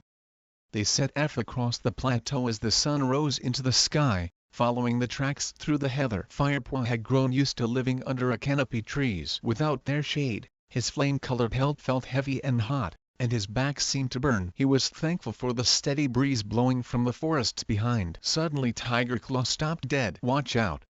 he hissed. "I smell a Shadow Clan patrol." Firepaw and the others lifted their noses, and sure enough, the scent Shadow Clan warriors traveled on the wind. "They are upwind. They won't know we are here if we keep moving," meowed Blue Star. "But we must hurry. If they move ahead they'll detect us." It not far to the Edgewine Clan territory now.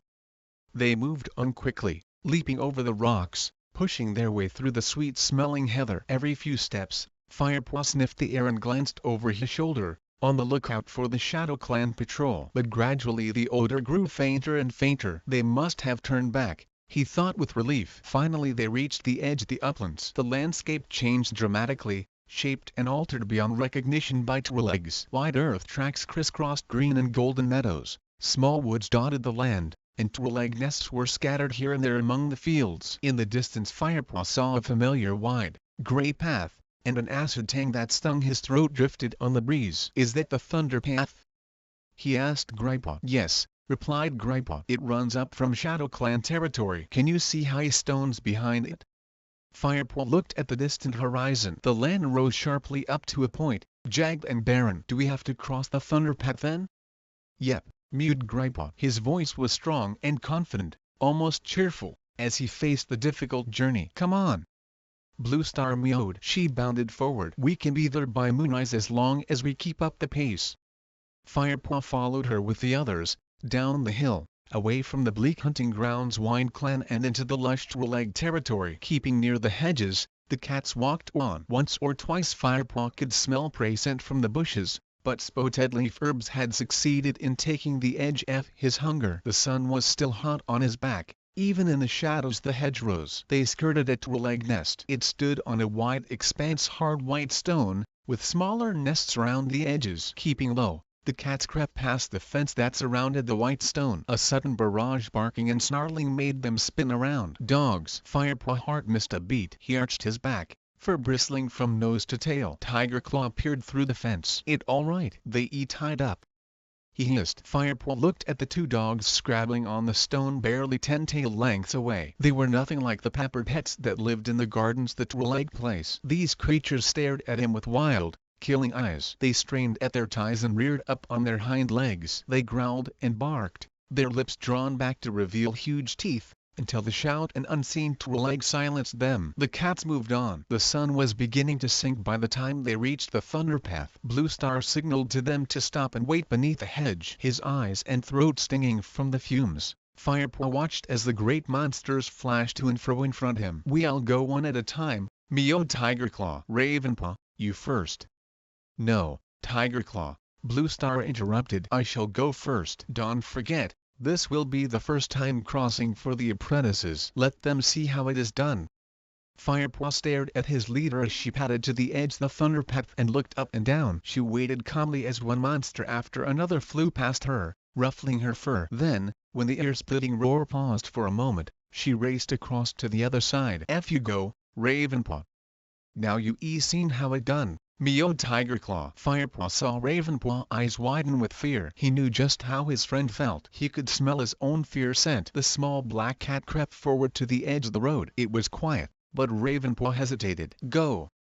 hissed Tiger Claw from the hedge. Firepaw saw Ravenpaw's muscles tighten as he prepared to run. Then the ground began to tremble beneath his paws. A monster sped out the distance and hurtled past. The black cat shrank back for a moment, then pelted over to join Blue Star. A monster coming in the other direction threw dust up where his paws had been just a heartbeat before. Firepaw felt his fur shiver and he took a deep breath to calm himself. Gripeaw was lucky. A long lull let him cross safely. Then it was Firepaw's turn. Go on, then, growled Tigerclaw. Firepaw looked from Tigerclaw to the Thunderpath, and then walked out from beneath the hedge. He waited at the edge, as Blue Star had done. A monster was rushing toward him. Firepaw looked at the approaching monster. After this one, he thought, and waited for it to pass. Suddenly his heart lurched as he realized the monster had veered off the Thunderpath and was bumping along the grass. It was heading straight for him. A Prologue was jeering from an opening in its side. Firepaw leaped backward, claws out,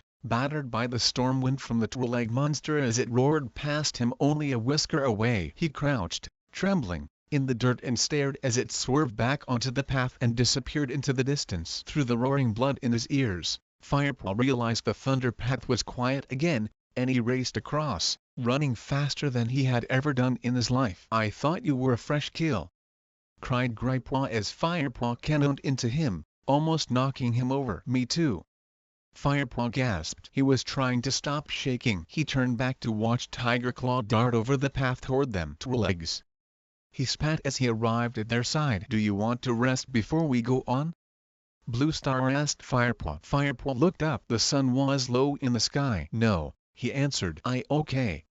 But he had leaped so frantically out the monster way that his claws felt frayed and tender. The cats carried on, with Blue Star in the lead. The earth was darker on this side the Thunderpath and the grass felt coarser underpaw. As they approached the foot-high stones, the grass gave way to bare, rocky soil, dotted with patches of heather. The land sloped up now, toward the sky. Craggy rocks topped the slope, blazing orange in the sun. Blue Star stopped once more. She chose a sun-warmed rock to sit upon, flat and wide enough for all 5 cats to rest side by side. "Look," she mewed, tilting her nose toward the dark slope before them. "Mother Moose." Firepaw peered upward. The glare of the setting sun blinded him, and the slope was engulfed in shadow. The cats waited in silence. Gradually, as the sun dropped down behind high stones, Firepaw began to make out the cave entrance, a square black hole that yawned darkly beneath a stone archway. "We'll wait here until the moon is higher," mewed Blue Star. "You should hunt if you are hungry and then get some rest." Firepaw was pleased to have a chance to find food. He was starving now. Gripeaw clearly felt the same and leaped away into a clump heather, following the prey scent that was thick in the air. Firepaw and Ravenpaw followed him. Tigerclaw set off in the opposite direction, but Blue Star remained where she was. She sat still and silent, gazing unblinkingly at Mother Moose. The 3 apprentices gathered plenty fresh kill. With Tigerclaw they crouched on the stony hillside and feasted. But in spite their easy hunt, no cat said much, and the air still felt thick with tension and anticipation. Afterward, the cats rested beside their leader until the warmth had seeped out the rock on which they lay and cold black shadows reached up on all sides. Only then did Blue Star call out, "Come, it is time." Chapter 15. Blue Star stood and began to pad toward Mother Moose. Tigerclaw walked beside her, matching her stride step for step. "Come on, Ravenpaw," called Gripeaw. Ravenpaw was still sitting on the rock, staring up at the rocks. At Gripeaw mew, he stood and began to follow slowly. Firepaw realized his friend had hardly said a word the whole journey. Is he just worried about Shadow Clan, or is there something else troubling him? Firepaw wondered. It took the cats only a few moments to reach Mother Moose. Firepaw stood on the threshold and peered inside. The blackness beyond the stone archway was darker than the cloudiest night. Firepaw narrowed his eyes, trying to see where the tunnel led, but he couldn't see a thing. Beside him, Gripeaw and Ravenpaw craned their heads nervously around the entrance. Even Tigerclaw seemed unsettled by the black hole ahead them. "How will we find our way in such darkness?" he asked. "I will know the way," answered Blue Star. "Just follow my scent." Ravenpaw and Gripeaw, you will remain on guard outside. Firepaw, you will accompany me and Tigerclaw to the Moonstone. Firepaw felt a thrill jolt through him. What an honor! Firepaw glanced sideways at Tigerclaw. The warrior sat with his chin boldly raised, but Firepaw could detect a subtle fear scent coming from him. It grew stronger as Blue Star stepped forward into the blackness. Tigerclaw shook his mighty head and padded after Blue Star. With a brief nod to the other apprentices, Firepaw followed. Inside the cave, his eyes still detected nothing. The complete and utter blackness felt strange, but he was surprised to find that he was and frightened. His eagerness to discover what lay ahead was stronger. The cold, damp air reached through his thick fur and into his bones, stiffening his muscles. Even the coldest nights did not hold the same chill as the air here. This ground has never known the warmth of the sun, thought Firepaw, feeling the rock smooth like ice beneath his paws. Freezing air filled his lungs with each breath, until he felt lightheaded. He followed Bluestar and Tigerclaw through the darkness, judging his way by scent and feel alone. They were walking along a tunnel that sloped down and down,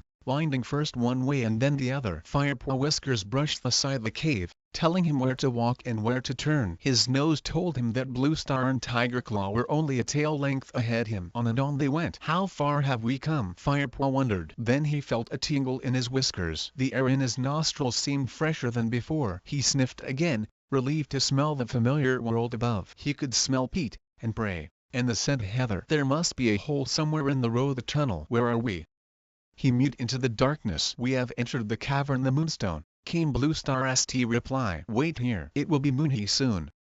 Firepaw folded his hind legs under him on the chilly stone floor and waited. He could hear the steady breathing Bluestar and the more rapid, fear-scented panting Tigerclaw. Suddenly, in a flash more blinding than the setting sun, the cave was lit up. Firepaw's eyes were wide open after the blackness the tunnel. He closed them quickly against the cold, white light. Then slowly he opened them into tiny slits and peered ahead. He saw a gleaming rock, which glittered as if it were made from countless dewdrops. The Moonstone. Firepaw looked around. In the cold light reflected from the stone, he could make out the shadowy edges of a high-road cavern. The Moonstone rose up from the middle of the floor, 3 tail lengths high. Bluestar was staring upward, her fur bleached white in the glow of the Moonstone. Even Tigerclaw dark pelt shone silver. Firepaw followed Bluestar's gaze. High in the row was an opening that revealed a narrow triangle night sky. The moon was casting a beam light through the hole, down onto the Moonstone, making it sparkle like a star. Beside him, Firepaw smelled Tigerclaw fear scent growing,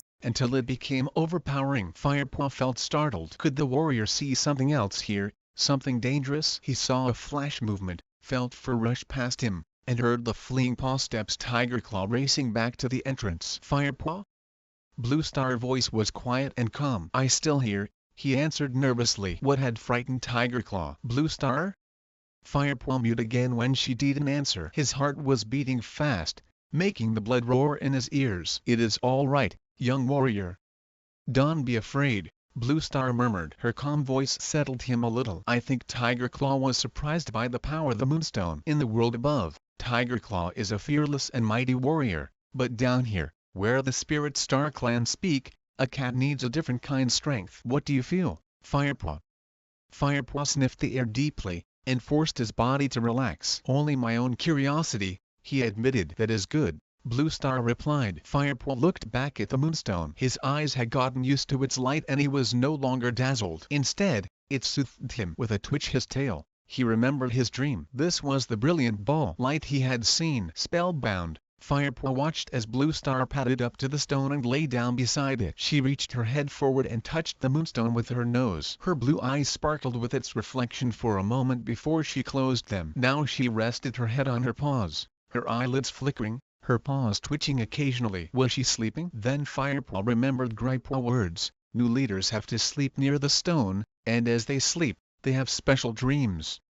He waited. The chill was not so intense here, but still he found himself shivering. He had no idea how much time had passed, but suddenly the rock stopped glowing. The cavern was plunged into darkness once more. Firepaw looked up to the opening in the row of the cavern. The moon had passed on. Outside, all that remained were tiny stars shimmering in blackness. Firepaw could just make out the pale shape his leader, lying beside the Moonstone. He wanted to call out her name, but did not dare break the silence. After more endless moments, she spoke to him. Firepaw, are you still there?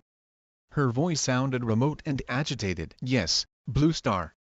Firepaw heard Bluestar's paw steps approaching. Hurry, she hissed. He felt her fur brush past him. We must return to camp. Firepaw raced after her, astonished by the speed with which she rushed through the blackness. He followed her scent blindly, up and up the stone tunnel, until she led him safely back to the outside world. Tigerclaw was waiting at the opening beside Gripaw and Ravenpaw as Bluestar and Firepaw climbed out the cave. His expression was cold and his fur was slightly ruffled, but he sat motionless and dignified. Tiger Claw. Blue Star greeted him but did not mention the warrior cat flight from the depths. Tiger Claw relaxed a little. What did you learn? We must return to camp immediately, Blue Star mewed briefly. Firepaw saw a look desperation in his leader's eyes. Now the horror his dream forced its way back into his memory, the fleeing cats. The great, dark warriors. The ear-splitting wail distress. Firepaw tried to ignore the cold fear that gripped his muscles, and followed Blue Star as she and the others raced down the dark slope away from Mother Moose. Was his nightmare vision about to come true? Chapter 16. They headed back the way they had come. The moon had disappeared behind a bank clouds. It was dark, but at least the thunder path was quieter now. The only monster they heard was far off in the distance. The cats crossed the path together and pushed their way through the hedge on the other side. Firepaw could feel his muscles growing stiff with tiredness as they hurried on. Blue Star kept up a swift pace with her nose thrust forward and her tail high. Tiger Claw loped beside her. Firepaw followed a few paces behind with Gripepaw, but Ravenpaw was flagging. Keep up, Ravenpaw. Tiger Claw growled over his shoulder. Ravenpaw flinched and bounded forward until he caught up with Firepaw and Gripepaw. Are you okay? Firepaw asked. Yes, Ravenpaw panted, not meeting Firepaw's eyes. Just a bit tired. They scrambled down a deep ditch and up the other side. What did Tiger Claw say when he came out the cave? Firepaw mewed, trying not to sound too curious. He wanted to check that we were still guarding the entrance, replied Gripepaw. Why? Firepaw hesitated. Did you sense anything strange about him? He asked. Only that damp old cave, Gripepaw mewed, looking surprised. He seemed a little edgy, ventured Ravenpaw. He was and the only one. Gripepaw mewed, looking at the black cat. What do you mean? Asked Ravenpaw. Just that the fur on your neck stands up whenever you see him these days, whispered Gripepaw. You nearly jumped out your skin when he came out the cave. He just surprised me, that all. Ravenpaw protested. You have to admit, it was a bit creepy by Mother Moose. I suppose so, agreed Gripepaw. The cat slipped under a hedge into a cornfield that glowed silver in the moonlight, and followed the ditch that ran around its edge. So what was it like inside, Firepaw? Gripepaw demanded. Did you see the moonstone? Yes, I did. It was amazing. Firepaw felt his fur tingle at the memory. Gripepaw shot him an admiring glance. So it's true. The rock really does shine underground.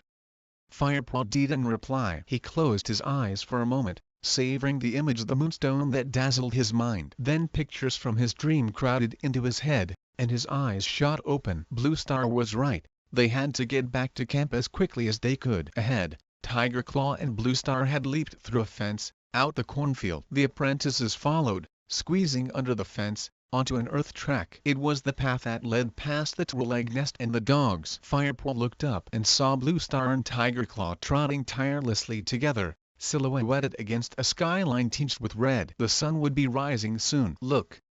He called to Gripepaw and Ravenpaw. An unfamiliar cat had jumped out in front the two warriors. It a loner, hissed Gripepaw. The three apprentices hurried forward. The stranger was a stout black and white tom, shorter than the warriors, but well-muscled. This is Barley, Blue Star explained to the apprentices as they caught up. He lives near this Prologue nest. Hi. Mewed the cat. I haven't seen any your clan for some moons. How are you, Blue Star?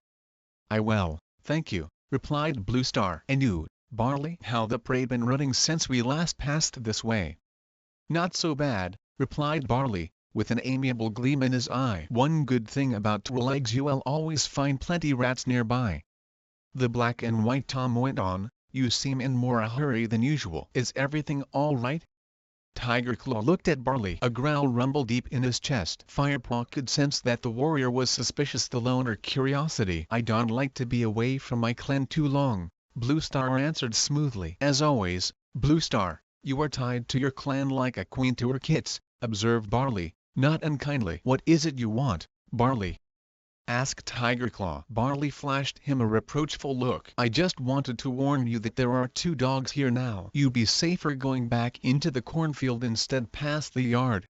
We know about the dogs. We saw them earlier, Tiger Claw began impatiently. We are grateful to you for the warning, interrupted Blue Star. Thank you, Barley. Until next time. Barley flicked his tail. Have a safe journey, he mewed as he bounded away up the track. Come, ordered Blue Star, heading off the track. She pushed her way through the long grass between the path and the fence that led back into the cornfield. The 3 apprentices followed, but Tiger Claw hesitated. "You trust the word a loner?" he mewed. Blue Star stopped and turned to face him. "Would you rather face those dogs?"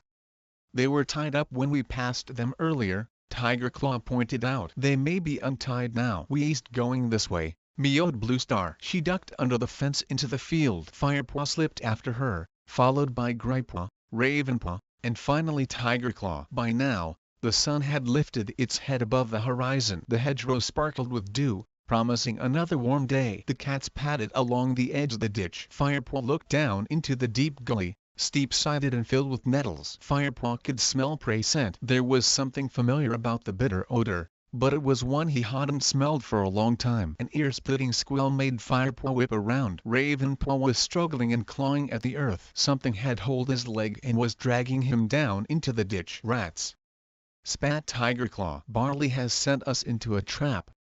Before they could react, all 5 cats were surrounded. Huge brown rats swarmed out the ditch, squeaking shrilly. Firepaw could see their sharp front teeth glinting in the early dawn light. Suddenly one leaped onto Firepaw's shoulder. Fiery pain shot through his shoulder as the rat sank its teeth into his flesh. Another grasped his leg between its powerful jaws. Firepaw flung himself down and writhed madly, trying to shake free. He knew the rats were not as strong as he was, but there were so many of them. Yowls, hisses, and spits told him that the others were also being attacked. Firepaw slashed fiercely with his claws, slicing out at a rat that held onto his leg. It let go, but another one gripped his tail. Fast as lightning, powered by fear and rage, Firepaw fought and hacked at his attackers. Twisting his head around, he sank his teeth into the rat that had embedded itself into his shoulders. He felt the bones its neck crunch in his mouth and its body go limp, before it fell away onto the dirt track. Firepaw gasped with pain as yet another rat leaped onto his back and sank its teeth in. Out the corner his eye, he saw a flash white fur. For a moment he was confused. Then he felt the rat being dragged at him. Firepaw spun around to see Barley flinging the rodent into the ditch. Without hesitating, Barley glanced around and sprinted over to Blue Star. She was writhing on the path, covered in rats. In a flash Barley had the spine one between his teeth and was plucking it at her with practiced ease. He spat it onto the ground and grabbed another in his mouth as Blue Star thrashed beneath him. Firepaw rushed over to Gripepaw, who was being attacked from both sides by 2 smaller rats. Firepaw lunged at the nearest one, giving it a bite that left it dead. Gripepaw managed to turn and pin down the other with his claws. He grabbed it with his teeth and flung it into the ditch as hard as he could. It did not come back. "They running away," Tiger Claw yelled. Sure enough, the remaining rats were fleeing down into the safety of the ditch. Firepaw could hear the scrabbling small paws disappearing into the nettles. The bites in his shoulder and hind leg stung sharply. He licked carefully at his fur, wet and matted with blood, its sharp tang mingling with the stench of the rats. Firepaw looked around for Ravenpaw. Gripepaw was standing at the edge of the nettles, mewing encouragement as Ravenpaw pulled himself out the ditch, muddy and stung. A young rat was still hanging on to his tail. Firepaw bounded over and finished it quickly while Gripepaw helped to pull Ravenpaw over the top of the ditch. Now Firepaw looked for Blue Star. He saw Barley first, standing at the top of the ditch, scanning the depths for more rats. Blue Star was lying on the path nearby. Alarmed, Firepaw dashed to his leader's side. The thick gray fur at the back of her neck was drenched with blood. "Blue Star?" he mewed. Blue Star did not reply. A furious yell made Firepaw look up. Tiger Claw leaped on top Barley and pinned him to the ground. "You sent us into a trap," he snarled. "I didn't know the rats were here," spat Barley, his paws scrabbling in the dust as he struggled to stand up. "Why did you send us this way?" hissed Tiger Claw. "The dogs." "The dogs were tied when we passed them earlier. The Prologue unties them at night. They guard his nest," Barley panted, wheezing under the weight Tiger Claw massive paws. "Tiger Claw, Blue Star is injured," Firepaw burst out. Tiger Claw released Barley at once. Barley got up and shook the dust from his coat. The great warrior bounded over to Blue Star's side and sniffed her wounds. "Is there anything we can do?" Firepaw asked. "She is in the hands Star Clan now," mewed Tiger Claw solemnly, stepping back. Firepaw opened his eyes wide with shock. Did Tiger Claw mean that Blue Star was dead? His fur prickled as he looked down at his leader. Is this what the spirits at the Moonstone had warned her about? Gripepaw and Ravenpaw had joined them and stood beside their leader, Horror-struck, Barley hung back, craning his neck to see what was happening. Blue Star eyes were open but glazed, and her great body lay motionless. She didn't even appear to be breathing. "Is she dead?" whispered Ravenclaw. "I don't know. We must wait and see," replied Tigerclaw. The 5 cats waited in silence as the sun began to climb into the sky. Firepaw found himself wordlessly begging StarClan to protect his leader, to send her back to them. Then Blue Star stirred. The end her tail twitched and she lifted her head. "Blue Star?" mewed Firepaw, his voice trembling. "It all right," Blue Star rasped. "I am still here. I have lost a life, but a WAS and my 9th. Joy flooded Firepaw. He looked at Tigerclaw, expecting to see relief on his face, but the Dark Warrior was expressionless. "Right," Tigerclaw mewed in a commanding tone. "Ravenclaw, fetch cobwebs for Blue Star wounds. Gripeaw, find Marigold or Horsetail." The 2 apprentices dashed away. "Barley, I think you should leave us now." Firepaw looked over to the loner who had fought so bravely to help them. He wanted to thank him, but under Tigerclaw's fierce gaze, he didn't dare. Instead speaking, Firepaw gave Barley a tiny nod. Barley seemed to understand, for he nodded in return and left without another word. Blue Star was still lying on the dirt track. "Is everyone all right?" she asked hoarsely. Tigerclaw nodded. Ravenclaw came charging back, his left forepaw wrapped in a thick wad cobwebs. "Here," he mewed. "Shall I put them on her wounds?" Firepaw asked Tigerclaw. "Yellowfang showed me how." "Very well," agreed Tigerclaw. He walked away and scanned the ditch again, his ears pricked for more rats. Firepaw peeled a clump cobwebs from Ravenclaw's paw and began to press them firmly onto Blue Star wounds. She winced under his touch. "If it had not been for Tigerclaw, those rats would have eaten me alive," she murmured, her voice tight with pain. "It was and Tigerclaw who saved you." "It was Barley," Firepaw whispered as he took some more cobwebs from Ravenclaw. "Barley?" Blue Star sounded surprised. "Is he here?" "Tigerclaw sent him away," Firepaw answered quietly. "He thinks Barley sent us into a trap." "And what do you think?" Blue Star rasped. Firepaw didn't look up, but concentrated on pressing the last bit cobweb into place. "Barley is a loner. What would he gain by sending us into a trap only to rescue us from it?" he mewed eventually. Blue Star laid down her head and closed her eyes again. Gripeaw returned with some horsetail. Firepaw chewed the leaves and spat the juice onto Blue Star wounds. He knew it would help stop infection, but he still wished Spotedleaf were with him, with her knowledge and confidence in healing. "We should rest here while Blue Star recovers," announced Tigerclaw, padding up. "No," Blue Star insisted. "We must return to the camp." Narrowing her eyes in pain, she struggled to her paws. "Let's keep going." The ThunderClan leader limped along the edge of the field. Tigerclaw walked at her side, his face dark with unknowable thoughts. The apprentices exchanged anxious glances, and then followed. "It is a long time since I saw you lose a life, Blue Star." Firepaw overheard Tigerclaw whispered words. "How many have you lost now?" Firepaw could and help feeling surprised at Tigerclaw open curiosity. "That was my 5th," replied Blue Star quietly. Firepaw strained his ears, but Tigerclaw did not reply. He padded on, lost in thought. Chapter 17 Sun he came and went as the cats made their way through WindClan old hunting grounds. Their heavy silence showed that they were still sore after the rat fight. Firepaw felt scratched and bitten all over. He could see Gripeaw was limping, occasionally hopping on 3 legs to protect his injured back leg. But it was Blue Star who worried him most. Her pace was even slower now, but she refused to stop and rest. The grim look on her face, clouded by pain, told Firepaw how much she wanted to reach the ThunderClan camp. "Don't worry about ShadowClan warriors," she mewed through gritted teeth as Tigerclaw paused to sniff the air. "You won't find any here today."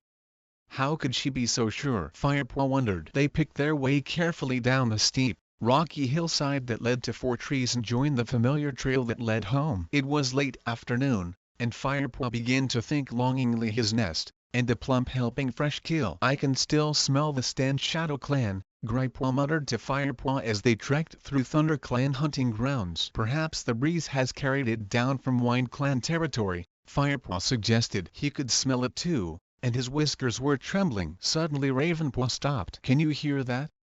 he mewed in a hushed voice. Firepaw strained his ears. At first he heard only the familiar sounds, the forest leaves rustling, a pigeon calling. Then his blood ran cold. In the distance he could hear battle-hungry yells, and the shrill squeal terrified kits. "Quick!" Blue Star howled. "It is as Star Clan warned me. Our camp is being attacked." She tried to leap forward, but stumbled. She pushed herself up and limped onward. Tiger Claw and Firepaw pelted forward side by side. Gripepaw and Ravenpaw followed, their tail fur bristled to twice its usual size. Firepaw forgot his soreness as he charged toward the camp. His only concern was to protect the clan. The sounds battle grew louder and louder as he neared the camp entrance, and the stench Shadow Clan filled his nostrils. He was right behind Tiger Claw as the cats dashed through the tunnel and into the clearing. They were met by a frenzy fighting. Thunder Clan cats battling furiously with Shadow Clan warriors. The kits were out of sight, and Firepaw hoped they were safely hidden in the nursery. He guessed the weakest elders would be sheltering inside the hollow trunk their fallen tree. Every corner of the camp seemed alive with warriors. Firepaw could see Frostfur and Goldenflower clawing and biting at a huge gray tom. Even the young tabby Queen Brindleface was fighting, though she was very close to kidding. Darkstripe was locked in a fierce tussle with a black warrior. Three the elders, Small Ear, Patquilt, and One Eye, were nipping bravely at a tortoiseshell that fought with twice their speed and ferocity. The returning cats hurled themselves into the battle. Firepaw caught hold of tabby warrior queen, much larger than him, and sank his teeth deep into her leg. She yelled with pain and turned on him, lashing out with sharp claws and lunging at his neck with her teeth bared. He twisted and ducked to avoid her bite. She could match his speed, and he managed to grasp her from behind and pull her down into the dirt. With his strong hind legs he clawed at her back till she squealed and struggled away from him, running headlong into the thick undergrowth that surrounded the camp. Firepaw glanced around to see that Blue Star had arrived. Despite her injuries, she was fighting another tabby. Firepaw had never seen her fight before, but even wounded, she was a powerful opponent. Her victim struggled to escape, but she held him tightly and clawed him so fiercely that Firepaw knew he would bear the scars this fight for many moons. Then he saw a white Shadow Clan cat with jet black paws dragging a Thunder Clan elder away from the nursery. Firepaw remembered those unusual dark paws from the gathering. Blackfoot, the Shadow Clan deputy, made quick work killing the elder, who had been guarding the kits, and began to reach into the bramble nest with one massive paw. The kits were squealing and mewling, undefended now as their mothers wrestled with other Shadow Clan warriors in the clearing. Firepaw prepared to spring toward the nursery, but a claw sliced painfully down his side and he whipped around to see a scrawny tortoiseshell leap on top him. As he slammed into the ground, he tried to call out to the other Thunder Clan cats that the kits were in danger. Fighting with all his strength to escape the tortoiseshell grip, he wrenched his head around so he could see the bramble nest. Blackfoot had scooped two kits from their bedding already and was reaching in for a third. Firepaw saw no more as the tortoiseshell raked his belly with her hind claws. Firepaw scrabbled onto his feet and crouched low, as if in defeat. The trick had worked before and it worked now. As the tortoiseshell gripped him triumphantly and began to sink her teeth into Firepaw's neck, Firepaw sprang upward as hard as he could and flung the warrior away. He spun around and was on the wounded warrior in an instant. This time he showed no mercy, plunging his teeth deep into the cat's shoulder. The bite sent the she-cat howling into the undergrowth. Firepaw jumped up, dashed over to the nursery, and thrust his head through the nursery entrance. Blackfoot was nowhere to be seen. Inside the nest, crouching over the terrified kits, was Yellowfang. Her gray fur was spattered with blood, and one of her eyes was painfully swollen. She looked up at Firepaw with a ferocious hiss, then, realizing it was him, she yelled, "They okay? I'll protect them." Firepaw looked at her as she calmed the helpless kits, and Broken Star dire warning about the Shadow Clan rogue flashed through his mind. He didn't have time to think about that now. He would have to trust Yellowfang. He nodded quickly and ducked back out the brambles. There were now only a few Shadow Clan cats left in the camp. Ravenpaw and Gripepaw were fighting side by side, lashing out at a black tom until he fled howling into the bushes. Whitestorm and Darkstripe chased the last two intruders out the camp, sending them off with a few extra scratches and bites. Firepaw sat down, exhausted, and stared around the camp. It was devastated. Blood spattered the clearing, and tufts fur drifted in the dust. The surrounding wall undergrowth was ripped open where the invaders had crashed through. One by one, the Thunder Clan cats gathered beneath the high rock. Gripepaw came to sit by him, his sides heaving and blood trickling from a torn ear. Ravenpaw flopped down and began to lick a wound on his tail. The queens ran to the nursery to check on their kits. Firepaw found himself waiting tensely for their return, his view blocked by the other cats. He relaxed when he heard squeals and purrs joy coming from the bramble nest. Frostfur wove her way back through the crowd, followed by Yellowfang. The White Queen stepped forward and addressed them. Our kits are all safe, thanks to Yellowfang. A Shadow Clan warrior killed Brave Rosetail and was trying to steal them from their nest, but Yellowfang fought him. It was no ordinary Shadow Clan warrior either, Firepaw put in. He was determined to let the clan know how much they owed Yellowfang. I saw him. It was Blackfoot, the Shadow Clan deputy, mewed Brindleface, who had fought so bitterly to protect the unborn kits in her swollen belly. There was a stir at the edge of the group, as Bluestar limped forward and made her way over to the apprentices. The grave expression on her face was enough to tell Firepaw that something was wrong. Spotedleaf is with Lionheart, she murmured. He was injured in the battle. It looks bad. She turned her head toward the shadow on the far side, the high rock where the warrior lay, a motionless bundle dusty golden fur. A high-pitched wail rose from Gripaw's throat and he raced over to Lionheart. Spotedleaf, who had been leaning over the Thunder Clan deputy, stepped back to let the young apprentice share tongues for the last time with his mentor. As Gripaw's howl grief echoed around the clearing, Firepaw fur tingled and his blood ran cold. It was the cry he had heard in his dream. For a moment his head swam. Then he gave himself a shake. He had to keep calm, for Gripaw's sake. Firepaw looked at Bluestar, who nodded, and he padded over to join his friend by the high rock. He stopped for a moment beside Spotedleaf. She looked exhausted and dull-eyed with grief. I can help Lionheart now, she mewed quietly to him. He is on his way to join Star Clan. She pressed her body against Firepaw's side, and he felt comforted by the touch of her warm fur. The other cats looked on in silence as the sun slowly set behind the trees. Finally Gripaw sat up and cried out, "He gone." He lay down again beside Lionheart's body and rested his head on his front paws. The rest of the clan walked silently forward to carry out their own grieving rituals for their beloved deputy. Firepaw joined them. He licked Lionheart's neck and murmured, "Thank you for your wisdom. You taught me so much."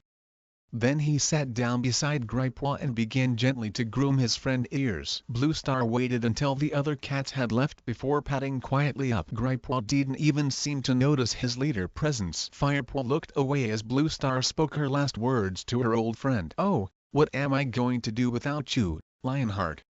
she whispered. Then she limped back to her den and crouched down outside, staring grief-stricken into the distance. She didn't even try to lick clean her bloody, matted fur. It was the first time Firepaw had seen her look utterly defeated, and he felt a chill run through him. He sat with Gripaw and Lionheart until the moon rose high. Ravenpaw joined him and together they kept company with their grieving friend. Tigerclaw strode over and briefly shared tongues with Lionheart. Firepaw waited to hear what words he would share with his warrior friend, but Tigerclaw remained silent as he licked the matted fur. To Firepaw's confusion, the dark tabby eyes seemed to be fixed on Ravenpaw rather than the fallen deputy. Spotedleaf padded lightly around the camp, tending to wounds and battered nerves. Firepaw watched her approach Bluestar twice, but each time the leader sent her away to see to the others. Only when Spotedleaf had attended to the wounds all the other cats did Bluestar allow her to treat her bites and scratches. When she had finished, Spotedleaf turned and walked back to her den. Bluestar stood and slowly hauled herself up onto the high rock. The clan cat seemed to have been waiting for her. As soon as she had settled herself in her usual spot,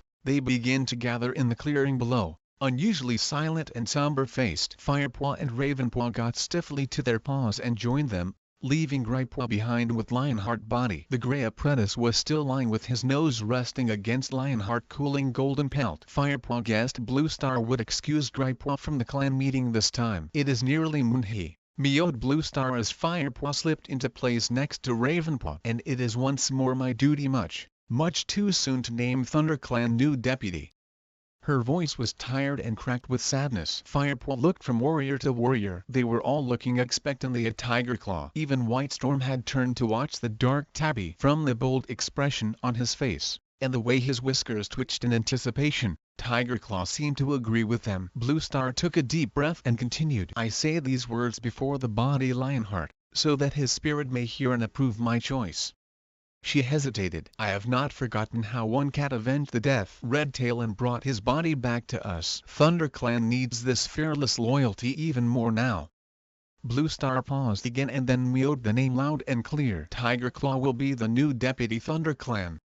There was a yowl approval, with the loudest voices belonging to Darkstripe and Longtail. Whitestorm sat calmly, his eyes closed, his tail wrapped neatly around him. He was nodding slowly and approvingly. Tigerclaw lifted his chin proudly, his eyes half closed as he listened to the clan. Then he stalked through the crowd, accepting tributes with the smallest nods, and leaped up onto the high rock beside Bluestar. "ThunderClan," he yelled, "I am honored to accept the position clan deputy. I never expected to gain such high rank, but by the spirit Lionheart, I vow to serve you as best I can." He gravely dipped his head, fixing the crowd with his wide yellow eyes, and jumped down from the high rock. Firepaw heard Ravenpaw murmur, "Oh, no." Under his breath beside him. He turned to look curiously at his friend. Ravenpaw's head was hanging low. She should never have chosen him. He muttered, "Are you talking about Tigerclaw?" Firepaw whispered, "He wanted to be deputy ever since he took care Redtail." Ravenpaw mewed. He stopped abruptly. "Took care Redtail?" Firepaw echoed. His mind suddenly raced with questions. What did Ravenpaw know? At the gathering, had his account the battle with River Clan been true? Was Tigerclaw responsible for Redtail's death? Chapter 18. Are you telling Firepaw how I protected Redtail? Firepaw felt a cold shiver ruffle the fur on the back of his neck. Ravenpaw whipped around, eyes wide with fear. Tigerclaw loomed over them, his lips drawn back in a menacing snarl. Firepaw jumped up and faced the new deputy. "He was just saying he wished you had been here to take care Lionheart as well, that all." He mewed, thinking quickly. Tigerclaw looked from one to the other, then stalked away in silence. Ravenpaw's green eyes clouded with terror, and he started to tremble uncontrollably. "Ravenpaw?" Firepaw mewed in alarm, but Ravenpaw didn't even look up at him. With his head held low, he slunk back to Gripepaw and crouched next to him, pressing his skinny black body next to Gripepaw's thick fur as if he was suddenly cold. Firepaw looked helplessly at his two friends as they huddled beside Lionheart's body. Not knowing what else to do, he padded over and settled himself beside them, ready to sit out the night. As the moon passed overhead, other cats came to join their vigil. Bluestar arrived last. Once the camp was calm and quiet, she said nothing, but sat a little way off, gazing at her dead deputy with an expression such unbearable grief that Firepaw had to look away. At dawn, a group of elders came to take Lionheart's body away to the burial place. Gripepaw followed to help dig the hole where the great warrior would rest. Firepaw yawned and stretched. He felt chilled to the bone. Leaf-fall was nearly here now, and the woods were clouded with mist, but above the leaves Firepaw saw a rosy morning sky. He watched Gripepaw disappear into the dew-soaked undergrowth with the elders. Ravenpaw jumped to his paws and hurried back to the apprentice's den. Firepaw followed him slowly. By the time he arrived, the black cat was curled up with his nose tucked under his tail, as if asleep. Firepaw was too exhausted to speak. He circled around on his mossy bed and then settled down for a long sleep. "Wake up!" Firepaw heard Dustpaw's voice calling through the den entrance. He opened his eyes. Ravenpaw was already awake, sitting bolt upright with his ears pricked. Gripepaw was stirring beside him. Firepaw was surprised to see the familiar gray shape. He hadn't heard him come back after burying Lionheart. Bluestar called another meeting. Dustpaw hissed at them, and ducked out the ferns. The three apprentices crawled out the warm den. The sun was already past its height, and the air felt cooler than before. Firepaw shivered, and his belly growled. He could and remembered the last time he had eaten, and he wondered briefly if he would have a chance to hunt today. Firepaw, Gripepaw, and Ravenpaw hurried to join the crowd gathered below the high rock. Tigerclaw was speaking from his position beside Bluestar. "During the battle, our leader lost another life. Now that she has only 4 her 9 lives left, I am going to appoint a bodyguard to stay at her side constantly. No cat will be allowed to approach her unless the guards are present." His amber eyes flicked to Ravenpaw and then back to the rest of the crowd. "Darkstripe and Longtail," he continued, turning his gaze on the warriors, "you will act as Bluestar guards." Darkstripe and Longtail nodded importantly, and sat taller. Bluestar now spoke. Her voice sounded gentle and calming after her deputy commanding yowl. "Thank you, Tigerclaw, for your loyalty. But the clan must understand that I am still here for them. No cat should hesitate to approach me, and I am happy to speak to anyone with or without my bodyguards." Her eyes darted briefly in Tigerclaw's direction. "As the warrior code says, the safety of the clan is more important than the security any single member." She paused, and her sky-blue gaze rested briefly on Firepaw. "And now, I wish to invite Yellowfang to join ThunderClan." Meow. Surprise rose from some of the warriors. Blue Star looked at Phosphor, who nodded her agreement. The other queens looked on silently. Blue Star continued. Her actions last night proved that she is brave and loyal. If she wishes it, we would welcome her as a full member of this clan. From her place at the edge of the crowd, Yellowfang looked up at the clan leader and murmured, I am honored, Blue Star, and I accept your fur. Good, meowed Blue Star, her voice firm as if the matter was now closed. Firepaw purred with delight and nudged Gripeaw. He was surprised to realize just how much Blue Star public show trust in Yellowfang meant to him. Blue Star began to speak again. Last night we successfully defended ourselves against Shadow Clan, but they are still a great threat. The repair work we began this morning will continue. Our boundaries will be patrolled constantly. We must not assume that the war is over. Tiger Claw stood up, his tail held high, and glared down at the assembled cats. Shadow Clan attacked while we were away from camp, he growled. They chose their moment well. How did they know that the camp was so poorly defended? Do they have eyes inside our camp? Firepaw froze in horror as Tiger Claw fixed his cold stare on Ravenpaw. Some of the cats followed their new deputy gaze and stared in puzzlement at the black apprentice. Ravenpaw looked at the ground and shifted his paws nervously. Tiger Claw went on. We still have a while before sunset. We must concentrate on rebuilding our camp. Meanwhile, if you suspect anything, or anyone, tell me. Be assured, anything you say will be in confidence. He nodded to dismiss the clan, then turned and began murmuring to Blue Star. The cats separated and began to move around the camp, assessing damage and forming work groups. Ravenpaw. Firepaw called, still shocked by Tiger Claw dark hint that his own apprentice had betrayed the clan. But Ravenpaw had already bounded away. Firepaw could see him furring to help Halftail and Whitestorm, before rushing F to collect twigs so they could patch the holes in the boundary wall. Ravenpaw clearly didn't want to talk. Let go and help him, suggested Gripeaw. His voice was flat and exhausted, and his eyes were dull. You go. I'll be there in a moment, Firepaw answered. First I want to check on Yellowfang, see if she okay after her fight with Blackfoot. He looked for Yellowfang in her nest by the fallen tree. She was stretched out in the shadows, her eyes thoughtful. Firepaw, she purred when she saw him. I'm glad you have come. I wanted to check that you were all right, Firepaw mewed. Old habits stay longer than old sense, eh? Meowed Yellowfang with a flash her old spirit. I suppose so, Firepaw confessed. How are you feeling? This old leg injury is playing up again, but I'll be fine, Yellowfang told him. How did you manage to fight Blackfoot F? Firepaw asked, unable to keep the admiration out his voice. Blackfoot's strong, but he not a clever fighter. Fighting you was more a challenge. Firepaw looked for the flicker humor in the old cat eyes, but there was none. She continued, I known him since he was a kid. He has and changed the bully, but no brains. Firepaw sat down beside her. I'm not surprised Blue Star asked you to join the clan, he purred. You certainly showed your loyalty last night. Yellowfang twitched her tail. Perhaps a truly loyal cat would have fought at the side of the clan that raised her. But then I'd be fighting for my two legs. Firepaw pointed out. Yellowfang shot him an admiring glance. Well said, youngster. But then, you have always been a thinker. Sorrow pierced Firepaw's heart as he remembered these were Lionheart words too. Do you miss Shadow Clan? He asked Yellowfang. Yellowfang blinked slowly. I miss the old Shadow Clan, she mewed at last. The way it used to be. Until Broken Star became leader? Firepaw was curious. Yes, Yellowfang admitted stly. He changed the clan. She gave a wheezy laugh. He always knew how to give a good speech. He could make you believe a mouse was a rabbit if he set his mind to it. Perhaps that is why I was so blind to his faults. The old she-cat stared into the distance, lost in memories. Bet you can guess who the new Shadow Clan medicine cat is? Firepaw mewed, suddenly remembering what he had learned at the gathering. It felt like moons ago now. His words seemed to shake Yellowfang back into the present. Not Runnin' Nose? She mewed. Yep.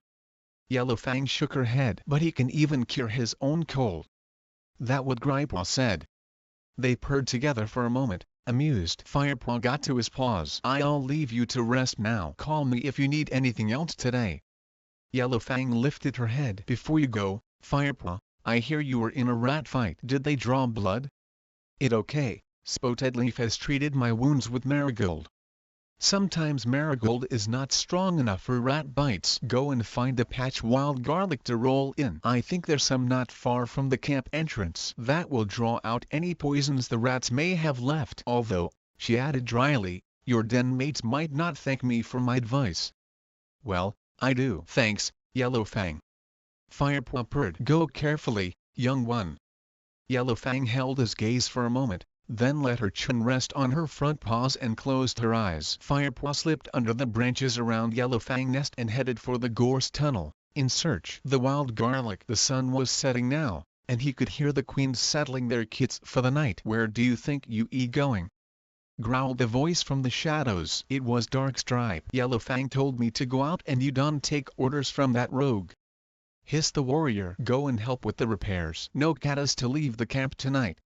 He lashed his tail from side to side. Yes, Darkstripe, Firepaw mewed, dipping his head submissively. He turned and muttered Dirtstripe under his breath, then headed toward the camp boundary, where he could see Gripepaw and Ravenpaw busily patching a large hole in the wall greenery. How Yellowfang? Asked Gripepaw as Firepaw trotted up. Fine. She said wild garlic would be good for my rat bites. I was on my way to find some, but Darkstripe ordered me to stay in camp, Firepaw told him. Wild garlic? Mewed Gripepaw. IWOULDN mind trying that? My leg still stings. I could sneak out and get some, Firepaw feared. He had resented Darkstripe FHAND treatment and welcomed the chance to outwit him. No one would notice if I slipped out this hole here. It'd only take a couple rabbit hops. Ravenpaw frowned, but Gripepaw nodded. We'll cover for you, he whispered. Firepaw nuzzled him gratefully and jumped out through the tear in the boundary wall. Once outside the camp, he began to make his way to the wild garlic patch, the sharp tang alerting him easily to its location. The moon was rising in the violet sky as the sun sank below the horizon. A cold breeze ruffled Firepaw fur. Suddenly he caught a cat scent carried toward him on the wind. He sniffed cautiously. Shadow Clan? No, just Tigerclaw, and two other cats. He sniffed the air again. Darkstripe and Longtail. What were they doing here? Curious, Firepaw dropped into a stalking position. He prowled through the undergrowth paw by paw, keeping downwind so that he was not detected. The warriors were standing in the shadow of a clump ferns, their heads very close together. Soon Firepaw was near enough to hear them speak. StarClan knows, my apprentice has shown little promise from the start, but I never expected him to turn traitor, growled Tigerclaw. Firepaw eyes widened and his fur prickled with shock. It sounded like Tigerclaw intended to do more than just hint that Ravenpaw had betrayed the clan. How long did you say Ravenpaw was missing on the journey to Mother Muth? Asked Darkstripe. Long enough to have traveled to Shadow Clan camp and back, came the deputy menacing answer. The fur on Firepaw tail bristled angrily. That impossible. He thought he was with us the whole time. Longtail voice sounded now, high-pitched with excitement. He must have told them that ThunderClan leader and the strongest warrior had left the camp. Why else would they attack when they did? We are the last clan to stand against ShadowClan. We must remain strong, purred Tigerclaw. His tone had become velvety now. He waited in silence for a response. It was Darkstripe who answered, eagerly, as if he were still Tigerclaw apprentice, giving the correct answer to a question on hunting techniques. His words made Firepaw breathless with fear. And the clan would be better off without a traitor like Ravenpaw. I have to say I agree with you, Darkstripe, murmured Tigerclaw, his voice heavy with emotion. Even though he my own apprentice, he trailed off as if he were too upset to say any more. Firepaw had heard enough. Forgetting all about the wild garlic, he turned and crept as silently and as quickly as he could back toward the camp. He decided not to tell Ravenpaw what he had heard. He would be terrified. Firepaw mind raced. What could he do? Tigerclaw was the clan deputy, a great warrior, and popular with all the other cats. No one was going to listen to any accusations made by an apprentice. But Ravenpaw was in terrible danger. Firepaw shook himself, trying to clear his head. There was only one thing to do. He must tell what he had heard to Blue Star, and somehow convince her that he was telling the truth. Chapter 19. Gripepaw and Ravenpaw were still patching the hole when Firepaw reached them. They had left a gap just wide enough for him to squeeze back through. No luck with the garlic, Firepaw panted as he slipped in. Darkstripe prowling around out there. Never mind, mewed Gripepaw. We can get some tomorrow. I'll go and get you some poppy from Spotedleaf, Firepaw feared. He was worried by the dull look in his friend's eyes. and the way his muscles seemed stiff with pain. "No, don't worry," mewed Grandpa. "I'll be fine." "No trouble," Firepaw insisted, and before Grandpa could argue, he bounded toward Spotted Leaf Den. She was pacing her small clearing, her eyes clouded with unhappiness. "Are you okay?" Firepaw asked. "The Spirit Star Clan are restless. I think they are trying to tell me something," she replied, flicking her tail uneasily. "What can I do for you?" "I think Grandpa could do with some poppy seeds for his leg," Firepaw explained. "His rat bites are still hurting him. The pain losing Lionheart will make his injuries feel worse, but he'll mend in time. Don't worry. In the meantime, you eat right. Poppy seeds will help."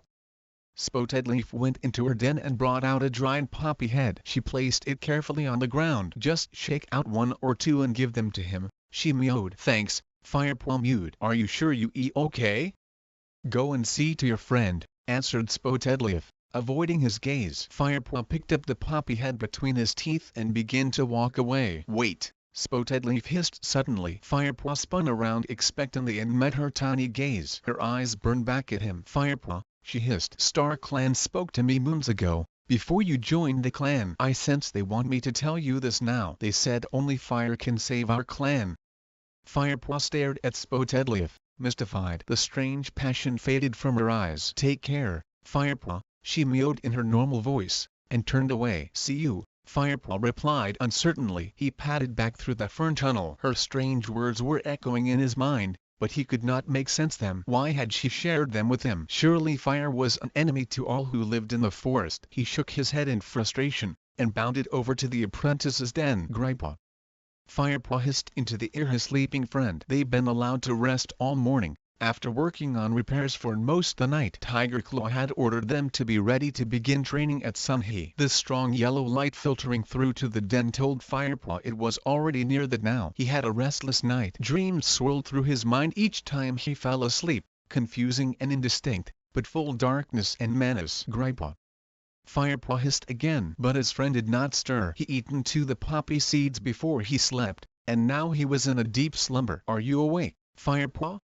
Ravenpaw mewed from his nest. Firepaw spat silently under his breath. He had wanted to talk to Grandpa before Ravenpaw awoke. "Yes," he replied. Ravenpaw sat up in his bed moss and heather and began to wash with quick flicks his tongue. "Are you going to wake him?" he asked, nodding toward Grandpa. A deep voice growled outside their den. "I hope so. Training is about to start." Firepaw and Ravenpaw jumped. "Grandpa, wake up!" Firepaw poked his friend with one paw. "Tiger Claw is waiting." Grandpa lifted his head. His eyes were still heavy with sleep. "Are you ready yet?" called Tiger Claw. Firepaw and Ravenpaw crept out the den, blinking as they emerged into the sunlight. The deputy was sitting beside the tree stump. "Is the other one coming?" he asked. "Yes," Firepaw replied, feeling defensive on behalf of his friend. "He only just woken up." "Training will do him good," growled Tiger Claw. "He grieved for long enough." Firepaw held the menacing amber gaze for a few moments. Warrior and apprentice, for a heartbeat their eyes were locked as enemies. Grandpa scrambled sleepily out the den. "Blue Star will be ready for you in a moment, Firepaw," announced Tiger Claw. The words distracted Firepaw from his anger. His first training session with Blue Star. Excitement surged through him. He had expected his wounded mentor to be resting still. "Grandpa," continued Tiger Claw, "you can join my training session. Do you think you up to it?" "Ravenpaw?" He glowered at his apprentice. "After all, you got some pretty nasty nettle stings while the rest us were fighting those rats." Ravenpaw looked at the ground. "I fine," he mewed. Grandpa and Ravenpaw followed the deputy out the camp entrance. Ravenpaw head hung low as he disappeared through the gorse tunnel. Firepaw sat and waited for Blue Star. She did not keep him long. The Grey Queen emerged from her den and padded across the clearing. Her fur was still matted in places where her wounds were fresh, but she betrayed no pain in her confident stride. "Come," she called to him. Firepaw noticed with surprise that she was alone. Darkstripe and Longtail were nowhere to be seen. A thought occurred to him and suddenly his excitement was tinged with anxiety. Here was an opportunity to tell Blue Star what he had overheard last night. He caught up with her as she headed for the gorse tunnel and fell in step behind her. "Will your guards be joining us?" he asked hesitantly. Blue Star replied without looking back, I ordered Darkstripe and Longtail to help with the camp repairs. Securing ThunderClan base is our first priority. Firepaw's heartbeat quickened. He would tell her about Ravenpaw as soon as they left camp. The two cats followed the trail to the training hollow. The path was strewn with freshly fallen golden leaves that rustled beneath their paws. Firepaw's mind raced as he searched for suitable words. What should he tell his leader? The Tiger Claw was plotting to get rid of his apprentice? And what would he say when Bluestar asked him why? Could he bring himself to say out loud that he suspected Tiger Claw had killed Redtail, even though he had no evidence beyond Ravenpaw? Excited storytelling at the gathering. By the time they reached the sandy hollow, Firepaw had still not spoken. The hollow was empty. I asked Tiger Claw to hold this training session in another part of the forest today, Bluestar explained as she padded into the center of the hollow. I want to concentrate on your fighting skills, and I want you to concentrate on them too, which means no distractions. I must tell her now, thought Firepaw. She needs to know about the danger Ravenpaw is in. His paws prickled with anxiety. I won't have another chance like this. Sudden movement flashed in the corner of his eye. A swish gray whirled past his nose, and Firepaw fell forward as his forepaws were knocked lightly from underneath him. He staggered, regained his balance, and spun around to see Bluestar sitting calmly beside him. Do I have your attention now? She growled. Yes, Bluestar. Sorry. He replied hastily, looking into her blue eyes. That better. Firepaw, you have been with us for many moons now. I have watched you fight. With the rats you were quick. With the Shadow Clan warriors you were fierce. You outwitted Gripepaw on that very first day we met, and you defeated Yellowfang with your cleverness too. She paused, then lowered her voice to an intensious. But one day you will meet an opponent who is all these things as well, quick and fierce and clever. It's my duty to prepare you for that day. Firepaw nodded, completely caught up in her words. His senses were fully alert. All thoughts Ravenpaw and Tiger Claw had disappeared, and the musty odors and tiny noises of the forest rushed in upon him. Let's see how you fight, Bluestar ordered. Attack me. Firepaw looked at her, sizing her up and wondering the best way to begin. Bluestar was standing less than 3 rabbit lengths away. She was twice his size, so it would be a waste effort to begin with the usual paw swipes and wrestling. But if he could leap straight onto her back with a powerful enough jump, he might be able to unbalance her. She hadn't taken her piercing blue eyes off him for an instant. Firepaw stared back and leaped. He had aimed to land squarely on her shoulders, but Bluestar was ready for him. She dropped swiftly into a crouch. As Firepaw hit her, she rolled onto her back. Instead landing on her shoulders, he found himself crashing down toward her upturned belly. She caught him with all 4 paws and flung him easily away from her. Firepaw felt he had been bundled away like a bothersome kit. He hit the dusty ground hard and lay winded for a moment before he scrambled to his feet. Interesting strategy, but your eyes betrayed where you were aiming, growled Bluestar as she stood up and shook off the dust from her thick coat. Now, try again.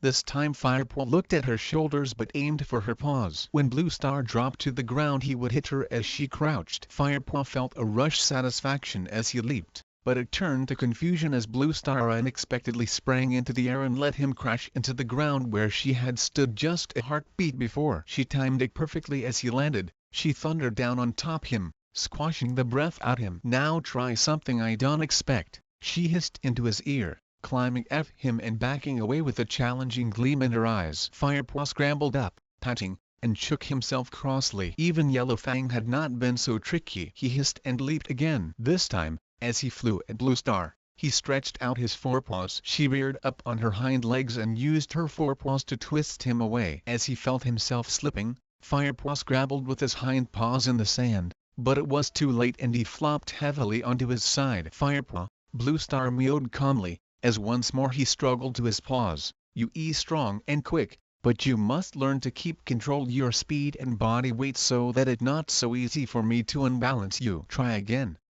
Firepaw backed away, hot, dusty, and out of breath. Frustration raged through him. He was determined to get the better of his mentor this time. Slowly he crouched and began to creep toward Bluestar. She mirrored his crouch and hissed into his face as he approached. He raised a paw and swiped at her left ear. She ducked to avoid his strike and reared up, towering over him. Quickly Firepaw rolled onto his back, slithered beneath her body, and in one fast movement kicked both his back legs upward into her belly. Bluestar was flung backward and fell onto the sandy earth with a loud grunt. Firepaw flipped himself over and leaped to his paws. He felt jubilant. Then he saw Bluestar lying in the dirt, and for the first time remembered her wounds. Had he reopened them? He dashed to her side and stared down at her. To his relief her eyes glinted proudly back at him. That was much better, she puffed. She stood and shook herself. Now it's my turn. She sprang at him, knocking him to the ground, then retreated and let him pick himself up before leaping again. Firepaw braced himself, but she bowled him over easily again. Look at my size, Firepaw. Don't try to stand up against my attack. Use your wits. If you are fast enough to avoid me, then avoid me. Firepaw scrambled to his feet again, preparing for her attack. This time he didn't dig his paws into the ground, but stood lightly, keeping his weight on his toes. As Bluestar flew toward him, he hopped neatly out her path, reared up onto his hind legs, and, with his forepaws, pushed her flying body onward past him. Bluestar landed gracefully on all four paws and turned. Excellent. You learn quickly, she purred. But that was an easy move. Let's see how you deal with this one. They trained until sunset. Firepaw heaved a sigh of relief when he heard Bluestar meow. That's enough for today. She seemed a little tired and stiff, but she still leaped easily out the sandy hollow. Firepaw scrambled after her. His muscles were aching and his head spinning with all he had learned. As they trekked together back through the trees, he could wait to tell Grypaw and Ravenpaw about this training session. And until they reached the camp boundary that Firepaw realized he'd forgotten to tell Bluestar about Ravenpaw. Chapter 20. By the time Firepaw returned, the camp was starting to look a little better. Party's cats had clearly been patching and repairing continuously throughout the day. Frostfur and Goldenflower were still busy fortifying the nursery walls, but the outer wall looked solid and secure once more. Firepaw trotted across the clearing to see if there was any fresh kill around. He passed Sandpaw and Dustpaw, who were preparing to leave in the next patrol. Sorry, mewed Sandpaw, as Firepaw sniffed hopefully around the eating area. We ate the last 2 mice. Firepaw shrugged. He would catch something for himself later. He headed back to the apprentice's den, where Grypaw was sitting with his back resting against the tree stump, licking a forepaw. Where Ravenpaw? Firepaw asked as he sat down. Not back from his task yet, replied Grypaw. Look at that. He held out his paw for Firepaw to inspect. The pad was torn and bleeding. Tigerclaw sent me fishing and I stepped on a sharp stone in the stream. That looks pretty deep. You should get Spotted Leaf to take a look at it, Firepaw advised. Where did Tigerclaw send Ravenpaw, by the way? Dunno, I was up to my belly in cold water, muttered Grypaw. He stood up and limped away toward Spotted Leaf den. Firepaw settled down, his eyes fixed on the entrance to the camp, and waited for Ravenpaw. After overhearing the warriors' conversation last night, he could shake the feeling that something dreadful was going to happen to his friend. His heart lurched as he saw Tigerclaw enter the camp alone. He waited longer. The moon was high in the sky. Surely Ravenpaw should be back by now. Firepaw found himself wishing he'd spoken to Bluestar when he had the chance. He could see Darkstripe and Longtail guarding her den now, and he certainly didn't want them to overhear his concerns. Tigerclaw had brought back fresh kill, which he was sharing with Whitestorm outside the warrior's den. Firepaw realized he was very hungry. Perhaps he should go and hunt. He might come across Ravenpaw outside the camp. As he wondered what to do, Firepaw saw Ravenpaw trotting through the entrance the camp. A thrill of relief raced through him, and not just because Ravenpaw was holding fresh kill between his teeth. The apprentice came straight over to Firepaw and dropped the mouthful of food on the ground. Enough for all 3 of us, he mewed proudly. And it should taste extra good. It from Shadow Clan territory. Firepaw gasped. You hunted in Shadow Clan territory? That was my task, Ravenpaw explained. Tigerclaw sent you into enemy territory to hunt. Firepaw could hardly believe it. We must tell Bluestar. That was too dangerous. At the mentioned Bluestar name, Ravenpaw shook his head. His eyes looked hunted and shadowed with fear. Look, just keep quiet, okay? He hissed. I survived. I even caught some prey. That's all there is to it. You survived this time. Firepaw spat. Shhh. Tigerclaw looking. Just eat your share and keep quiet, snapped Ravenpaw. Firepaw shrugged and took a piece of the fresh kill. Ravenpaw ate quickly, avoiding Firepaw. Shall we save some for Grypaw? He asked. After a while he went to see Spotted Leaf. Firepaw mumbled through a mouthful. He cut his paw. I don't know when he'll be back. Well, save him whatever you want, replied Ravenpaw, suddenly sounding worn out. I tired.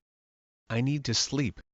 He stood up and pushed his way into the den. Firepaw stayed outside, watching the rest of the camp prepare for the night. He was going to have to tell Ravenpaw what he overheard in the forest last night. He needed to know just how much danger he was in. Tiger Claw was lying beside Whitestorm, sharing tongues, but with one eye fixed on the apprentice's den. Firepaw yawned to show Tiger Claw how exhausted he was. Then he got to his paws and followed Ravenpaw inside. Ravenpaw was asleep, but Firepaw could tell from his twitching paws and whiskers that he was dreaming. He knew it was and a good dream by the tiny meows and squeaks that Ravenpaw was making. Suddenly the black cat leaped to his paws, his eyes stretched wide in terror. His fur was standing on end, and his back was arched. Ravenpaw. Firepaw meowed in alarm. Come down, you in our den. They're only me here. Ravenpaw looked around wildly. It's just me, Firepaw repeated. Ravenpaw blinked and seemed to recognize his friend. He collapsed onto his bed. Ravenpaw, mewed Firepaw seriously. There's something you need to know. Something I heard last night when I was out looking for the wild garlic. Ravenpaw looked away, still trembling from his dream, but Firepaw persisted. Ravenpaw, I heard Tiger Claw telling Darkstripe and Longtail that you betrayed ThunderClan. He told them you slipped away during the trip to Mothermouth and told ShadowClan that the camp was unguarded. Ravenpaw spun round to face Firepaw. But I didn't, he exclaimed, horrified. Course you didn't, Firepaw agreed. But Darkstripe and Longtail believe you did, and Tiger Claw persuaded them that they should get rid of you. Ravenpaw was speechless, his breath coming in gasps. Why would Tiger Claw want to get rid of you, Ravenpaw? Firepaw asked gently. He won the clan's strongest warriors. What threat are you to him? Firepaw suspected he already knew the answer, but he wanted to hear the truth from Ravenpaw's own mouth. He waited while Ravenpaw fumbled for words. At last a black apprentice crawled closer to Firepaw and whispered hoarsely into his ear, because the River Clan deputy didn't kill Redtail. Tiger Claw did. Firepaw nodded silently, and Ravenpaw continued, his whisper cracking with tension. Redtail killed the River Clan deputy, so Tiger Claw didn't kill Oakheart. Firepaw could and helped interrupting. Ravenpaw shook his head. No, he didn't. After Redtail had killed Oakheart, Tiger Claw ordered me back to the camp. I wanted to stay, but he yelled at me to go, so I ran into the trees. I should have carried on running, but I could and leave while they were still fighting. I turned and crept back to see if Tiger Claw needed help. By the time I got near, all the River Clan warriors had fled, leaving just Redtail and Tiger Claw. Redtail was watching the last warrior running away and Tiger Claw. Ravenpaw paused, then gulped. Tiger Claw jumped on him. He sank his teeth into the back of his neck and Redtail fell to the ground, dead. That when I ran. I don't know if Tiger Claw saw me or not. I just keep running till I got back to the camp. Why didn't you tell Bluestar? Firepaw pressed gently. Would she have believed me? Ravenpaw's eyes rolled wildly. Do you believe me? Course I do, Firepaw mewed. He licked Ravenpaw between the ears in an effort to calm and comfort his friend. He was going to have to find another opportunity to tell Bluestar about Tiger Claw treachery. Don't worry, I'll sort it out, he promised. Meanwhile, make sure you stick close to me or Grandpa. Does Grandpa know about them wanting to get rid of me? Not yet, but I'll have to tell him. Ravenpaw settled silently onto his belly and stared ahead. It okay, Ravenpaw, Firepaw purred, touching the skinny black body with his nose. I'll help you get out this. Grandpa padded into the den at dawn. Sandpaw and Dustpaw had returned from their patrol a while ago and were asleep in their nests. Hi, mewed Grandpa, sounding more cheerful than he had for days. Firepaw woke at once. You sound better, he purred. Grandpa licked Firepaw's ear. Spotted Leaf put some gunk on my cut and made me lie still for hours. I must have fallen asleep. By the way, I hope that chaff and chout there was for me. I was starving. It was. Ravenpaw caught it yesterday. Tiger Claw sent him in to shut up, you two, growled Sandpaw. Some us are trying to sleep. Grandpa rolled his eyes. Come on, Firepaw, he mewed. Brindleface has had her kits. Let go and visit them. Firepaw purred with pleasure. At last, something for ThunderClan to celebrate. He looked down at Ravenpaw, who was still sleeping, and patted out the den. With Grandpa, He trotted across the clearing toward the nursery. The rising sun made his pelt glow with warmth, and he stretched appreciatively, reveling in the suppleness of his spine and the strength in his legs. "Stop showing F." Grandpa called over his shoulder. Firepaw stopped stretching and bounded after his friend. Whitestorm was sitting outside the nursery, guarding the entrance. "Have you two come to see the new kits?" he mewed as Firepaw and Grandpa approached. Firepaw nodded. "One at a time only, and you will have to wait. Bluestar with her now," Whitestorm told them. "Well, you can go first," Firepaw feared. "I'll go and see Yellowfang while I'm waiting." He dipped his head respectfully to Whitestorm and headed F toward Yellowfang nest. The old cat was washing behind her ears, her eyes half closed with concentration. "Don't tell me you expecting rain," Firepaw teased. Yellowfang looked up. "You been listening to too many elders' tales," she mewed. "What would be the point a cat washing its ears if they only going to get rained on anyway?" Firepaw whiskers twitched with amusement. "Are you going to see Brindlefay's new litter?" he asked. Yellowfang stiffened and she shook her head. "I don't think I'd be very welcome," she growled. "But they know you saved," Firepaw began. "A she-cat is very protective of her newborns, especially when it's her first litter." "I think I'll stay away," Yellowfang replied in a tone that invited no argument. "As you wish. But I'm going to see them. It must be a good sign, having new kits in the camp."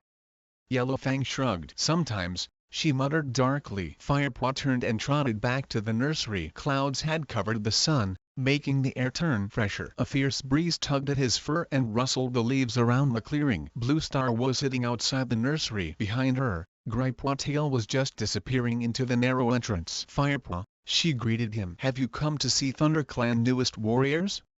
The ThunderClan leader sounded tired and sad. Firepaw was surprised. Surely the kits were good news for ThunderClan? "Yes, I have," he replied. "Well, when you finished, come and see me in my den." "Yes, Bluestar," Firepaw mewed as she walked slowly away. He felt his fur prickle. Here was another chance to speak to Bluestar alone. Perhaps StarClan was on his side, after all. Grandpa crawled out the nursery entrance. "They really cute," he mewed. "But I starving now. I have to find some fresh kill. I'll save some for you if I find any." He blinked affectionately at Firepaw and bounded away. Firepaw purred a goodbye and looked up at Whitestorm, who nodded his permission for him to enter the nursery. Firepaw squeezed through the tiny entrance. 4 tiny kits huddled warmly in Brindlefay's deeply lined nest. Their fur was pale gray with darker flecks, just like their mother, except for one tiny dark gray tom. They mewed and squirmed beside Brindlefay's belly, their eyes shut tight. "How are you feeling?" Firepaw whispered to her. "A little tired," answered Brindleface. She looked down proudly at her litter. "But the kits are all strong and healthy." "ThunderClan is lucky to have them," Firepaw purred. "I was just talking about them to Yellowfang."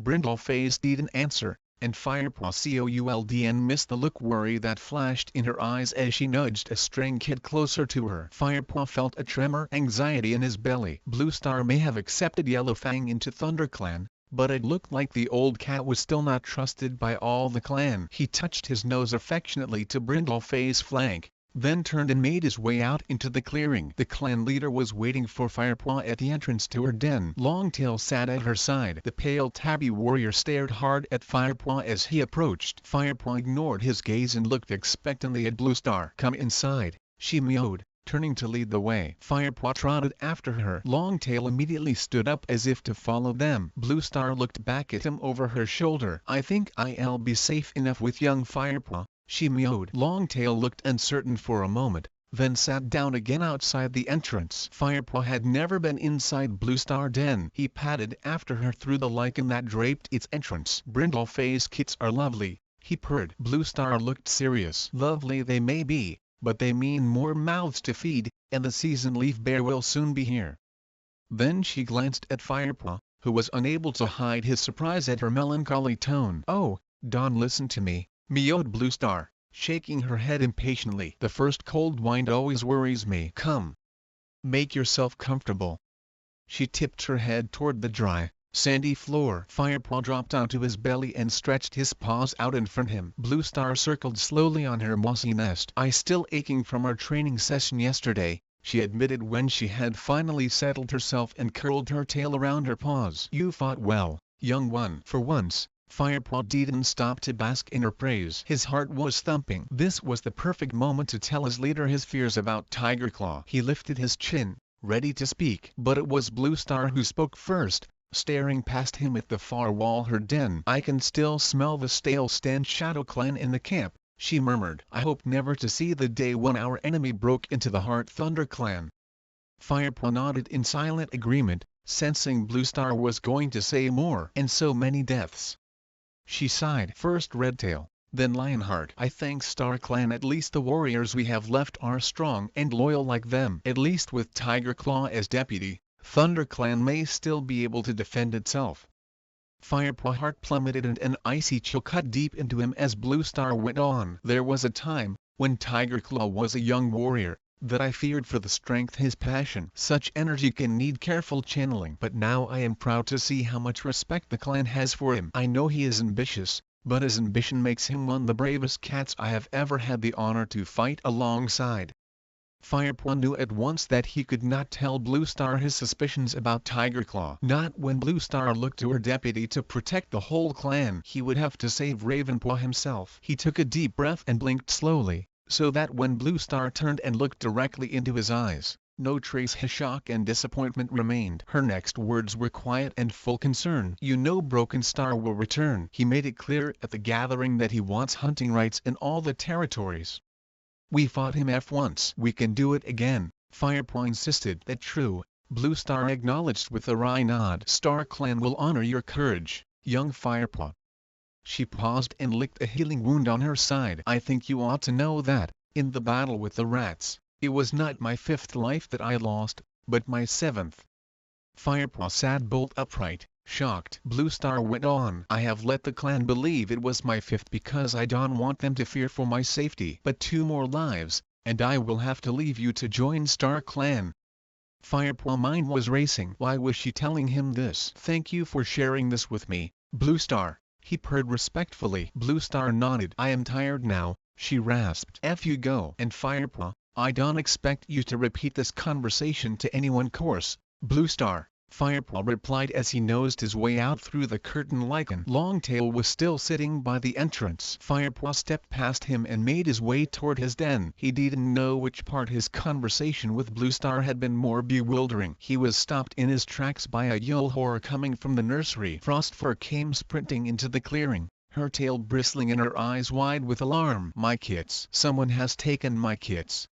Tiger Claw bounded over to her. He called to the clan, "Quick! Search the camp. Whitestorm, stay where you are. Warriors, patrol the camp boundary. Apprentices, search every den."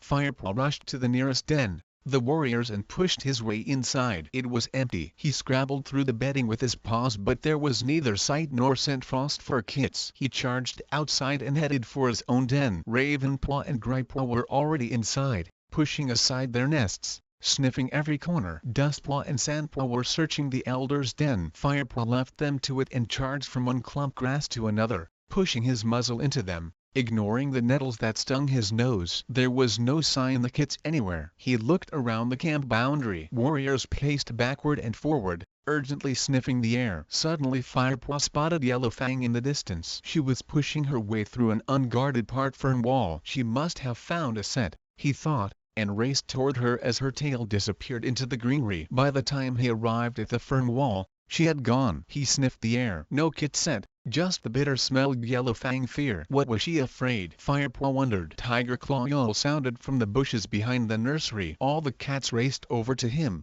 headed by Frostfur. They crowded as closely as they could, jostling to see through the dense undergrowth. Firepaw nosed his way forward and saw Tiger Claw standing over a motionless bundle of dappled fur. Spotted Leaf. Firepaw stared in disbelief at her lifeless body. Fury rose in him like a dark cloud, and he felt the blood roaring in his ears. Who had done this? Blue Star stepped through the crowd and leaned over the medicine cat. "She has been killed by a warrior blow," she mewed. "Stly." Firepaw craned his neck and saw a single wound on the back. Spotted Leaf neck. His head swam and suddenly he was unable to see clearly. Through his grief, Firepaw heard a murmur at the back of the crowd that swelled into a single piercing yell. "Yellowfang is gone." Chapter 21. Yellowfang has killed Spotted Leaf and taken my kits. screeched Phosphor. The other queens rushed to Phosphor's side and tried to calm her with licks and caresses, but Phosphor pushed them away and wailed her grief to the darkening sky. As if in reply, the sky rumbled ominously and a cold wind ruffled the cat's fur. Yellowfang hissed Tigerclaw. I always knew she was a traitor. Now we know how she managed to fight the Shadow Clan deputy. It was a setup to let her trick her way into our clan. Lightning crackled overhead, punctuating Tigerclaw words with a glaring white flash, and a clap thunder rolled around the woods. Firepaw could and believe what he was hearing. Dazed with grief, his mind whirled. Could Yellowfang really have killed Spotedleaf? Above the shocked murmurings, Darkstripe meowed loudly. Bluestar, what do you say? The cats fell silent as they turned to look at their leader. Bluestar's gaze moved across the crowd cats, and settled finally on Spotedleaf's body. The first drops rain began to fall, sparkling like dewdrops on the medicine cat's still glossy fur. Bluestar blinked slowly. Grief clouded her face, and for a moment Firepaw was afraid that this new death would overwhelm her. But when her eyes opened they glittered with a fierceness that showed her determination to seek revenge for this cruel attack. She lifted her head. If Yellowfang has killed Spotedleaf and stolen Phosphor kits, she will be hunted down without mercy. The crowd meowed approvingly. But we must wait, Bluestar went on. There is a storm coming, and I am not prepared to risk more lives. If Shadow Clan has our kits, they will come to no immediate harm. I suspect Broken Star wants them as recruits for his own clan, or as hostages to force us to let him hunt in our territory. As soon as the storm has passed, a patrol will follow Yellowfang and bring back our kits. We cannot waste time, or the scent will be lost in the rain. Tigerclaw protested. Bluestar flicked her tail impatiently. If we send out a hunting party now, our efforts will be wasted anyway. In this weather the scent will already be lost by the time we are ready. If we wait until after the storm, we stand a better chance success. There were murmurs of agreement among the clan. Even though it was barely sunny, the sky was growing much darker. The cats were unsettled by the lightning and thunder, and seemed willing to listen to their leader's advice. Bluestar looked at her deputy. I like to discuss our plans with you, please, Tigerclaw. Tigerclaw nodded and stalked away toward the Bluestar den, but the leader hesitated. She glanced at Firepaw, signaling with a flick her tail and a ripple her whiskers that she wanted to speak to him alone. The other cats gathered around Spotedleaf and began to share tongues with her, their wails grief sounding above the thunder. Bluestar wound her way through them and went toward the fern tunnel that led to Spotedleaf's den. Firepaw quietly skirted the mourning cats and followed her inside. It was very dark beneath the ferns. The storm had blotted out the morning sun so that it seemed as if night had fallen. Rain was falling more heavily now, spattering noisily against the leaves, but at least it was sheltered in Spotedleaf clearing. Firepaw, Bluestar meowed urgently as he arrived at her side. Where is Yellowfang? Do you know? Firepaw hardly heard her. He could and helped remembering the last time he had come to this clearing. An image Spotedleaf, trotting out her den with her coat gleaming in the sunlight, burned in his mind, and he closed his eyes to preserve it. Firepaw, snapped Bluestar, you must save your grieving for later. Firepaw shook himself. I saw Yellowfang go through the camp boundary after the kits went missing. Do you really think she killed Spotedleaf and took the kits? Bluestar gazed steadily at him. I don't know, she admitted. I want you to find her and bring her back alive. I need to know the truth. You not sending Tigerclaw? Firepaw could and helped asking. Tigerclaw is a great warrior, but in this case his loyalty to the clan may cloud his judgment, Bluestar explained. He wants to give the clan the vengeance it desires. No cat can blame him for that. The clan believes Yellowfang has betrayed us. And if Tigerclaw thinks he can reassure the clan by handing them the dead body Yellowfang, that's what he will do. Firepaw nodded. She was right. Tigerclaw would kill Yellowfang without question. Bluestar looked stern for a moment. If I find that Yellowfang is a traitor, then I will kill her myself. But if she is not, her blue eyes burned into Firepaw. I will not let an innocent cat die. But what if Yellowfang won't come back? Firepaw meowed. She will, if you ask her.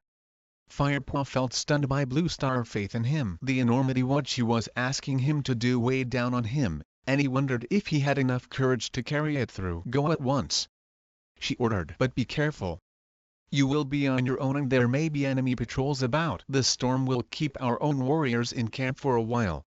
Thunder rolled overhead as Firepaw dashed out into the clearing. Rain hammered down, pelting against his fur like tiny stones. A bolt lightning lit up the faces Darkstripe and Longtail as they watched him cross the clearing. Firepaw bounded past the nursery. He could and leave without sharing tongues with Spotedleaf. The other cats had run for shelter, abandoning the medicine cat body to the downpour while they huddled beneath the dripping ferns, meowing their fear and loss. Firepaw buried his nose in Spotedleaf wet fur and breathed in her scent one last time. "Goodbye, my sweet Spotedleaf," he murmured. His ears pricked as he overheard the voices Phosphor and Speckletail talking nearby. He froze, straining to listen. Yellowfang must have had help, Speckletail growled. "Someone from ThunderClan?" came the anxious voice. "Phosphor, you heard what Tigerclaw been saying about Ravenpaw? Perhaps he had something to do with it. I never felt comfortable with him, myself." The fur on Firepaw's spine prickled. If Tigerclaw had been spreading his malicious rumors as far as the nursery, Ravenpaw would be safe anywhere in the camp. Firepaw realized he had to act quickly. He would find Yellowfang first, then deal with Ravenpaw. He raced to the spot where he had last seen Yellowfang. He knew her scent so well that he could even smell it through the rain-soaked leaves. He began to push through the bushes, mouth open, to detect where her trail led. Firepaw jumped and then relaxed as he realized it was Gripaw's voice. "I been looking for you," mewed his friend as he rushed toward him. Firepaw gingerly stepped back out the ferns. Gripaw squinted as rain dripped down his long fur and into his eyes. "Where are you going?" he mewed. "To look for Yellowfang," Firepaw replied. "On your own?" Gripaw's broad gray face showed concern. Firepaw thought for a moment and decided to tell Gripaw the truth. "Bluestar asked me to bring Yellowfang back," he mewed. "What?" Gripaw looked shocked. "Why you?" "Maybe she thinks I know Yellowfang best, and that I find her more easily. Would and a party warrior stand more a chance?" Gripaw pointed out. "Tigerclaw the best tracker in the clan, and if anyone could bring her back, he could." "Maybe Tigerclaw would and bring her back," Firepaw murmured. "What do you mean?" "Tigerclaw out for revenge. He would just kill her." "But if she killed Spotedleaf and took the kits, do you really believe that?" Firepaw asked. Gripaw looked at his friend, shaking his head in confusion. "Do you think she innocent?" he mewed. "I don't know," Firepaw admitted. "And neither does Bluestar. She wants to find out the truth. That's why she's sending me instead." Tigerclaw. "But if she ordered Tigerclaw to bring her back alive?" Gripaw's words were drowned by a deafening crack thunder, and a flash lightning lit up the trees around them. In the dazzling light, Firepaw glimpsed Phosphor chasing Ravenpaw away from the nursery. The White Queen's face was twisted with fury as she hissed at the young black cat and lunged forward to give him a warning nip on the hind leg. Gripaw turned to Firepaw. "What that all about?"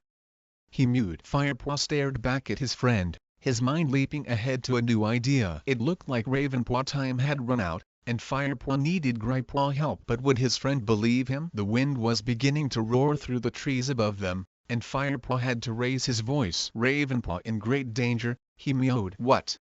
"I have to get him away from ThunderClan right now, before anything happens to him." Gripaw looked puzzled. "Why? What about Yellowfang?" "There's no time to explain," Firepaw mewed urgently. "You'll just have to trust me. There must be a way we can get Ravenpaw away. Bluestar is going to keep the warriors in camp till the storm is over, but that does and leave us much time." He tried to picture the hidden corners, the woods, beyond ThunderClan territory. "We'll have to take him somewhere Tigerclaw won't find him, somewhere he can survive without the clan." Gripaw stared at him for a moment. "What about Barley?" "Barley?" Firepaw echoed. "You mean, take Ravenpaw to the Prologue place?" His ears twitched with excitement. "Yes, that might be the best idea." "Come on, then," mewed Gripaw. "What are we waiting for?" Relief washed over Firepaw. He should have known his old friend would help. He shook the rain from his head, then touched Gripaw's fur with his nose. "Thank you," he purred. "Now, let's get Ravenpaw." They found their friend huddled miserably inside their den. Sandpaw and Dustpaw were in their nests, too, looking tense and scared as the storm crashed overhead. "Ravenpaw," Firepaw hissed through the entrance. Ravenpaw looked up. Firepaw flicked his ears and the black cat followed him out into the storm. "Come on," Firepaw whispered. "We taking you to Barley." "Barley?" Ravenpaw mewed in bewilderment, narrowing his eyes against the driving rain. "Why?" "Because you'll be safe there," Firepaw answered, looking the black cat straight in the eye. "Did you see what Frostfur did?"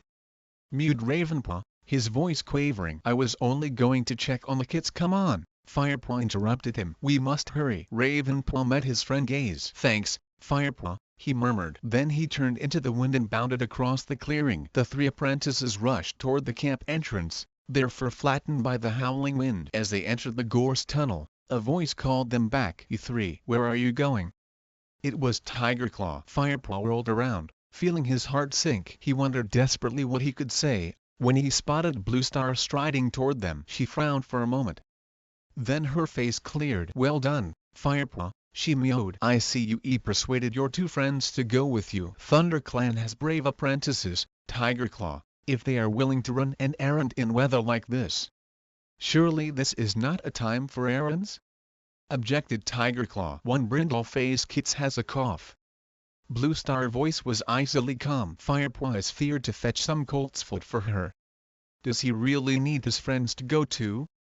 asked Tigerclaw. "In this storm, I think he lucky to have the company," answered Bluestar. She looked deep into Firepaw's eyes, and he was suddenly aware the trust she was placing in him. "Off you go, you three," she mewed. Firepaw returned her gaze gratefully. "Thank you," he purred, dipping his head. With a swift glance at his companions, he led the way along the familiar paths toward 4 trees. The wind roared through the branches above them and the trees swayed, their trunks creaking and cracking as though they might fall at any moment. The rain poured down through the leaves, soaking the cats to their hides. They reached the stream, but the stepping stones they usually leaped across had completely disappeared. The cats stopped on the bank and looked down in dismay at the wide, brown, swirling river. "This way," Firepaw mewed. "There's a fallen tree up here. We can use it to cross."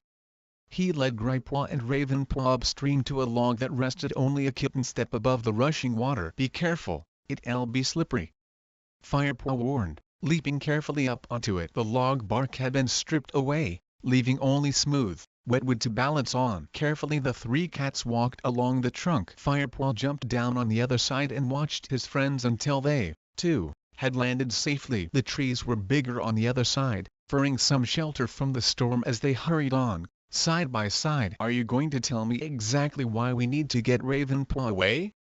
panted Gripepaw. "Because he knows that Tigerclaw killed Redtail," Firepaw answered. "Tigerclaw killed Redtail?" Gripepaw echoed in disbelief, stopping dead and staring first at Firepaw and then at Ravenpaw. "At the battle with RiverClan," puffed Ravenpaw. "I saw him." "But why would he do that?"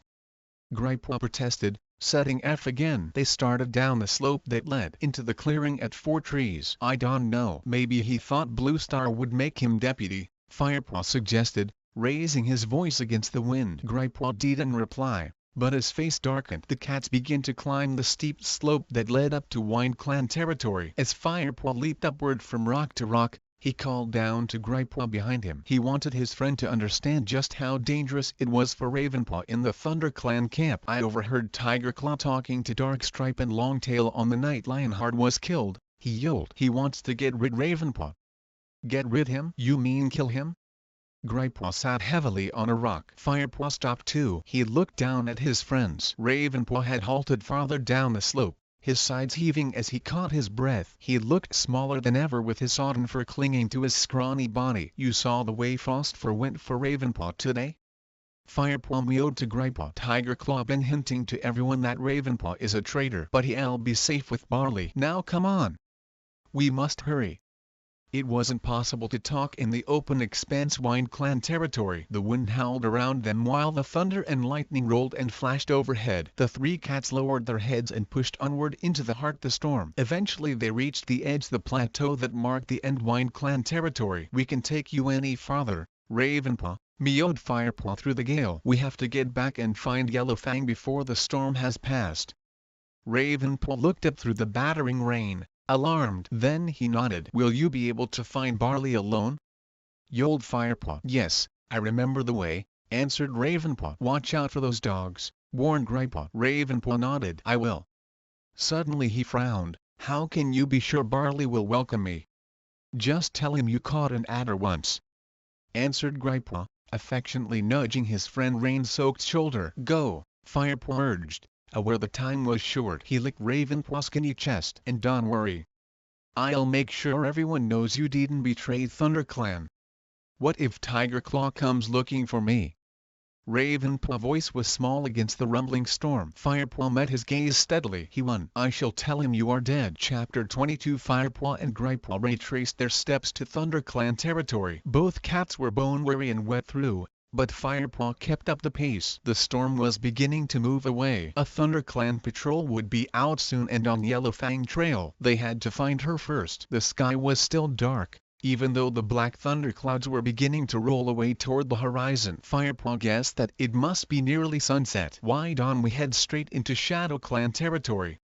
Suggested Gripepaw as they ran down the steep hillside into 4 trees. We need to pick up Yellowfang's scent first, Firepaw explained. I just hope it won't lead to the ShadowClan camp.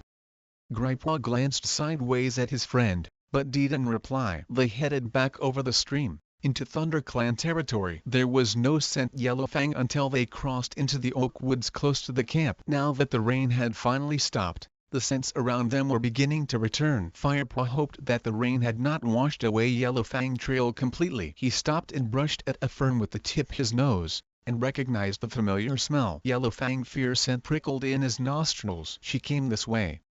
He mewed. He pushed his way through the wet undergrowth. Gripepaw followed. The rain was easing, and the thunder was fading into the distance. Time was running out. Firepaw pushed on faster. To his dismay, he realized Yellowfang's scent was indeed leading them straight to ShadowClan territory. His heart sank. Did this mean Tiger Claw accusations were true? Firepaw began to hope that each new smell would take them in a different direction, but the trail wasn't faltering. They arrived at the thunderpath and halted. Several monsters roared by, throwing up fountains dirty water. The 2 cats hung back from the edge of the wide, gray track until there was a gap. Then they raced across the path and into ShadowClan territory. The scent markers that line the border made Firepaw's paws tingle. Gripepaw halted and looked around nervously. I always thought I have a few more warriors with me when I finally entered ShadowClan territory, he confessed. Not afraid, are you?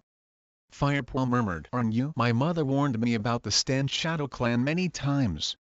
My mother never taught me such things, Firepaw replied. But for the first time he was relieved that his fur was so wet that it clung to his body. Gripepaw might not notice the way it was bristling fearfully along his spine. The 2 cats prowled onward, alert to every sight and sound. Gripepaw was on the lookout for ShadowClan patrols, and Firepaw for the ThunderClan party he knew must come soon. Yellowfang's scent trail led them steadily into the heart ShadowClan hunting grounds. The woods here were gloomy, the undergrowth crowded with nettles and brambles. I can smell her, complained Gripepaw. It too wet.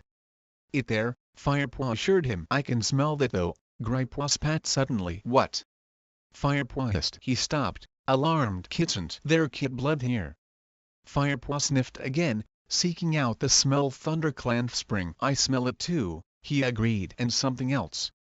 He flicked his tail down sharply, warning Gripepaw to keep quiet. Then, silently, he signaled with his whiskers toward a blackened ash tree up ahead. Gripepaw twitched his ears questioningly. Firepaw gave him a tiny nod. Yellowfang was sheltering behind the wide, split trunk. Instinctively the 2 cats separated, each moving toward the tree, one on either side. They crept over the forest floor, using all the tricks basic training, stepping lightly, keeping their bodies low. Then they leaped. Yellowfang yelled with surprise as the 2 cats landed beside her and pinned her to the ground. She struggled free, spitting, and backed into a sheltered hollow at the base of the trunk. Firepaw and Gripepaw moved forward, blocking her way out. I knew ThunderClan would blame me, she hissed, her eyes flashing with all her old hostility. Where are the kits? Firepaw demanded. We can smell their blood, spat Gripepaw. Have you harmed them? I don't have them, snarled Yellowfang angrily. I come to find them and take them back. I stopped because I smelled blood too. But they not here. Firepaw and Gripepaw looked at one another. I don't have them, insisted Yellowfang. Why did you run away? Then why did you kill Spotedleaf? Gripepaw asked the questions Firepaw could and bring himself to say out loud. Spotedleaf is dead? There was no mistaking the shock in Yellowfang's voice. Relief washed over Firepaw. You didn't know? He croaked. How could I? I left the camp as soon as I heard the kits were missing. Gripepaw looked suspicious, but Firepaw could hear the truth in her voice. I know who has taken the kits, She continued. I smelled his scent near the nursery. Who is it? Firepaw asked. Clawface, one Broken Star warriors. And as long as the kids are with Shadow Clan, they in great danger. But surely even Shadow Clan WOULDN harm kits. Firepaw protested. Don't be so sure, spat Yellowfang. Broken Star intends to use them as warriors. But they are only 3 moons old. Gripewa gasped that HAS and stopped him before. He has been training kids as young as 3 moons since he became leader. At 5 moons he sends them out as warriors. Surely they be too small to fight.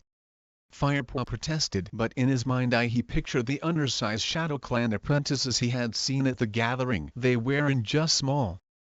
They were kids. Yellowfang hissed scornfully. Broken Star DOES and care about that. He has plenty more kids to spare, and if they run out, he can steal them from other clans.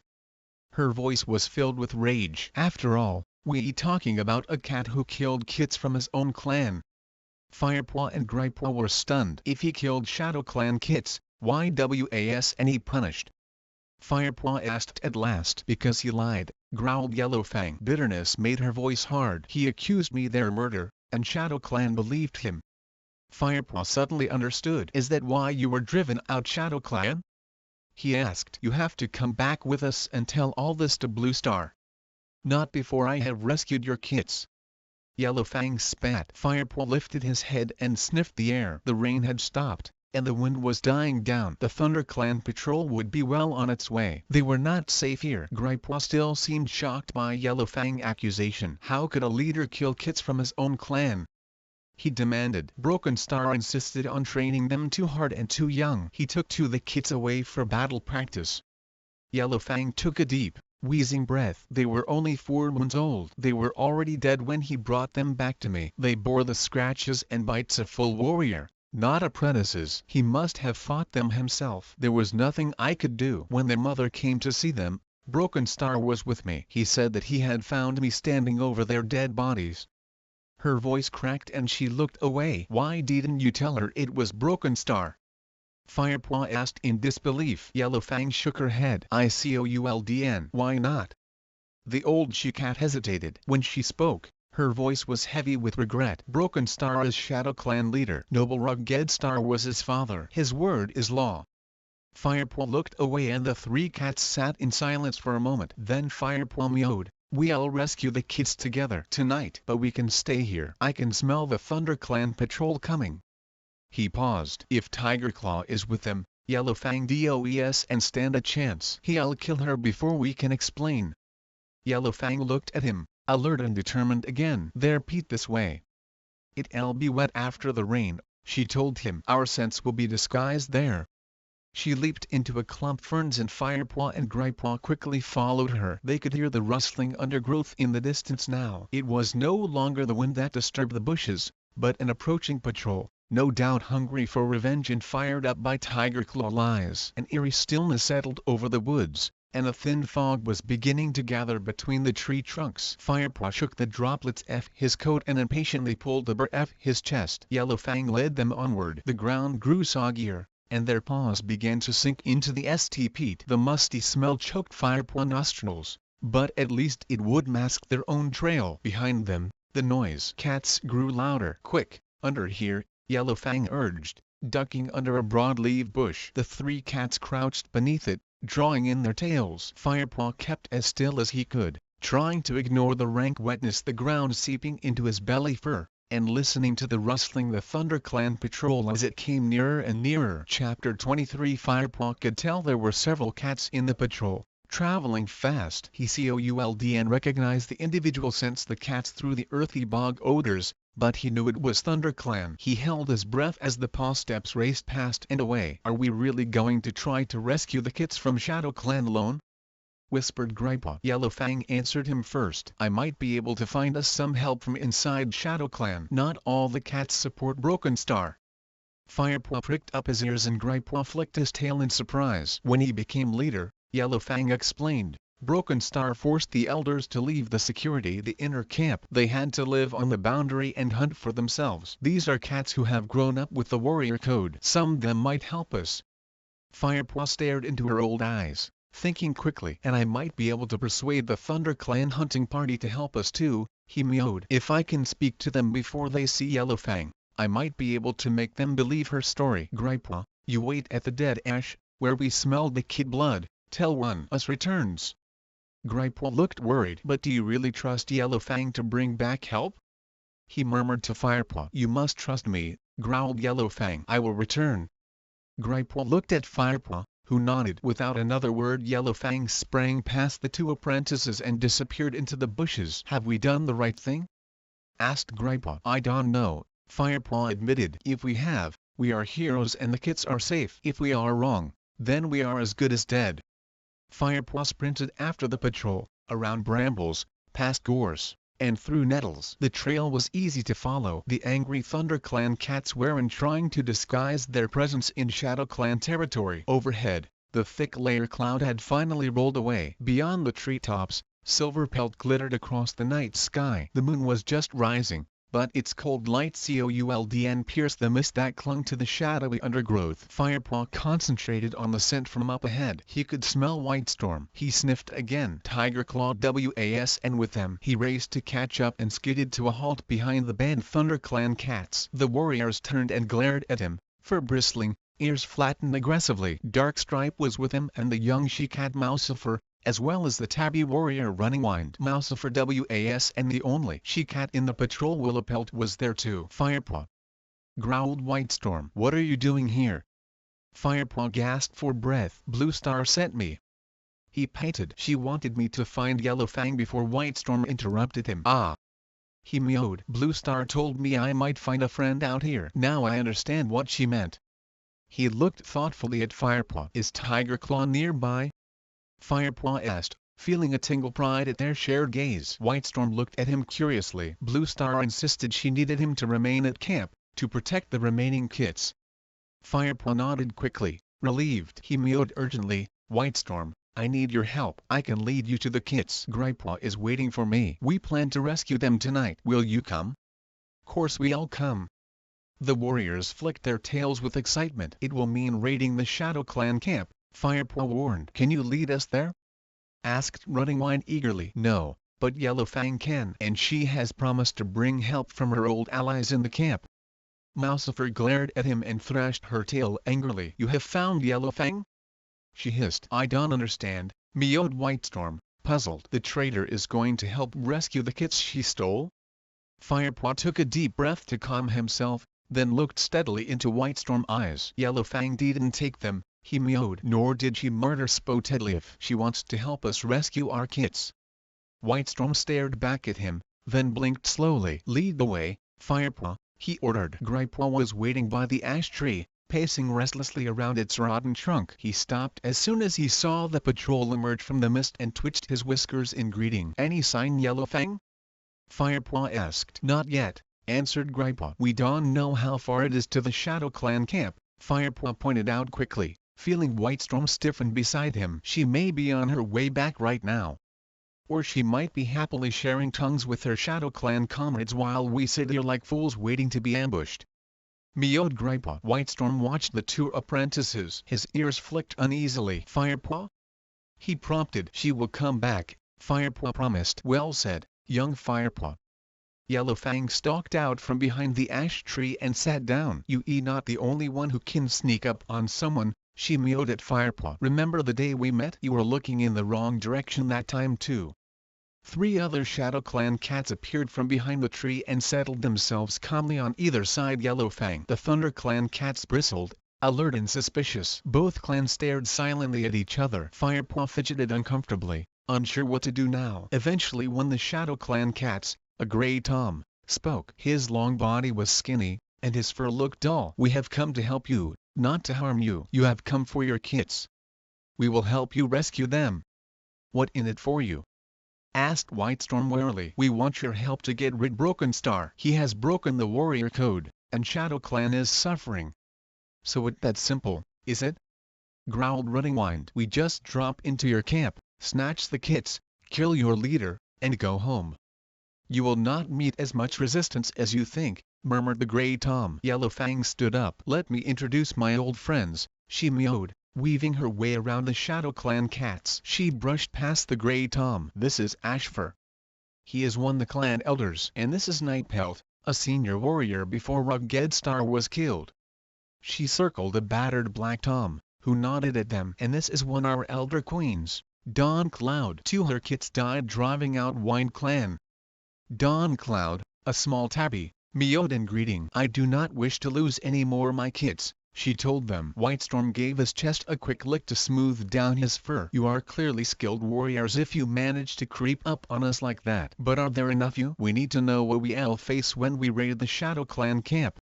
The old and sick Shadow Clan are slowly starving, meowed Ashfur. The casualties among our kits are more than we can cope with. But if Shadow Clan is a mess, burst out Darkstripe, how come you have shown so much strength lately? And why is Broken Star still your leader? Broken Star is surrounded by a small group elite warriors, answered Ashfur. They are the ones to fear, because they would die for him without question. The other warriors obey his orders only because they are frightened. They will fight by his side as long as they think Broken Star is going to win. If they thought he would lose they would fight against him, not for him. Darkstripe finished the elder words in disgust. What sort loyalty is that? The hackles the Shadow Clan cats begin to rise. Our clan was not always like this, Yellowfang interrupted. When Rugged Star led Shadow Clan, we were feared for our strength. But in those days our strength came from the warrior code and clan loyalty, not from fear and bloodlust. The old medicine cat sighed. If only Rugged Star had lived longer. How did Rugged Star die? Asked Whitestorm curiously. There were so many rumors at the gatherings, but no one seemed to know for sure. Yellowfang eyes clouded with sorrow. He was ambushed by a warrior patrol from another clan.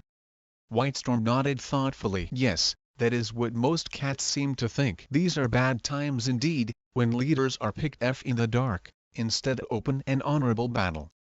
Firepaw frowned, his mind racing over different battle plans. Is there any way taking the kits without alerting the whole clan? He asked. Dawn Cloud answered him. They are very closely guarded. Broken Star will be expecting Thunder Clan to try to take them. You won't be able to steal them in secret. Open attack is your only hope.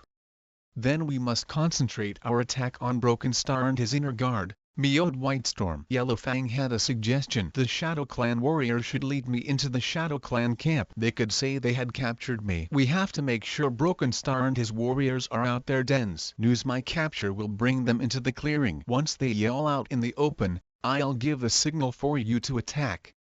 Whitestorm was silent for a moment. Then he nodded, his face grave as he committed his warriors to the attack. Very well, Yellowfang, he meowed. Please lead the way to the Shadow Clan camp. Chapter 24. Yellowfang turned and pushed her way into the bracken. Whitestorm and the others followed her. Firepaw was tingling with excitement. He didn't feel the damp chill in the air, and his weariness was long forgotten. Yellowfang guided them to a small hollow surrounded by thick undergrowth and pointed out the entrance to the Shadow Clan camp. The tangled mass brambles looked very different from the neat gorse tunnel that led into the Thunder Clan camp. The camp boundary was full holes and gaps and the stench rotting meat wafted toward them. You eat crow food? Whispered Gripeaw, curling his lip. Our warriors are used for attacking, not hunting, replied Ashfur. We eat whatever we can find. Thunder Clan, hide in that clump bracken over there, hissed Yellowfang. Eat full toadstools that will disguise your scent. Wait here till you hear me call. She stepped back to let the other Shadow Clan cats lead the way, tucking herself into the center of their group as though she were their prisoner. They headed silently into the camp. The Thunder Clan cats settled themselves among the toadstools, tense and alert. Firepaw could feel his coat prickling. He looked at Gripeaw beside him. The thick fur on the back of his friend's neck was standing on end, and Firepaw could hear him panting with suppressed excitement. Suddenly yowling erupted from the Shadow Clan camp. Without hesitating, the Thunder Clan cats sprang from their hiding places and raced through the entrance. Yellowfang, Ashfur, Dawn Cloud, and Nightpelt were in a well-trodden, muddy clearing, wrestling with 6 vicious-looking warriors. Firepaw recognized Broken Star and his deputy, Blackfoot, among them. The warriors looked hungry and battle-scarred, but Firepaw could see the hard muscles pounding beneath their patchy fur. Around the edge of the clearing, groups of scrawny cats stared uncertainly at the mayhem. Their skinny bodies seemed to recoil at the violence, while their dull eyes looked on, shocked and confused. Out the corner of his eye, Firepaw saw Running Nose back away and hide beneath a bush. At Whitestorm nodded signal, the ThunderClan cats leaped into the battle. Firepaw grasped a silver tabby with his claws, but was shaken loose. He tumbled over and the ShadowClan warrior turned on him and gripped him with claws as sharp as blackthorns. Firepaw managed to twist and sink his teeth deep into the cat flesh. The warrior Yul told him he had found a tender spot, and he bit harder. The warrior screeched again, ripping himself free, and ran off into the bushes. Firepaw stood up. A young ShadowClan apprentice leaped at him from the edge of the camp, its kitten fur fluffed up with fear. Firepaw sheathed his claws and batted him away easily. "This is not your battle," he hissed. Whitestorm already had Blackfoot pinned to the ground. He gave him a vicious bite and the injured deputy raced away toward the camp entrance and out into the safety of the forest. Firepaw heard Dawn Cloud screech his name. "Watch out!" Clawface. As he didn't hear the rest, a heavily built brown cat crashed into him. Clawface. Firepaw dug his claws into the ground and whirled around to fight the warrior that killed Spotedleaf. Rage surged through him and he flung himself onto the brown tom. Firepaw pushed the warrior to the ground and pressed his head into the dirt. Blinded by fury, he prepared to sink his teeth into Clawface's neck. But before he could deal his death blow, Whitestorm knocked him aside and grasped the ShadowClan warrior. "ThunderClan warriors do not kill unless they have to," he growled in Firepaw's ear. "We just need to let them know not to show their faces here again." He gave Clawface a fierce bite that sent him screaming out the camp. Still raging, Firepaw looked around wildly. Broken Star warriors had gone. An angry screech sounded from behind Gripaw. Gripaw leaped out the way and Firepaw saw Yellowfang gripping Broken Star with muddy, blood-stained paws. His body bled from several wounds. His ears were flattened against his head, and his whiskers were drawn back as he crouched, flattened beneath Yellowfang's powerful grasp. "I never thought you would be harder to kill than my father," he snarled up at her. Yellowfang recoiled as if she had been stung by a bee, her face twisted suddenly by shock and grief. She loosened her grip on Broken Star, and instantly he threw her aside with a twist his powerful body. "You killed Rugged Star?" Yellowfang wailed, her eyes wide with disbelief. Broken Star eyed her coldly. "You found his body. Didn't you recognize my fur between his claws?" Yellowfang stared in horror as he continued. "He was a and foolish leader. He deserved to die." "No!" hissed Yellowfang, her head dropping. Then she gave herself a shake. She looked up at Broken Star, arching her back. "And Bright Flower Kits, did they deserve to die too?" she rasped. Broken Star growled and hurled himself at Yellowfang, forcing her onto her belly. Yellowfang didn't even attempt to struggle against his thorn-sharp claws. Firepaw saw with alarm that her eyes were glazed with sadness. "Those kits were weak," Broken Star hissed, bending his face toward Yellowfang's ear. "They would have been no use to ShadowClan. If I hadn't killed them, some other warrior would have." A wail of grief went up from a black and white ShadowClan queen. Broken Star ignored her. "I should have killed you when I had the chance," he spat at Yellowfang. "It seems I must have some my father's TNESS. I was a fool to let you leave ShadowClan alive." He lunged, teeth bared, ready to sink them into her neck. Firepaw was quicker. He jumped onto Broken Star back before he could clamp his jaws shut. Firepaw dug his claws into the matted tabby fur and pulled him off the exhausted queen, flinging him to the edge of the clearing. Broken Star twisted around in midair to land on his feet and looked into Firepaw's eyes, spitting viciously. "Don't waste your time, apprentice. I shared dreams with Star Clan. You will have to kill me 9 times over before I join them. Do you really think you strong enough for that?"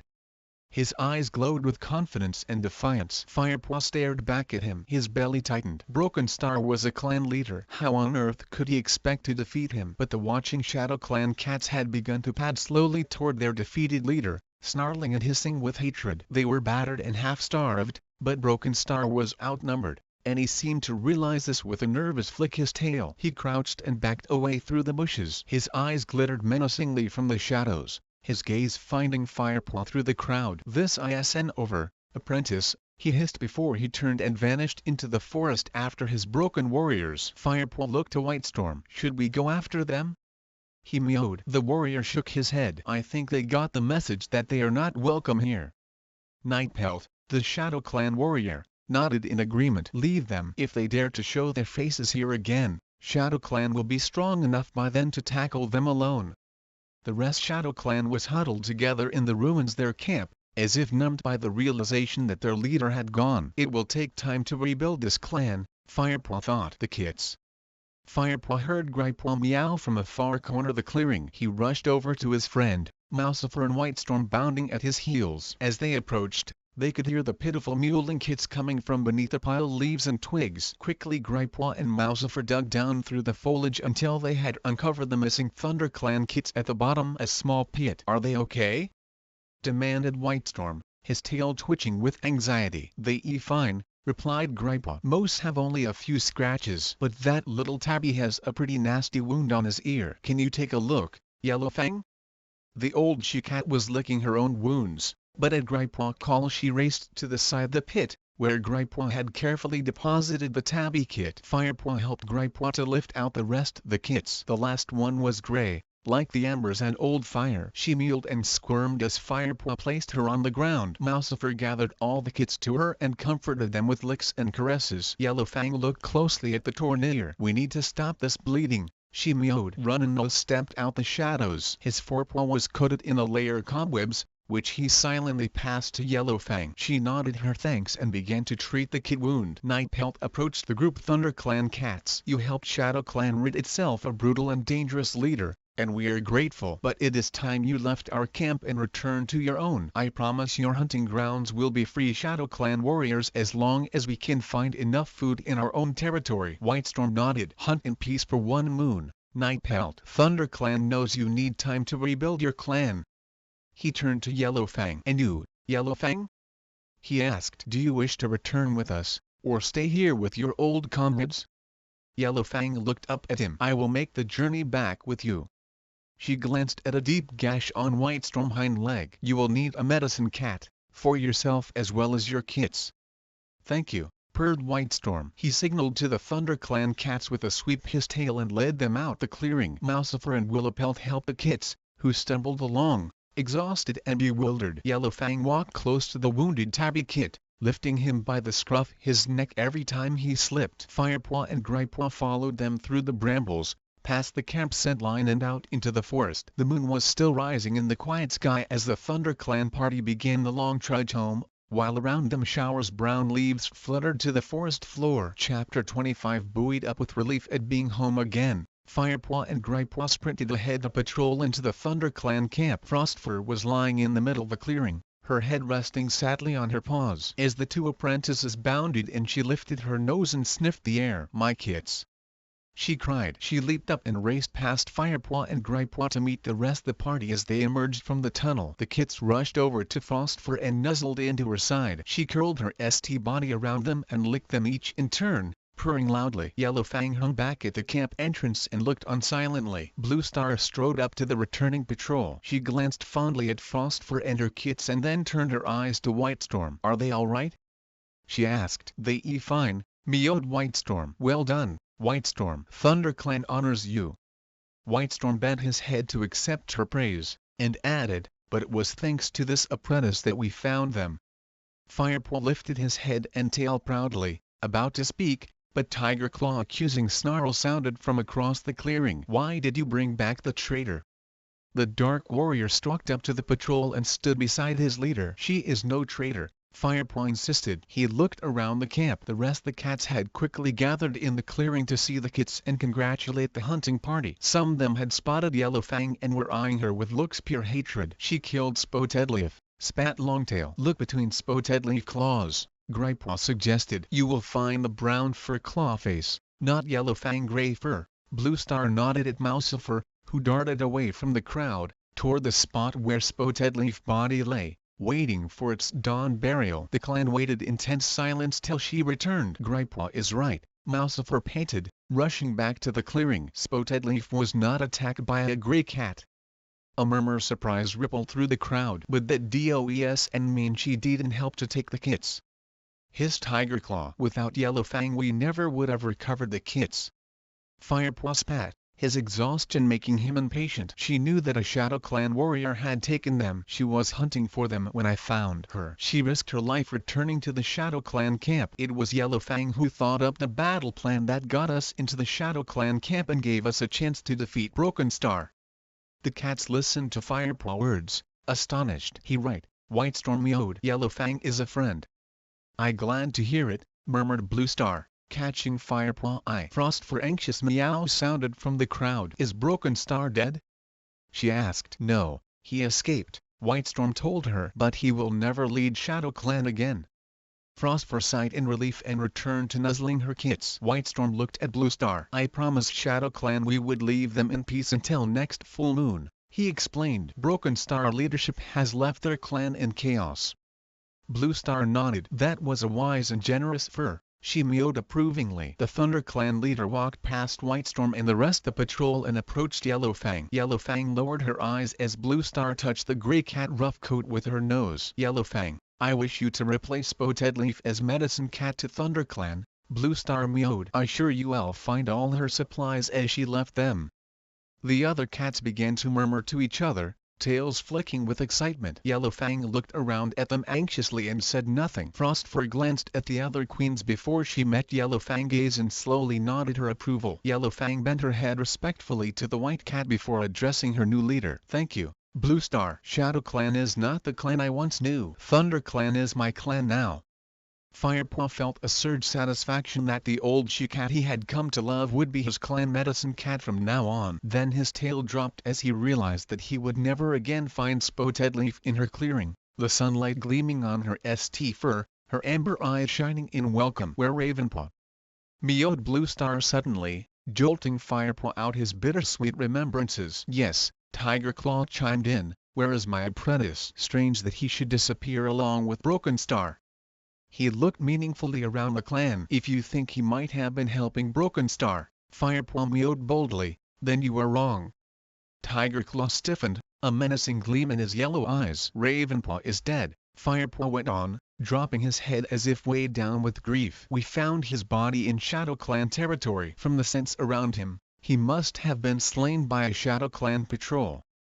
He looked at Bluestar. I will tell you everything later, he promised. Yellowfang shot Firepaw a questioning look. Firepaw returned her gaze with a silent plea for her to hold her tongue. She twitched her ears briefly in understanding and looked away. I never said that Ravenpaw was a traitor, hissed Tiger Claw. He paused and allowed an expression sorrow to cloud his eyes before he turned to address the rest of the clan. Ravenpaw might have made a fine warrior. His death has come too soon, and his loss will be felt by many us for a long time.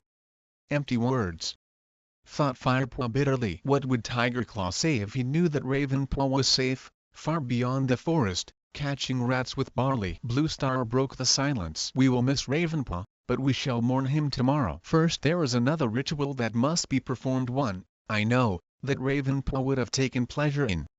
She turned to Firepaw and Gripeaw. You have shown great courage tonight. Did they fight well, Whitestorm?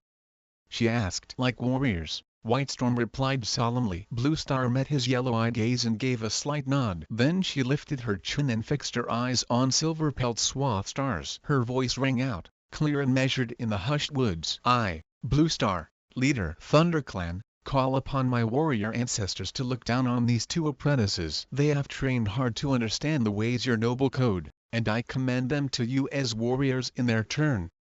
She looked down at Firepaw and Gripeaw, narrowing her eyes. Firepaw, Gripeaw, do you promise to uphold the warrior code and to protect and defend this clan, even at the cost your lives? Firepaw felt something stir within him, a fire that burned in his belly and rang in his ears. He suddenly felt that everything he had done for the clan so far, all the prey he had stalked, all the enemy warriors he had fought, had been for the sake of this single moment. I do, he replied steadily. I do, echoed Gripeaw, his fur bristling with excitement. Then by the power of StarClan I give you your warrior names, Gripeaw. From this moment you will be known as Greystripe. StarClan honors your bravery and your strength, and we welcome you as a full warrior ThunderClan.